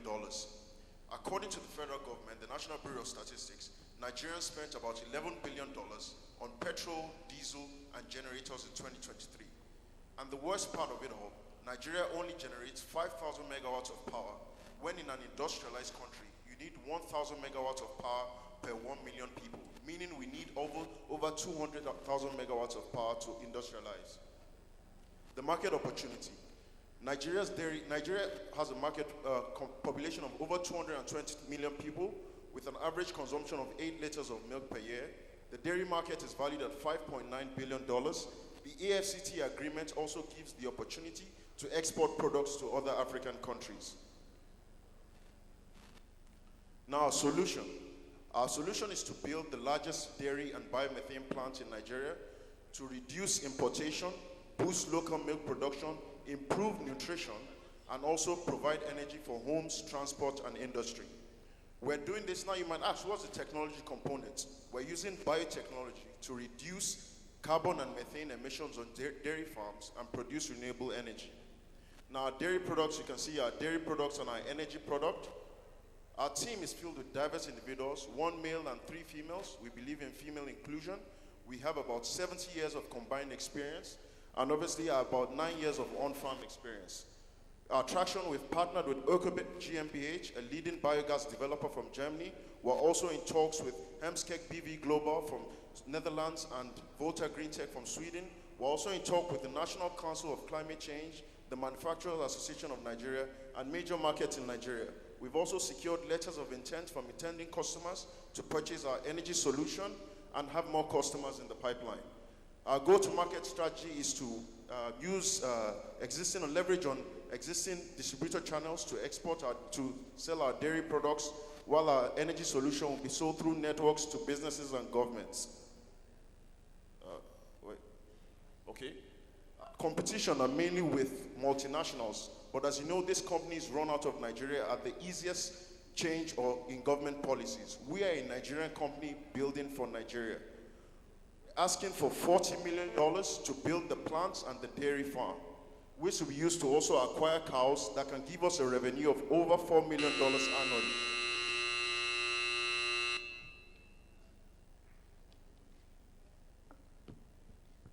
Okay, I think we just got a bit scared because of the ask, eh?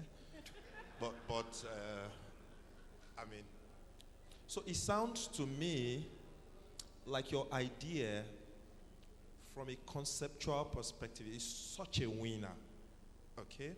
In terms of the need, in terms of the sustainability built into it, it's such an amazing, but if you think about how capital intensive it is, it doesn't look like a business to pitch anywhere else. It's an institutional type of play. And so, do you have some prototype small play that you can prove so that you get institutional partners to sit with you? It's not something, I mean, 40. Yes, I know it sounds amazing, but you it's actually a small really amount. know, No, my brother. It's actually a small amount. To be honest with you, we have partners like I spoke about, Ökobit GmbH. I would have loved to show you the products they've already done across Germany, these biogas plants. So we have the technical expertise. Together with the team and partners, there is the technical expertise and the know-how in this technology I'm speaking about. And sorry, and I think you misread me. Okay. Not only do I think your idea is brilliant, if you saw my mark for the competence that you displayed, it's the best today. I'm just saying that $40 million, you say it is small? No. Is it not in this country? No, I don't mean it that way. I know we don't have it, but I'm saying to really create that level of impact, it's just... I get you. Okay, so maybe Okay. that's the angle. Okay, I think what the judge is also asking is, do you even have a place where you have just 4 cows on a plot of land and you're generating biogas so we can see real evidence? I would have loved to show you that. No, just tell us about it and what is coming out of there. What we've done is we've tested the solution. We have the cows, about 21 of them, and we feed them with our biotechnology solution to reduce their emissions. Also to point out that what we feed Where is this located? It's located in Oyo State. What town? Ishane. Okay. Okay. So what we feed them to reduce their emissions by over 80%. So when you reduce the emission, the dairy output, does that also increase? Because, I mean, you're predominantly a dairy farm. Yes. A sustainable dairy, exactly. So yes, so what the solution does is, although what the solution does is that it reduces emissions and also increases milk yield by about, so if you say a Nigerian cow that produces about 1 liter of milk, rather than producing that, it will produce about 1.5 liters. Who are you selling that milk to today? No, we're not selling the milk. I'm just giving the basis of it. Yeah, that's a thank you from me, really. Thank you.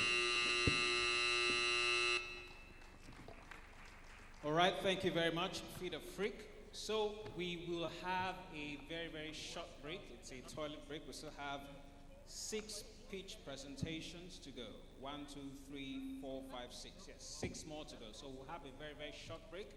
Our judges will also use this opportunity to catch their breath and to put heads together a little bit. It's also an opportunity for you to walk around a bit. So if you want to visit the restroom, you can do that very quickly. In the next 10 minutes, we'll be back to wrap things up. 6 more presentations to go. So we'll have a short break right about now. You can stretch your legs, walk around a little bit, get some water at the back if you want to, visit the restroom very quickly. In the next 10 minutes, we'll be back. Thank you very much. Let's have some music in the background.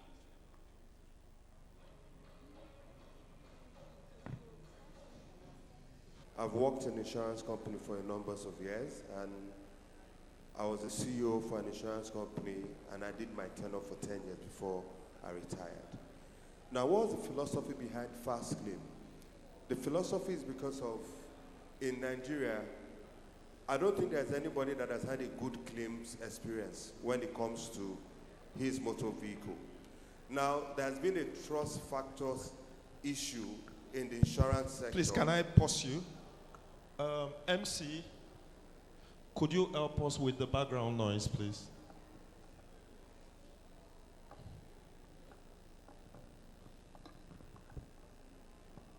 All right, please, we need to focus on the presentation, so let's keep the noise level to the barest minimum. Thank you very much. Please, let's just focus on the presentation in front. That is what is most important right now. Thank you. Yeah, so if my co-judges agree, we'll give you back another 5 seconds because of the chemistry. Yeah, all right, thanks.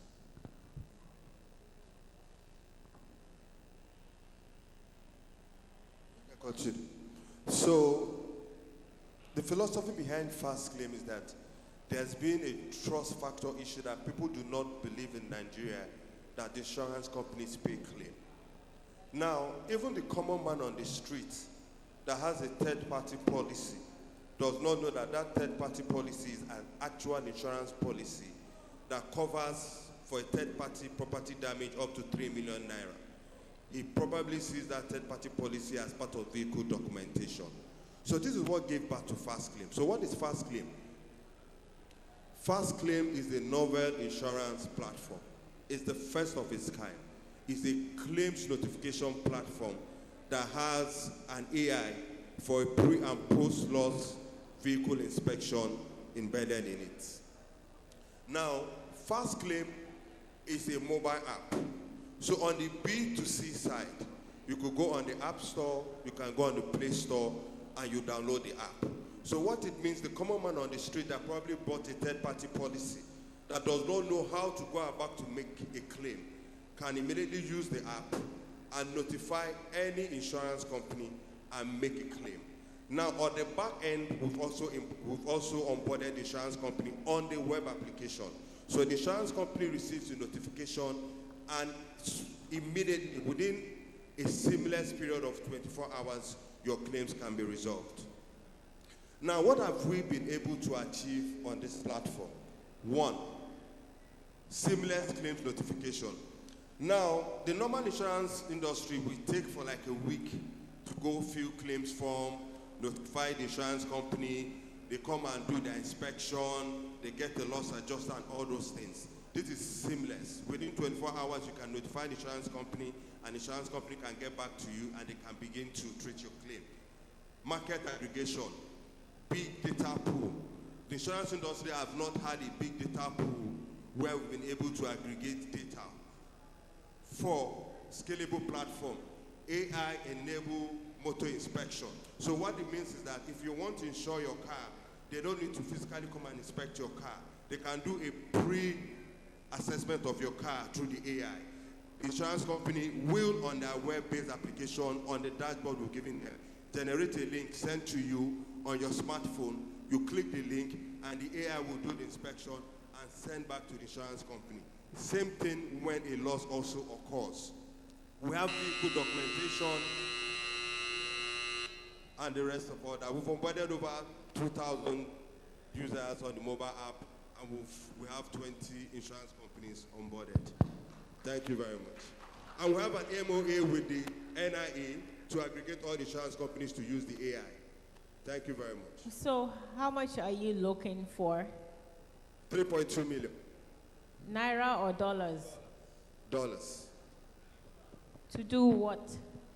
So what we want to do with that is for market expansion. So this is the market size for this industry. Because even in the application, there are rescue service. So that means if you get stranded, you can go on the application and call for towing service. So this is the market. We are looking at documentation, vehicle inspection, and the rest of all that. So what do we want to do with the money?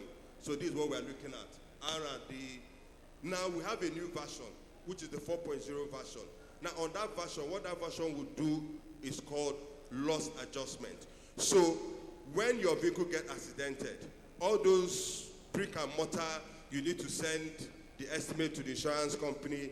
The insurance company will send the loss adjuster to come and physically adjust your claim. The AI will adjust the claim and give the cost of estimate of repair without the insurance company even having to come to inspect the car. Yeah. I see you have the pedigree for the industry. What is the blocker for you just having only 2,000 people onboarded, and in which time frame? I didn't hear you said what? I said, you say you have just 2,000 people onboarded today based on your presentation. What is the blocker? Because your product is you are helping to claim losses very fast. How many people are insured for motor vehicles in Nigeria? What percentage is the 2,000? So what is the blocker for having quick onboarding today? Thank you very much. So the market penetration is low. So we have 2,000 users on the mobile app that have downloaded the app. Now we've onboarded 20 insurance companies out of the 40. Now with the agreement we have with the NIA, the Nigerian Insurance Association, they are making it obligatory for the insurance companies to be able to use the AI. So that means everybody that has a motor vehicle, the insurance company will send the AI to you to do vehicle inspection. So automatically the numbers will increase and we'll be reaching out to every insurance company and to every motor owner. Okay, just feedback. I actually think that from a conceptual perspective, your presentation was compelling. But if you knew next time that you only had 3 minutes, you spent your 3 minutes talking about the opportunity and not talking about the business. And so we really lack the insight to ask you the business questions because you didn't present it. So I think from a feedback perspective, it's really the business. Yeah, thanks. Okay, thank you too. My comment is my comment is as follows. Insurance companies already work with brokerage firms. Some of them already work with insurance brokerage firms. So when you say you want to onboard all of them, are you trying to put other brokerage firms out of business, or are you just another brokerage firm? Okay, so even though the insurance companies still do the underwriting. So what it means, they will still have to do the documentation. The brokers are not left out. Some brokers are onboarded, but the insurance company will be the one to send the link for the inspection, both for the post and the pre-loss inspections. So the insurance companies will send the link. But where there are brokers that also will have to do the assessment themselves, they will send the link to the vehicle owner, to the client. Thank you.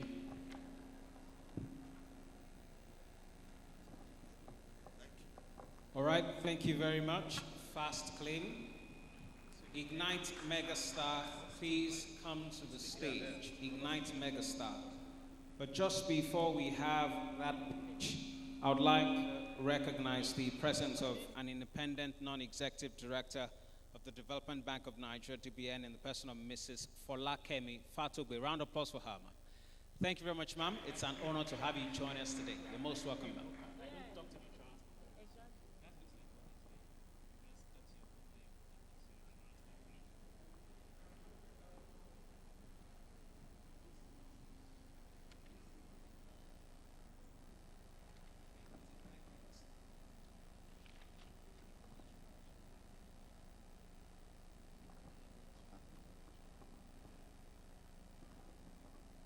So once we are done with the final pitch, we'll still have that opportunity to move straight to deal room, and yes, there'll be that opportunity to interact with our exhibitors and find out what services they have on offer and what products are on display. So we will move forward to the next pitch. Loan IQ. Loan IQ, please come up on stage. Loan IQ. My Medicare, please be on standby. Power Lab Limited, please be on standby. BioStar Green Solutions, please be on standby. Right about now, Loan IQ, your presentation is next.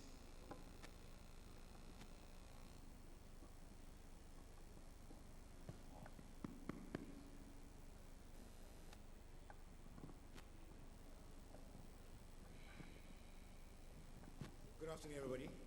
My name is Ayobami Adiloye. I'm co-founder and the MD CEO for Loan IQ. The idea for Loan IQ came about when some time ago in my banking career, a woman came to me crying. She was a customer of ours, had an account with us, civil servant with Lagos State, but she couldn't access, she wanted a 200,000 naira loan to be able to pay medical bills. But she needed the money that day, and she came in around the moment, once we resumed, she was already at the branch already, but we couldn't disburse that day because of the process that we normally have to go through to lend to her.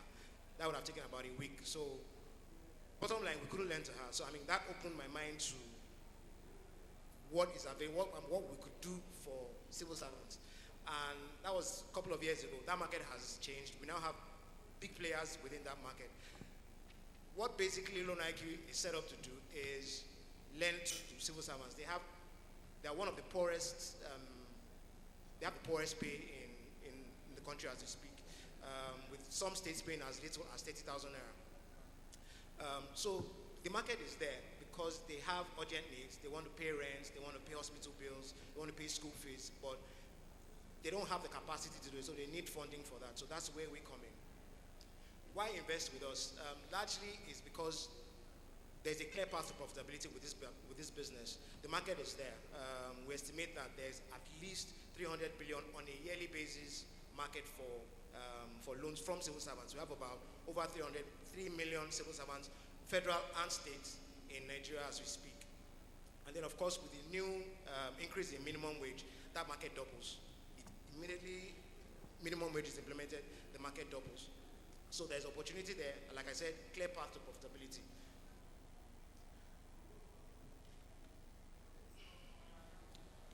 So our solution largely is technology driven. We have a software wherein our marketers go into the field and sell the loans to the civil servants. We issue the loans, once they meet the criteria, within a matter of hours, loans are disbursed. We're integrated with the state governments such that we're currently with Kano and Ebonyi states. We're integrated with them such that our repayments are a line item on their payroll. So we are not chasing anybody with regards to repayments, which is one of the reasons why we decided to do civil servants. The default rate is significantly low, almost close to 0%. Like I said, repayments are a line item on their payroll, on pay slips. In terms of business model, it's basically customer acquisition. The more customers you have, the more customers you're giving loans to, the more your income. We're charging 4% flat on a monthly basis. We also do upfront fee of 3%. Our ask is 700 million, equity of 200 million, and debt of 500 million. Thank you very much.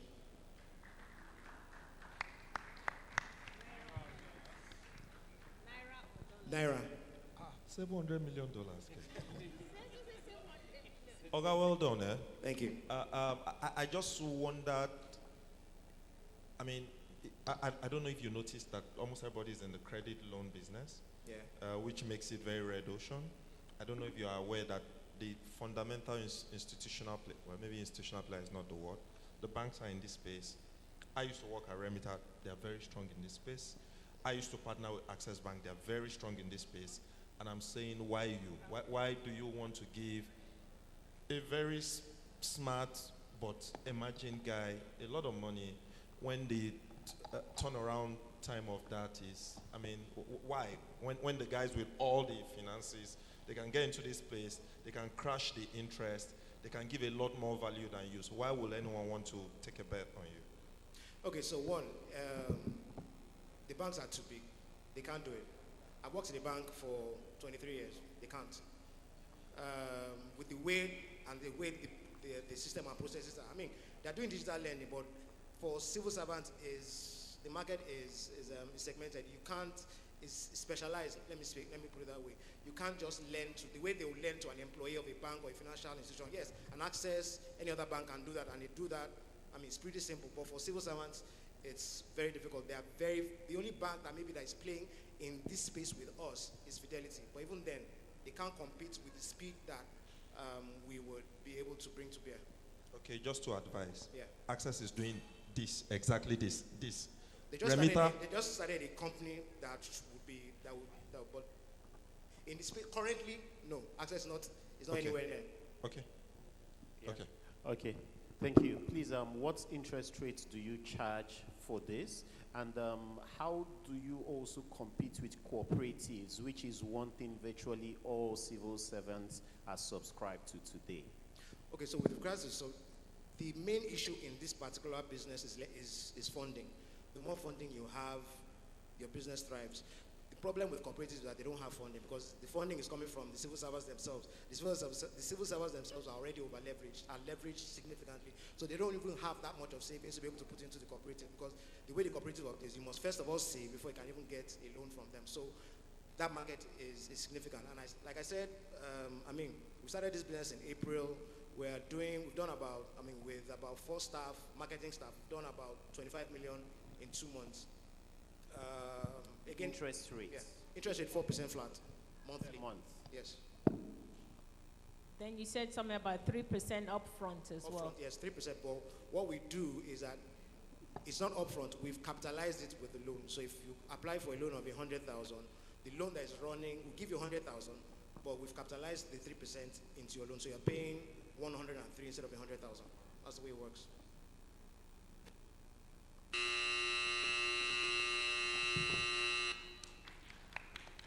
Thank you very much, Loan IQ. Up next, my Medicare.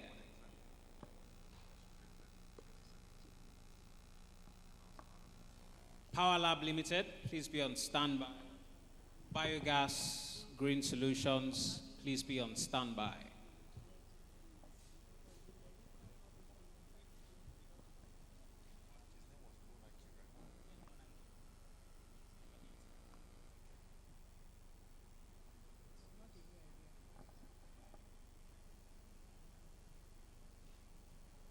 Thank you, everyone. My name is Dr. Chukwuka Obodo. I'm the co-founder of My Medicare.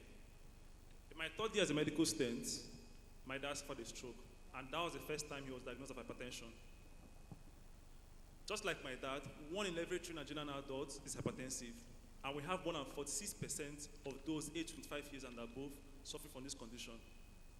Have you ever wondered why more than 500,000 people die annually from complications of hypertension, such as stroke and heart attack? It boils down to poor compliance, which I'm going to break down into 3 problem statements. Chronic health conditions worsen when sufferers are lost to follow up. There's also the affordable quality care is also difficult to find, and there's poor access to electronic health record.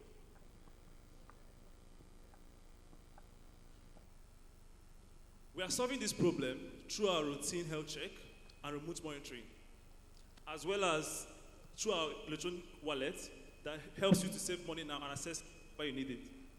In addition to that, we provide a safe and readily available electronic medical record for easy access anywhere and whenever you need it. Our product provides a convenient way for hypertensive and diabetic patients to connect with primary care providers for remote monitoring and scheduled consultations. With our solution, we've been able to serve Mr. Bode, who had to choose between his health and his banking profession because he found it very difficult to keep up with his medical appointments. How do we serve them? We make it easy for them to have consultations, either virtually or via our chatbots. In addition to that, we help them to track their medical records and their lab investigations. We also help them to issue electronic prescriptions, which we have used to serve hundreds of users that are traveling out of the country. In addition to that, we cap it with our remote monitoring. We makes it easy to keep track on their vitals, and our system is built such a way that once their blood pressure is within a certain range, it flags it and automatically sends feedback to their primary caregiver. We are building an $8 billion market, and by a 10% conversion of our serviceable addressable market, we are positioned to make 160 million per annum. Our business model is purely B2C and B2B. For the B2C, we make 20% commission for each consultation, either virtual or in person, and then 15% for lab referrals. We launched MVP in 2023, and we served over 1,000 patients.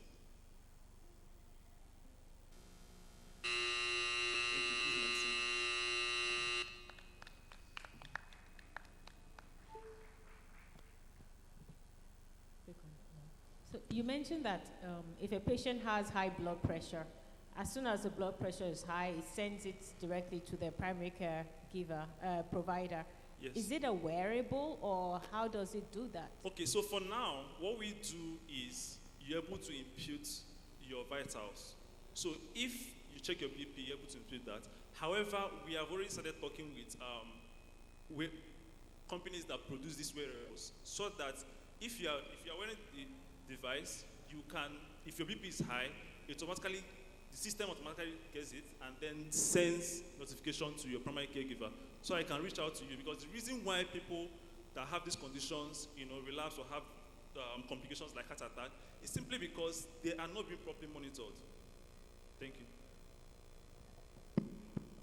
Yeah, what's the ballpark number of people that are dealing with this particular issue in Nigeria or your target market today? But let's just narrow on Nigeria then. How many core users would you say you've had in the last 3 months, like consistently using it? Within the past week, we have about 200 plus active users month to month. Yes. Okay, that's in the last 3 months. Yes, please. Okay, and what's the ballpark in terms of the market, number of people dealing with this particular issue that you believe you can serve? Okay, so thank you very much for that. So for us, our target market is those that are hypertensive and diabetic, and we believe that, like I said, 1 in every 3 Nigerian adults is hypertensive. 1 in every 3 Nigerian adults is hypertensive. I have 46% of those age 25 years and above in Africa suffering from this condition. Yeah, I think there's a data set that you must know, that you're saying, hey, over the next 5 years, we should be able to serve 46 million people or something. I'm just trying to elicit that number from you. Okay. Yes, thank you very much. So within the next 6 months, our target is to serve about 50,000 users. Yes. But you're serving 200 today. No, we've served over 1,000.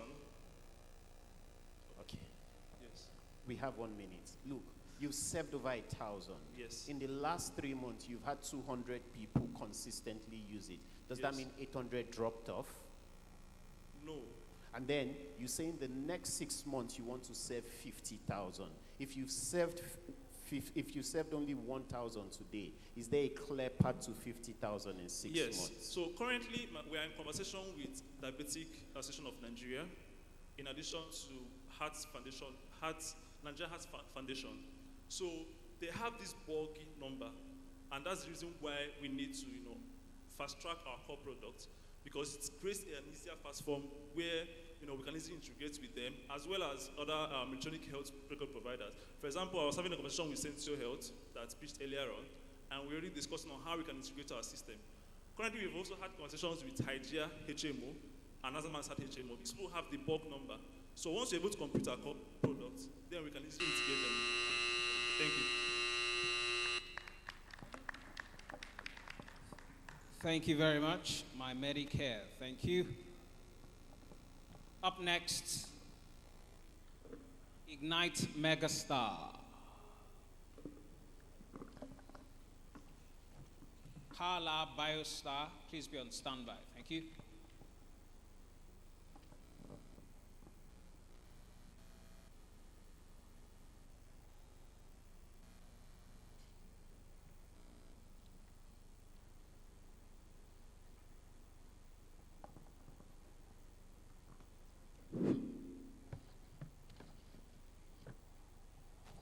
It's fine.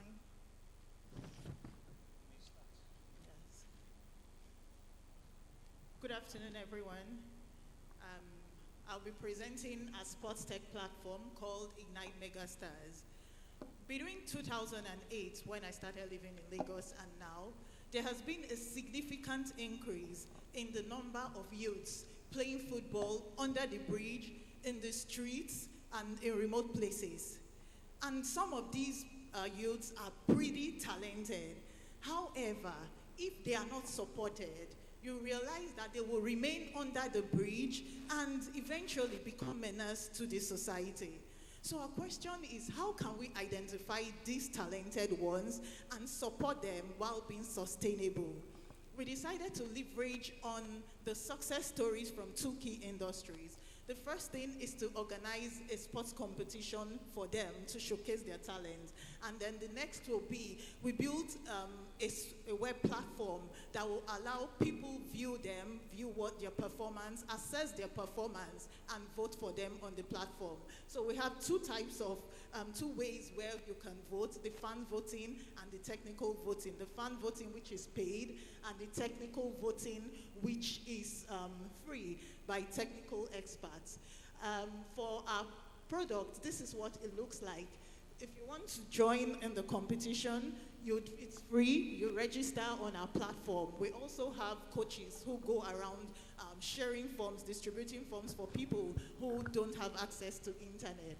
And then when you're successful, you come for the auditions. By the time we screen you, if you're successful at the auditions, you'll be given the opportunity to join in the competitions and be scheduled into teams. Once you're scheduled into teams and the competition start, your fans can vote for you by giving you points, watch you play, and give you points, which will be registered on the platform. So even you can monitor your points. We also have experts who will be voting back end. In addition, so when you want to vote, what happens here is to click on the vote. You'll be able to decide how much for the paid voting. You'll be able to decide how much you want to, or how many points you want to give the person, how much will be paid, and it's connected to the Flutterwave platform. Our traction so far, we've successfully organized season 1 of Ignite, and we have partnership with Juventus Academy, where our top 5 were giving scholarships, some percentage scholarship to join. Our top 3 are already there, and we are making ways for the remaining to join them. We had 30,000 votes and 500 voters. Now, this is the market we are targeting, the sports bet market, because we need to incentivize the player, the voters, so to encourage them continuously come. We are requesting for $60,000 to execute season 2 of our program, and most of the funds will be used for scholarship, for advertisement and broadcast. I'm sure a lot of us in this room didn't hear about us in season 1, and then production of our program. We are only asking for 2,000. Thank you.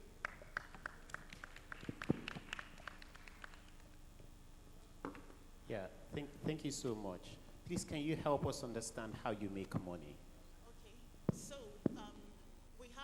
we're connected to the Flutterwave platform. Once you come to our website, you'll be able to watch or view the player statistics, how they've performed. You click on vote, it's just right here. You determine the number of points you want to give the players. This translates to money. So if you decide to give them 10 points, there is an amount to it, and it translates to that. You put in your card on the Flutterwave app, it converts to points, which you'll see here. So all of these are, you know, funds raised in season 1 by these players. And then we also have the technical voting by coaches who watch them assess their technical skills as well. So we have winners from both sides, and they are all registered now at Juventus Academy on scholarship from both Juventus and Ignite Megastars. Okay, thank you. So how much did you make in season 1? It was a pilot stage. We couldn't do any publicity and all. So we did 1.5 million because it was just, there was no publicity, just family and friends. Sorry, Through the Plotter my Wave other platform. judges want to ask something, but you made 1.5 million or total naira, or total donations into Flutterwave was 1.5 million. So what percentage of that did you take, which is your own revenue? So that was our own revenue. Flutterwave deducts its own percentage before they even send it to our wallet. So if you go to our wallet now, you see 1.5 something as what we made in season 1. So I'm just struggling with the underlying metrics. Why should any Nigerian go online, watch a video, and pay you for this guy to win? Yeah. I mean, and I'm asking because even when Big Brother started that, it was early in the day. Now they don't even ask you to pay because there's really no incentive. One of the reasons is Big Brother will tell you every day they have daily winners, every week they have weekly winners, and so people put in a lot more of their money, first because of fandom, which I think you are trying to exploit, and the opportunity to profit. What's the incentive? Why will I want them to? I will bring the money that I don't have, and then I will say this guy must win. What's my own? So we decided to leverage on the sports betting industry style where you incentivize your winners, will actually voters. So what's going to happen here is when you vote, you stand the chance to win prizes, and that brings or makes our voters continue coming back. Just like the sports betting, people actually bet. They are not seeing anything. It's just a promise that you end up winning something after you pay certain amounts to bet for this and that. So that's basically what we will be leveraging on, and we've seen that work. So your time is up. Just an advice. I think the way you started the pitch by saying that there are many Nigerians playing under the bridge, it almost sounded like a social enterprise. I think there's an opportunity with seeing football players as talent that you can unearth and then monetize. If you monetize, there's a lot of opportunity there that nobody's talking about. I think if you adjust your pitch to talk about them as talents that you are unearthing and then you are monetizing, that way there's a lot of opportunity for you somewhere down the line. Because I was fast. That's what we have. I'm just suggesting. Thank you Yeah. very much. Thank you very much, Ignite Megastars. Up next, we have Power Lab Limited. Power Lab Limited, please come to the stage right about now. BioStar Green Solutions, please be on standby. Thank you.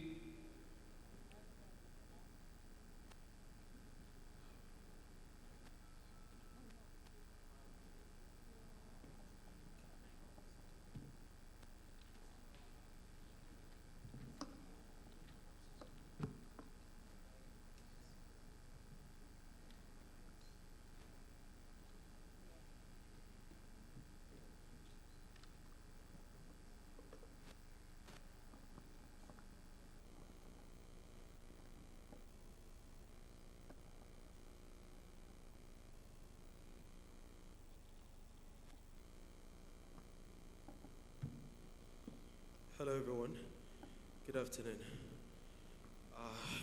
Born to a teenage mother, I was raised by my grandmother. 2 years ago, I almost lost that woman. She was on a surgical table and we lost power, and they told us we had to pay to buy petrol to power the hospital. This particular unit was the one that saved the day, and ever since then, I've had a maniacal focus to make sure that we light up Africa one home at a time. Over 600 million people in Africa lack access to electricity, and the operational cost of alternative power is so expensive. You see, homes spend so much on electricity. My name is Daniel Okon Daniel. I am the CEO and co-founder of Power Labs Limited. So our power pack is the Evolve series, right? So which is a lithium battery pack. So literally this is an inverter. It features our proprietary technology, our intelligent technology, which allows you to interact with the device with your mobile phone. You can see what goes on with the unit in real time and so on and so forth. We have our base model starting at 150,000, which is very affordable to students and freelancers and the rest of it. This is our small unit, so they're available in 300 watts, 1, 2, 3, 5 kVA, and 7.5 kVA units. This particular one is a 3 kVA unit. So it is very portable to carry around. It is powered by a proprietary technology. The design is fire retardant. We recently ran a test on one of our products and a fire test, which I hope I'll be able to show the video, and it's very affordable. Our revenue stream is pay per product, partnerships. We already have 3 partners so far, services and maintenance. Our target market is private homes and freelancers, enterprises, SMEs, hospitals, and what have you. We've sold 23 million units we've generated 23 million naira in the past 6 months in revenue. And the market size is about $19.13 billion, and it's expected to quadruple by 2030, and we're looking to access over $135 million worth of that market. Our competitors are Luminous Home Inverters and Sun King. Indirect competitors are petrol generators and Bloetly. We're looking for 500 million naira to ramp up our production from the current 30 units per month to over 80 units per month, to purchase machines that would help us make that possible, automate certain processes, hire more workforce and the rest, and also R&D. And the team, so our CTO is Ikanke, graduated at the University of Rio cum laude, and he has bagged over 8 years of experience in tech. And I myself have raised over, this is my 4th startup I'm working on in Global Thought Foundation and the rest of it. Thank you. Sorry, is that an inverter or is it more like a UPS? It is an inverter, ma'am. An all-in-one portable inverter. With a battery bank in it? Yes, so ma'am. it's like a UPS? Yes, ma'am.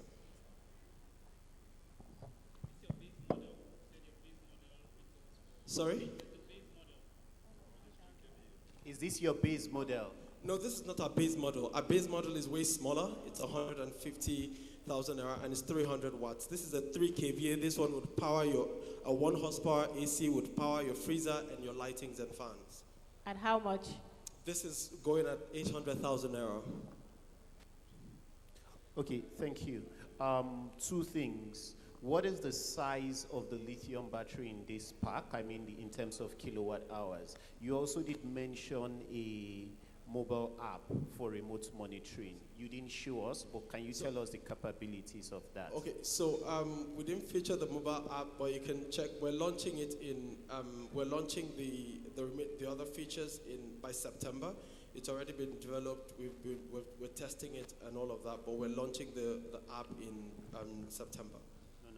Does that app exist today? What can you do, or does it not exist at all? It exists, but we have not launched it on Play Store and okay. iOS. And what's the size of the battery in this box? This is a 3 kVA battery rating, 3 kilowatt hours. That you have a 3 kVA inverter and 3 kilowatt hours of storage. Yes, yes, sir. Okay. I have a question. Okay. So what recharges this battery? Perfect. So it has access for solar connection, so you can connect it to your solar panels. It also has alternative charge, so you can use either your NEPA or your generator to charge it. But the idea is to entirely go off-grid. We already have like 7 persons who are powering their homes off-grid just using the solar panels, and they're running our 5 kVA units. So no, and the reason why I'm asking is just to understand your base model. I mean, that's the word. Is it the same process that applies? Yes. Because what it means is that it doesn't necessarily reduce your power costs. If anything, what it guarantees is constancy or continuity? Yes, it guarantees that. And we're the most affordable in the market, actually. Okay. Yes, Okay. we're not as expensive, but we're very much affordable. Now, I did mention that 90% of our raw materials is sourced from within Nigeria, and because we are really big on promoting local economies, and our factory is actually in Akwa Ibom State. It's manufactured here in Nigeria. Okay, so you gain some cost efficiencies there. Yes. Oh, that makes sense. Thanks. Okay. Last question, is it just direct sale you do, or are you financing this out? And on this model, what is the size of the charge controller in there? I mean, how much solar can it take? Okay, so this can run up to, okay, first of all, the other question, sorry, could you, I lost the other question. I lost sale model, is it direct sales model, sale beautiful. or So financing? we have partnerships. Currently, we have 3 partners. And we also have a sales per product, which we have served over 132 units just in the past 6 months. And we still have over 245 on the wait list, and which we're looking to satisfy. And maintenance, services, and all of that is part of our revenue model. But we have 3 partners so far as distributors, which they have purchased our units in bulk, and which the last bulk purchase was what gave us, just in May, between April and May, we made 14.7 million naira, and from that bulk purchase. And the charge, the size of the solar charger in here, since I might not really be able to give you that information because I am not in the technical team. Yeah. Thank you. So if a hospital buys this, will they now just use it to power their operating theater? And how many hours would it last in a typical operating theater, since that's where you started your story? Yeah. So, if a hospital needs, so what we do is we go, like there's one hospital already that has reached out to us and wants us to come. So what we do is we go there and we assess their load ratings, how much power they require, how much power they use, and then we submit a quotation to them of the size of units they need. Yeah. Even a radio station also has just acquired this from us. Thank you very much, Power Labs Limited. Up next, BioStar Green Solutions. BioStar Green Solutions.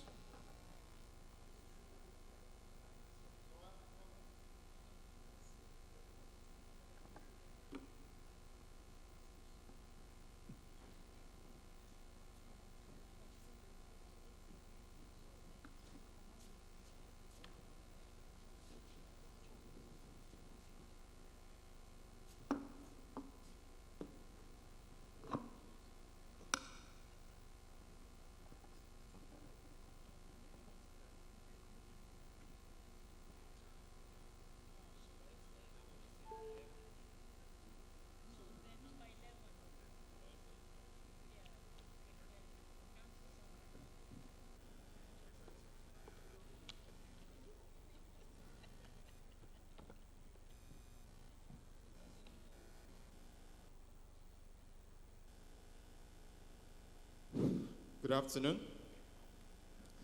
My name is Jeremiah Himikai. I'm the founder of BioStar Green Solutions. Have any of us worried about the rising cost of food in the country? Worried about how everything is increasing day by day? The next 5 to 6 months, if nothing serious is being done, prices of food will go overboard, and it's either you increase your income or you grow your own food. And we have come up with a simple solution how you can grow your own food sustainably at home without the need of bothering about the prices of commodities. The market opportunity is really wide, so we know who our customers is. We are targeting both urban and rural citizens, firstly in Lagos, and whereby we also expand to other cities whereby they can grow what they want to eat. Our solution is a digital platform whereby those who are interested to grow what they like to eat, like vegetables, fruits, food products that doesn't take between 2 to 3 months, they can grow at the back of their house. So what our platform does is they visit our website and order a garden park, and this garden park contains the seed, contains an organic manure, contains sand if they don't have sand in their house, and contains a guide on how they can grow different vegetables in their house. Also, they can visit our website to read more on how they can grow vegetables sustainably. Secondly, we are also enlightening users of our platform on how they can use the food waste they generate in their house to grow these vegetables and this plant in their house. Then thirdly, we are also providing an indoor plant service. We see that the whole environment is polluted, but on our platform, people can also order for indoor plants to improve the air quality within their rooms, within their offices. So our key features is what I've mentioned earlier. Our business model is a subscription-based model whereby users can subscribe to a monthly or yearly package on our green home services. It's our vision to achieve 1 million green homes in the next 6 to 3 years. These are our team of professionals. Thank you.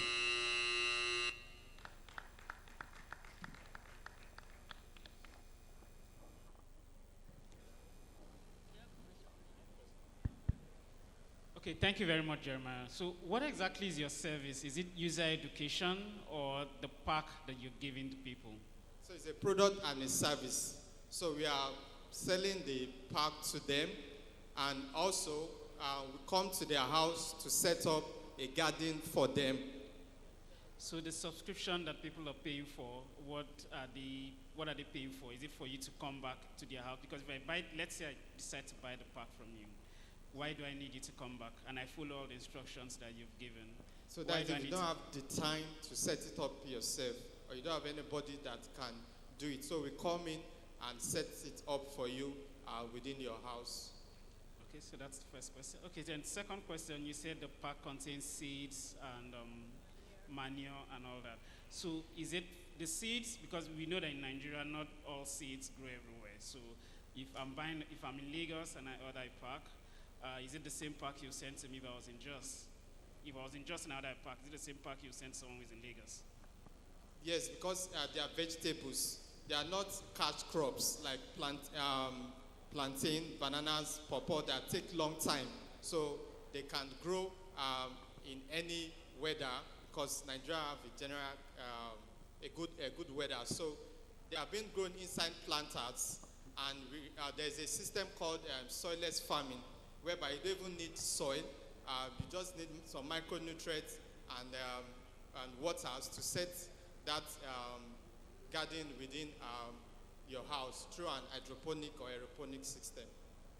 Okay, thank you.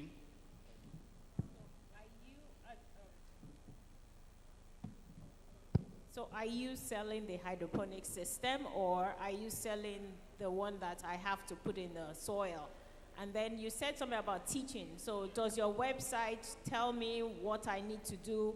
I just need to follow that? Because I'm also asking myself, if I buy a pack for tomatoes and it's going to take 3 months, why do I have to pay you a monthly service? You know, why am I subscribing to your service rather than just buy whatever I need and then I have my tomatoes growing in my backyard? So once you visit the site, because you are going to fill a form and explain whether you have a space. If you don't have a space, that is when you now subscribe to the hydroponic or aeroponic service, whereby I explained in this picture, whereby we recycle plastic bottles to set up vegetables on the wall of your house. So even though you don't have a space, you can still grow vegetables within your house. And within that box, we have like 7 different types of seeds where you can grow vegetables that you like to eat.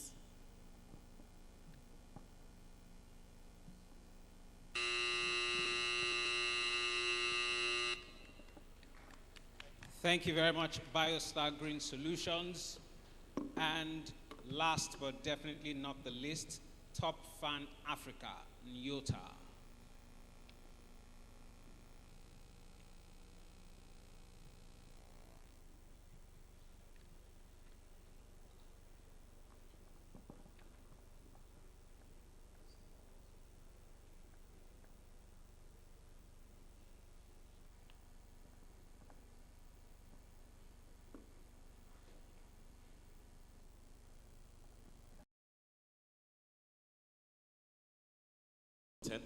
On the Yota platform, and then be able to monetize that content.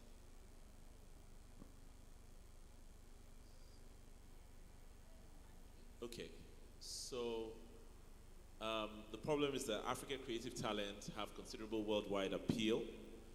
However, limited international exposure constrains their ability to maximize income and influence. So if you go to a 5-star hotel or a shopping mall in the US or in the UK, you're going to be hearing Afrobeat music now.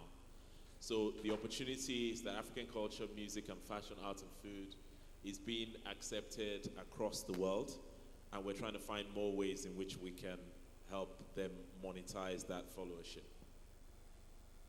So essentially, we're a highly curated African culture platform, providing quality entertainment by showcasing outstanding talent and content.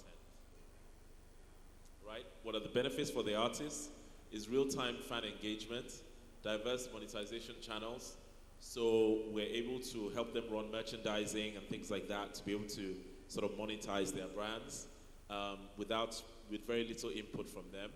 Virtual meet and greets, so someone can request a birthday greeting from Davido, for example, and you can just request that online and make a payment.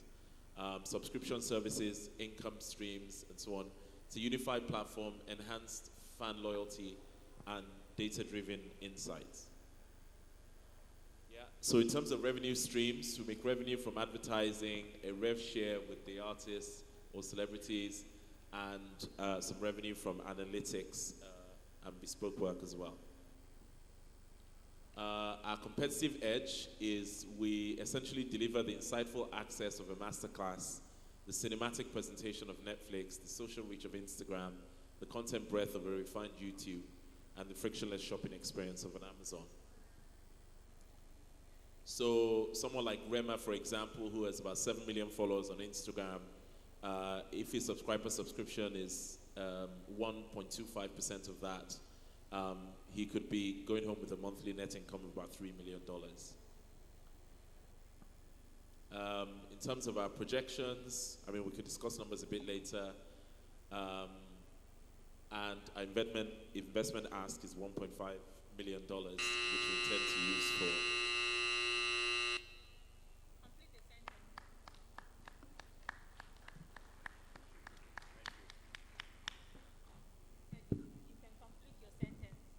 No, I was saying that, I mean, it's on the presentation anyway, which we intend to use for talent onboarding, research and development, technology and software, and so on.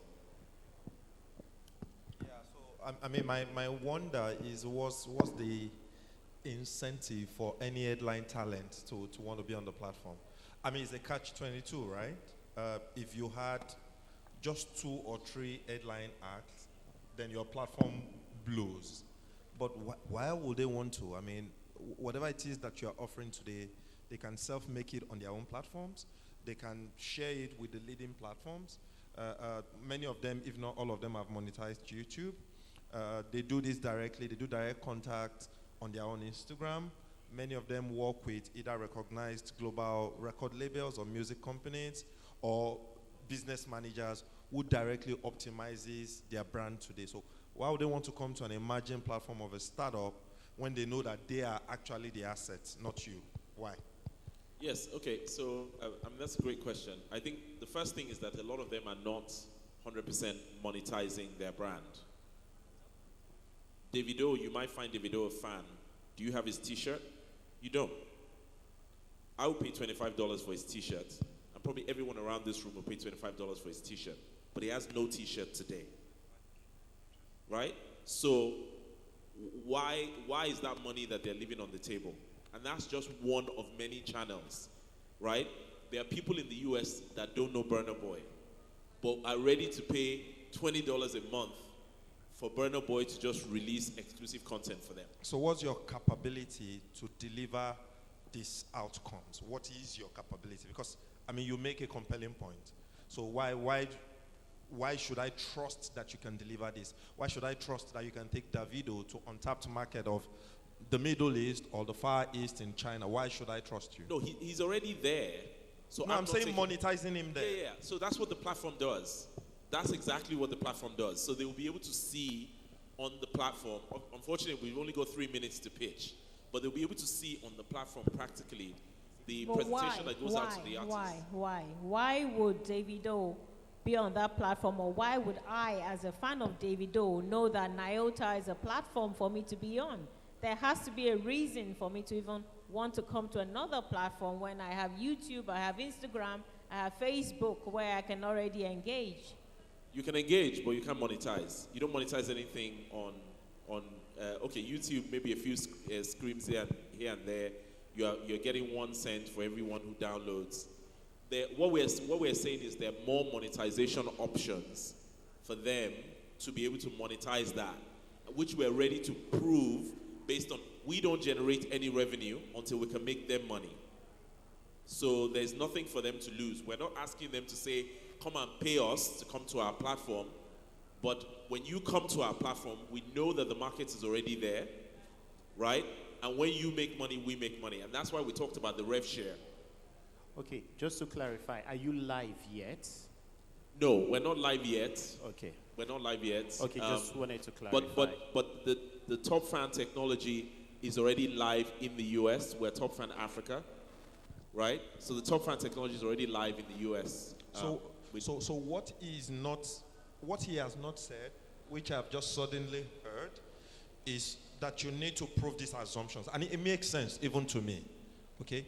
But what I think I hear him say is that if you are bringing a premise that's worked out there into this market, where the macroeconomics and the microeconomic dynamics are completely different, where even though we all love English Premiership, for example, the biggest watchers in Nigeria are watching at bars and all that, you need to maybe test with a much smaller budget. That's what I think I hear him say.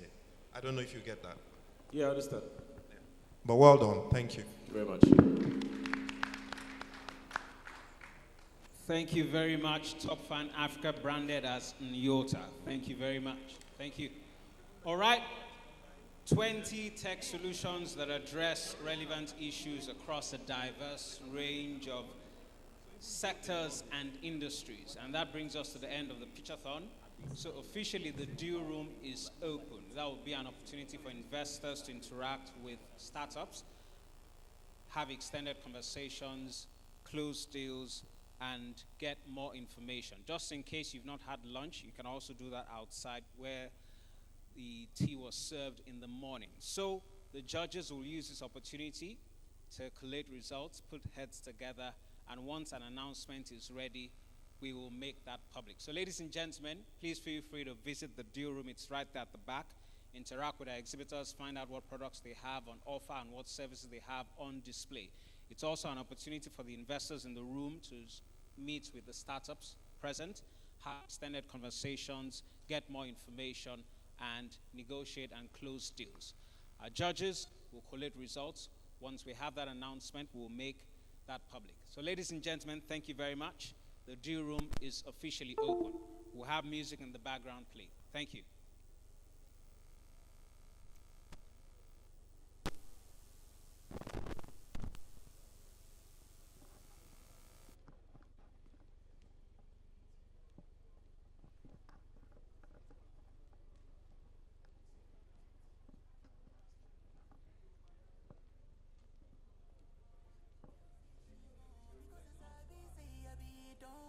Make a no too tall, make a so free sit down. Because if I talk one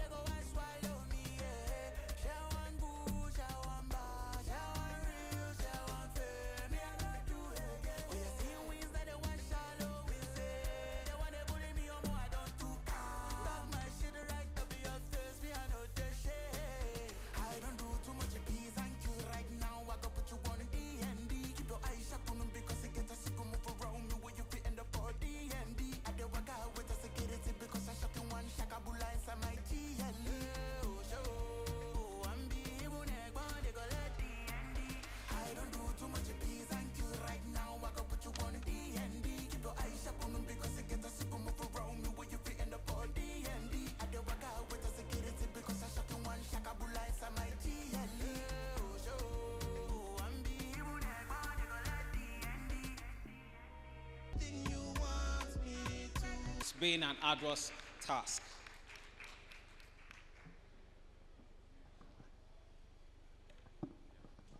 Good evening again, everyone. And I would like to say that on behalf of all the judges, we really enjoyed listening to most of the pitches. And as was discussed earlier today, all the 20 people that made it into this room are all winners. But unfortunately, we just had to pick 4. So in no particular order, the top 4 are Powerful Tech, Trade Lender, Nichion, and finally, Power Lab. Stand up for the champions, stand up, stand up, stand up for the champions. So one by one, we'll call you to come and take your award.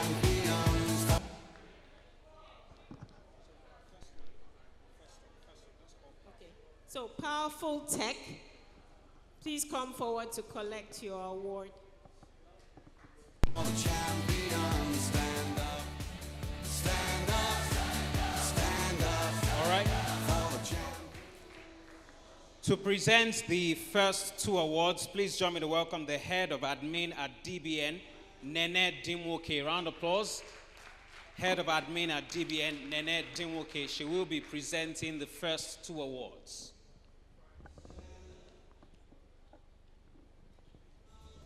Stand up for the champions, stand up for the champions, stand up, stand up, stand up. Ladies and gentlemen, our first winner, Powerful Technology.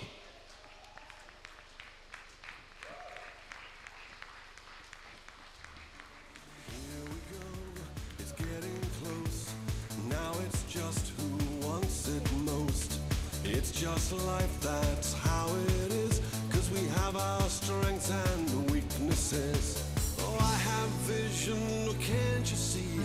I'm on the move, make way for me. So stand up for the champions, stand up.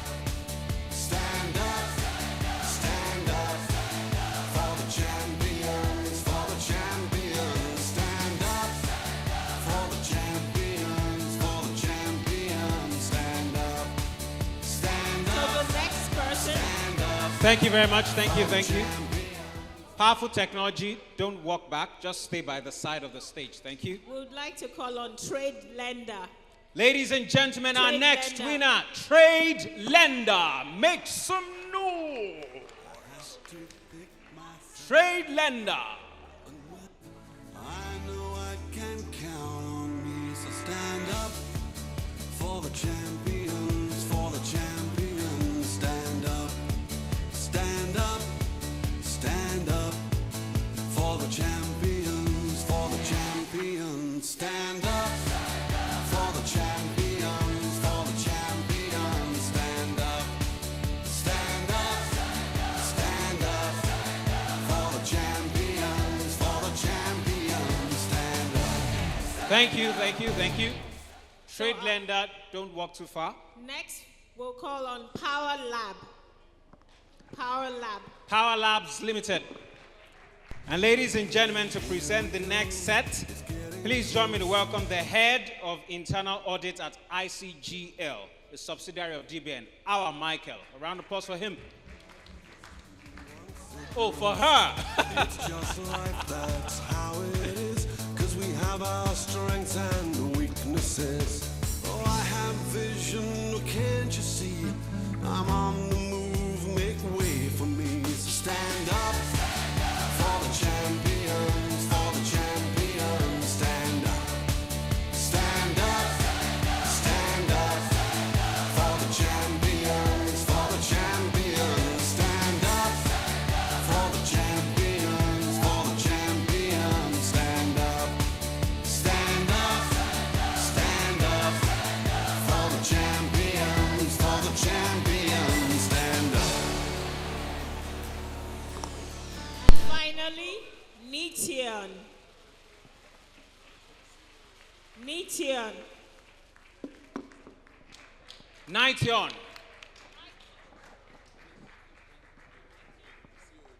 Stand up, stand up, stand up for the champions, for the champions. Stand up for the champions, for the champions. Stand up, stand up, stand up for the champions, for the champions. Stand up, stand up, stand up, stand up. Here we go, it's getting close. Now it's just who wants it most. It's just life, that's how it is.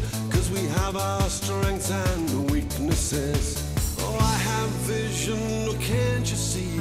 I'm on the move, make way for me. So stand up for the champions, for the champions. Stand up, stand up, stand up for the champions, for the champions. Stand up for the champions, for the champions. Stand up, stand up, stand up for the champions, for the champions. Stand up. Thank you very much.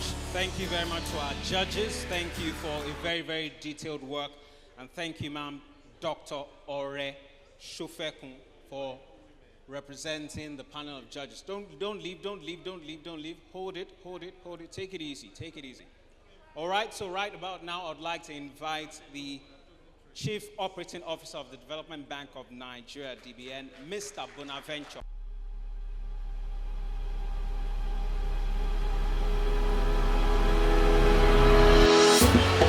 Distinguished guests, ladies and gentlemen, a pleasurable morning to you all. On behalf of the organizers, I welcome you to Techpreneur Summit 3.0, hosted by the Development Bank of Nigeria, DBN.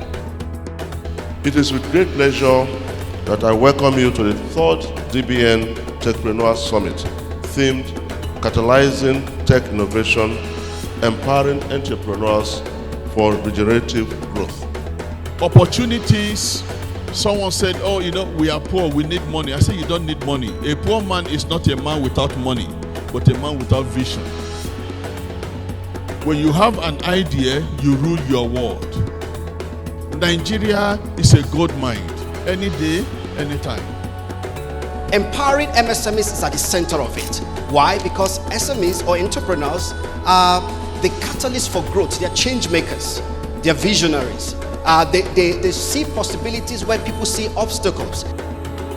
Right, which meant that despite lots of effort, lots of hard work, entrepreneurs were not seeing value, investors were not getting returns. But what we realized was kind of missing was this piece around talent, this piece around how do you build productive teams? How do you empower an entrepreneur that is working with 2 people, with 3 people, to actually go from not just starting up, not just surviving, but actually thriving? And so for any businessman, whether you're an SME or MSME, without information it's very difficult to get ahead. Information is very important to how you do business, and I think a lot of small businesses don't tend to understand that, because we live in a world of information overload, and you must constantly ask yourself, what information do I need to get ahead? Women, actually run the markets, but when they don't have the right tools and the right capital at the right time, something breaks, and so that should be fixed. I see consistently that we behave the same way. We call same set of people at the same time, we buy almost the same thing, and our lifestyle can likely be predicted if there is a super engine that can track what we do. And that is where the power of data and analytics comes in. Some of the things we are realizing working with MSME in Nigeria is the fact that we must make data speak our language. Ladies and gentlemen, all scenes are Wow, it was amazing. I just couldn't keep it down because I screamed out in the hall. I was like, whoa! All that whole emotions coming down to this very moment when they're calling us to that stage was ecstatic. And it's coming from the source, right? The news is only as good as its source. At DBN putting a stamp of validation on the innovation, we've built a powerful. So first of all, it feels amazing. I think it's a good validation on what we are doing. A lot of startups are coming out of Nigeria, but to show that yes, we are doing something that's going to change not just the lives of Nigerians, but the lives of Africans across the world. So it's a good validation and it pushes us to do more as a company. But for us, being that it was the first time at such a world-renowned event, and I felt like, wow, this is a huge opportunity, a huge stepping stone for Power Labs to soar. We are happy. It's also a motivation for us to work harder at what we are doing and also to push forward and be better at what we're doing.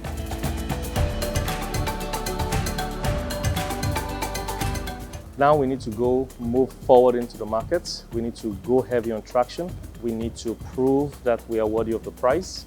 Now, for DBN, like I said, that stamp of validation on our product is a true testament that what we're doing is big, what we're doing is real. And I just thank them from the bottom of my heart for this opportunity and that validation of what we do. So thank you, DBN, and yeah, thank you. This will give us an opportunity to keep investing in Nigerian businesses, making sure that they get their licenses correctly, make sure the supply chain that we have works, and this connects more businesses.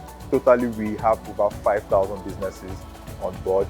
With this, we should be able to go up to 7,000 new businesses. And personally to DBA, I want to say thank you. Our startup will definitely impact more lives through these brands, and will definitely impact more lives through this. I want to say thank you. By the end of the year, hopefully, we're looking to increase our capacity to we should have been able to produce and sell out about 300 units by the end of the year. Fundraising, fundraising, fundraising, because we want to push this project to the ends of Africa. That's just it. And to DBN, I would say thank you so very much. This is a huge opportunity for us. You have no idea. Power Labs will not take this for granted. We're going to ride the waves of DBN and beyond. And I promise DBN, they're going to hear about us in the very near future. Build a formidable team, because I believe with a good team, you can hit the skies. And to DBN, I want to say a big thank you for naming us as one of the winners for this Techpreneur. Thank you. Management and the entire staff of Techpreneur Summit, I want to say thank you.